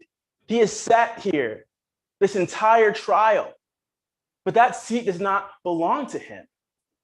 The landlord, the property owner, Kermit Realty should be the one sitting in that chair. What does it take to build a business, to create something, to carry on the proud tradition of your family? Chimes Department Store isn't some faceless corporation based in some megacity. It's not a Macy's or a Nordstrom. It's a family business that serves the families in our community. Reese worked his way up the company and carried on his family's tradition by running this business. This is the dream. It's his dream. But it has turned into a nightmare because he is being sued for something someone else failed to do. Now, Ms. Gilmore, and her fall was unfortunate. But in the eyes of the law, my client's actions weren't a contributing factor. Furthermore, it is the plaintiff's burden to prove by a preponderance of the evidence 3 things. First, that conditions under the control of Chimes Department Store pose an unreasonable risk of harm. Second, that Chimes Department Store knew or should have reasonably known of the danger. And third, that Chimes Department Store failed to exercise ordinary care to protect Jordan Gilmore from that unreasonable risk of harm. Now, admittedly, preponderance of the evidence is a term that most of us are probably not familiar with. It's a term that most people probably don't use in their day-to-day walks of life.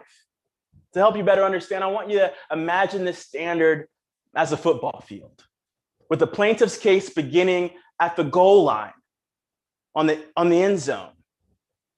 Now, in order for their case to successfully matriculate, in order for their case to successfully lead to a positive result for their plaintiff, well, they have to carry their case all the way past the 50-yard line. Not the 50-yard line. They have to cross over it. They have to do this while dodging all the facts and evidence and testimony that line up against their case. If testimony that was brought forward today or any other facts or evidence tackle their case before it passes that 50-yard line, then their case fails. So let's talk about some of that evidence. The underlying principle of negligence revolves around the responsibility we have to each other and to ourselves. And so let's turn our attention to the most important element of negligence in this case, which is duty. The question opposing counsel has failed to correctly answer is who owed plaintiff a standard of care to operate, manage, and maintain the area behind the loading dock and stairway. To answer that question, you need to look at one place and one place alone, the lease. So let's take a look at the lease.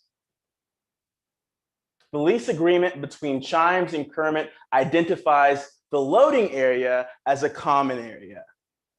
And you learned today during Directive Reese-Giller that landlord Kermit knew about Chimes' loading area.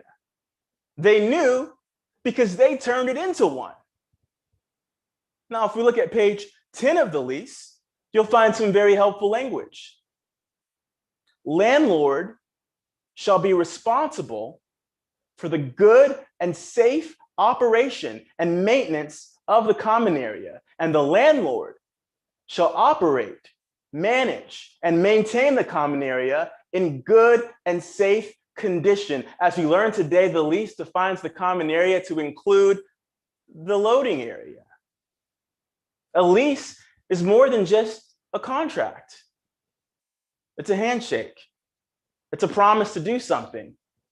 Because this was the landlord's property, they promised to maintain it. Because it was the landlord's stairway, they promised to keep it safe. Because it was the landlord's duty, they are responsible. Thank you, Mr. Haddon. Now, that's the primary benefit of a lease. You're not just paying for the benefit of utilizing a building, you're paying for the convenience of having a responsible party maintain the premises. It's a right Chimes was entitled to. And Chimes trusted Kermit with that right. We can't allow them to just hop away and avoid responsibility. Now, the lease isn't the only evidence we brought that shows that Kermit was responsible for maintaining the loading area. Today, you heard from Mr. Geller. He told you that he wasn't allowed to remove the railing from around the loading area. He had to get permission. When you're responsible for something, when you're in control of something, you don't need to ask for permission. You ask permission when you know someone else gets to decide. Someone else gets to say no. Someone else is in control. Now, opposing counsel has the responsibility, the burden of proving that Chimes is responsible for the loading area. The facts I've discussed prove otherwise. Besides their own personal opinions, the plaintiff has no evidence that Chimes was responsible for the loading area. Now, during your deliberations, you're going to be allowed to review some of the statements from the plaintiff's expert witness, Kelly Danes. Now, the plaintiff paid for her opinion, but made sure that that opinion wasn't comprehensive. When asked if she knew or even has an opinion about who was responsible for the maintenance and repair of the steps Miss Gilmore fell from, Ms. Dane's response was, their expert response was, no, that's not what I was asked to do. Well, there's a reason she wasn't asked to do this, because the answer to that question doesn't support the plaintiff's case.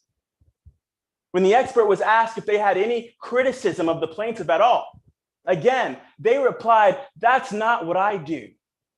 Their expert admitted they don't get paid to criticize their paying customers. You see, Kelly Danes isn't much of an expert at all. She's a litigator. You see, a litigator fits the facts into a narrative that benefits their client. An expert vets all the facts, regardless of where it leads them. Career litigators like Kelly Danes help sue people for a living, and they only get paid when they say what's helpful to their client. But her inability to conduct an honest and thorough investigation doesn't help Jordan Gilmore. It hurts her. It doesn't resolve injustice, it perpetuates it. We're still left with an essential question. This case is rooted in: where is the negligence? They have to prove negligence. A tidbit, a little bit, moderate, adequate, kind of a lot, that still isn't more likely than not. They've got to prove it. They've got to explain why Chimes is sitting as a defendant party in a negligent lawsuit. They've got to answer the question their experts wouldn't. Chimes wasn't responsible for maintaining the loading area by a preponderance of the evidence. Now, maybe there's something Chimes can do to help Miss Gilmore, and they're more than willing to discuss that, to have that conversation after trial. But it's important for my client to defend themselves in court, because this accusation, despite how sincere it may be, is false. Chimes has a duty to defend their reputation, not out of pride, but out of necessity. The jury deserves answers. Miss Gilmore deserves closure, and Chimes, they deserve a just verdict. Due to a biased expert witness, an investigation that didn't even attempt to answer the most important questions, and the absence of Kermit Realty, who should be sitting in my client's place, none of you got any of those things. For that reason, I'm asking you to return a verdict of not liable, because the loading area is the landlord's property. Miss Gilmore fell on the landlord's stairway. And what happened to Miss Gilmore is the landlord's responsibility.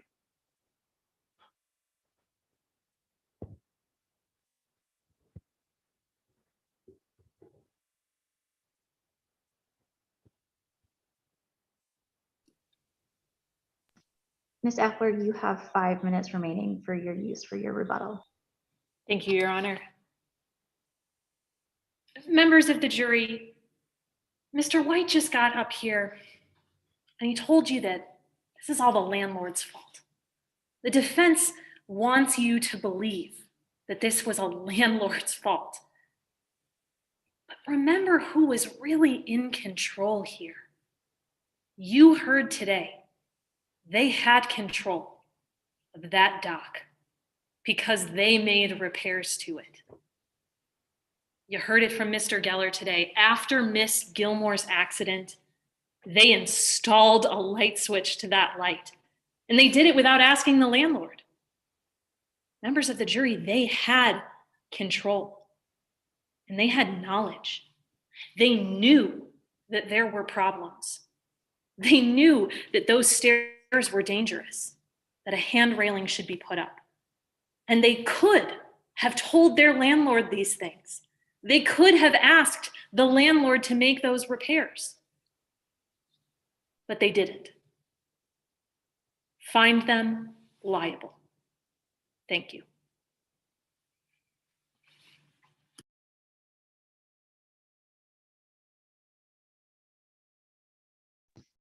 Okay, and with that, that concludes our trial for today. Jurors, you may go ahead and enter into your deliberations to fill out your ballots. As soon as you get them sent in, you can come back onto the screen to do some comments with the participants. And then as soon as I get the go ahead from our tabulation room, I will release you to enjoy your Friday evening.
If everyone's ready, I think we can go ahead and proceed with some comments. I'm still waiting to hear back from our room, but I'm sure by the time we're done with comments, we will hopefully all be free to go.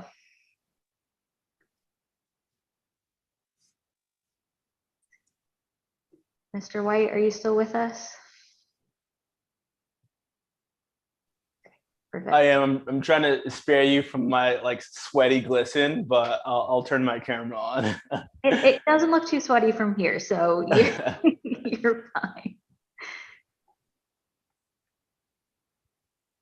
Would any of our jurors like to begin? I'm happy to jump in. Let me give you both a compliment and a constructive criticism for going forward. First of all, Zoe, I thought you did a great job on cross-examination. I really enjoyed your cross tone. You were very direct, incredulous, and you did an excellent job of setting up the witness and not letting him squirm out. Constructive criticism in future rounds, I would leave your camera on during opening and closing. When Josh was opening, you may have an objection. He potentially got a little bit argumentative, and you might have had an objection. You've got to have that camera on, and it should be like you are at trial. You know, the jury should see you taking copious notes and paying attention to what he's saying, and being ready to respond. And then Josh, I thought you did a fantastic job with the empty chair argument. In fact, literally using your chair as almost the empty chair at the end of both opening and closing. And I like your closing with the focus on the hired gun expert. Juries eat that stuff up. They know that experts are paid, and they can turn on them because of it. My advice to you in future rounds, in cross, listen to the witness. The plaintiff agreed that she never saw any changes, but then she went on to say that was part of the problem, and you let her get away with it. You've got to deal with that. You've got to cut her off and say, no, let me ask you this question again. You never saw any changes, right? And in fact, you were used to the conditions there, or something along those lines, and make her go along with you. But anyway, you both did a great job. That was a well-fought match. Thanks. I can go ahead and go next if that's all right. So I'll try to do something complimentary and then also a constructive criticism as well.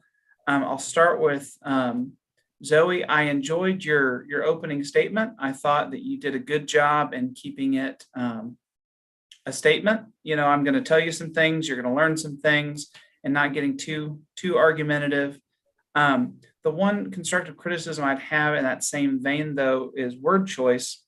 You did a good job kind of constructing a theme statement and trying to convey that and repeat it, which is good mock trial instinct.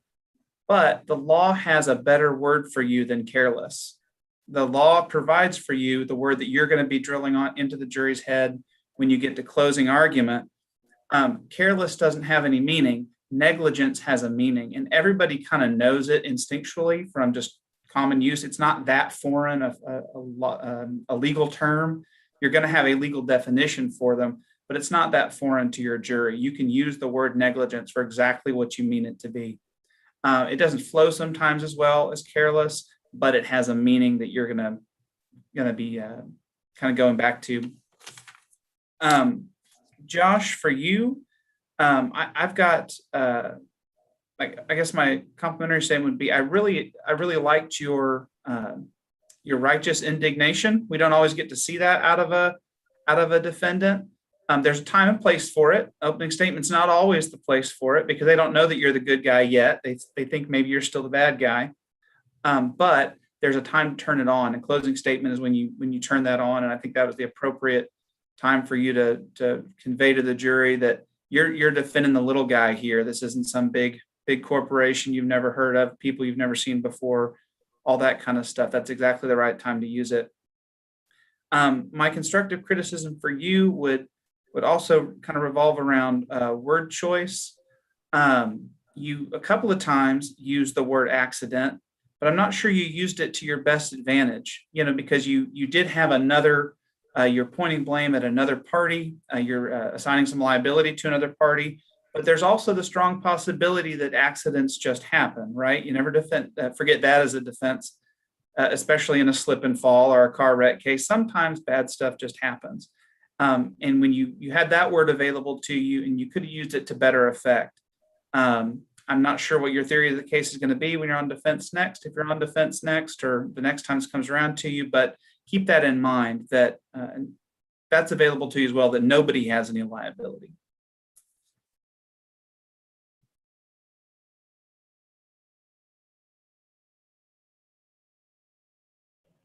Hey, I can go next. Great job to both of you guys. You guys have great natural ability and can tell you've also just put in a lot of work, learning the stuff. Just real brief, I'll go stick with the one compliment and one thing to stick with, one thing maybe for next round. Zoe, I'll start with you. I thought your opening was great. Your story, you really got my attention with that. So keep that up.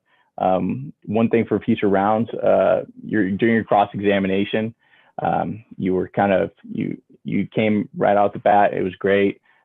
You were hitting the good points, and then you kind of got to a place where you were laying things out, and you got him to agree to the first sum, and he agreed to everything, but your inflection kind of went down towards the end. I would have kept that up because it was very good going off the bat, and all of the things that he didn't do and stuff.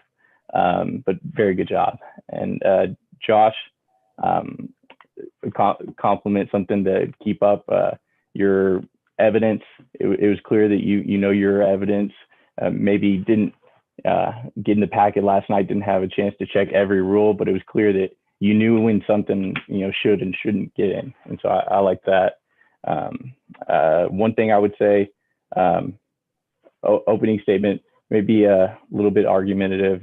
Zoe, maybe yours as well. But Josh, when it came to the closing, it was great. The righteous indignation was really good. And so great job to both of you guys. It was very close round. Hi all. Yes, I agree. It was really good. Zoe, both of you, I liked your presence. I thought you guys did a really good job of coming across well. Josh, I actually have some of the same issues you do. I speak a little too informally. It can work for your benefit with a jury. I'm not going to tell you it won't, because it can. But as I think it was Jesse was saying, just be careful with what words you use and make sure that even if you're going to speak informally, that it benefits your client. Zoe, you're wonderful, really. The criticisms I have are so technical that I don't even want to get into it. I think you guys are doing a really great job for this competition, and just listen to what everybody else said. And thank you so much for doing this. I will say one quick thing that I think is very specific to these kind of online virtual hearings is at one point, there was a very brief flash of the photographs of the plaintiff's knee with all the staples in it. And so Zoe, on your end, I would make sure that who's ever in control of that, make sure that doesn't happen. And Josh, I would make sure that you're paying attention for things like that, because in a bifurcated trial like this, where we're not talking about damages at all, that is something you don't want on the screen. You don't want your jurors to see, and they are not going to forget seeing that because it's gross and nasty. So I would say, it's not something you're normally going to deal with if you're like in person in a trial, but for something like this, you have to be very careful with those technical kind of things that I really went to click stop share screen and Yeah. accidentally I was like, oh my God. It happens. So just something to keep in mind. And then Josh, just one thing. I think I loved your argument about the hired gun. And I think you missed an opportunity with the OSHA expert that's on your side of the packet, because he's not a hired gun, or she. And I think it really would have bolstered your case. So if you move on, I would really take the opportunity to use that because it just gives you so much more support on that end of it, and really would have just kind of been an extra little pop that this guy said nothing was wrong and he is not even paid to be here. So, okay, well, we have been cleared from the powers that be. So I thank you to our scoring judges, jurors, for being here. You are free to go. And Zoe and Josh, you are free to go. I think that you already received instructions for kind of how the rest of the weekend will go and how you'll get that information. I'm sure you'll get some emails. If you have questions, I can go and try and find some information for you if you need it. But otherwise, everyone is free to go. Thank you so much for judging. Great job, Ms. Appler. Thank you, you as well. And thank you all so much for taking the time out of your Friday night to do this with us. It's so helpful to hear the feedback and we really, really appreciate it. Good luck. Good Bye. luck.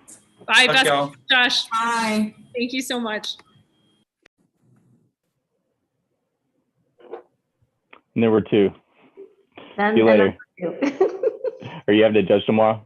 No, just today, but I'm going to be here tomorrow because the LLM program is having their on-campus session and Allie just needs an extra set of hands. And so I'm going to come up and help her out a bit. So I'll be here. Not. Hey, you did a way better job than I. When I first got asked to judge, I was like, okay, is it like judge, like call the stuff? Because I'm going to look up my rules of evidence and stuff. And Oh no, I literally tore out pages from like the Barbary outline that I kept, and I had my flashcards.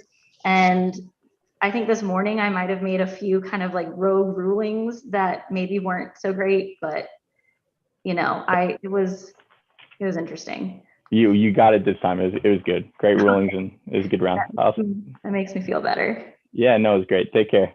You too. Bye.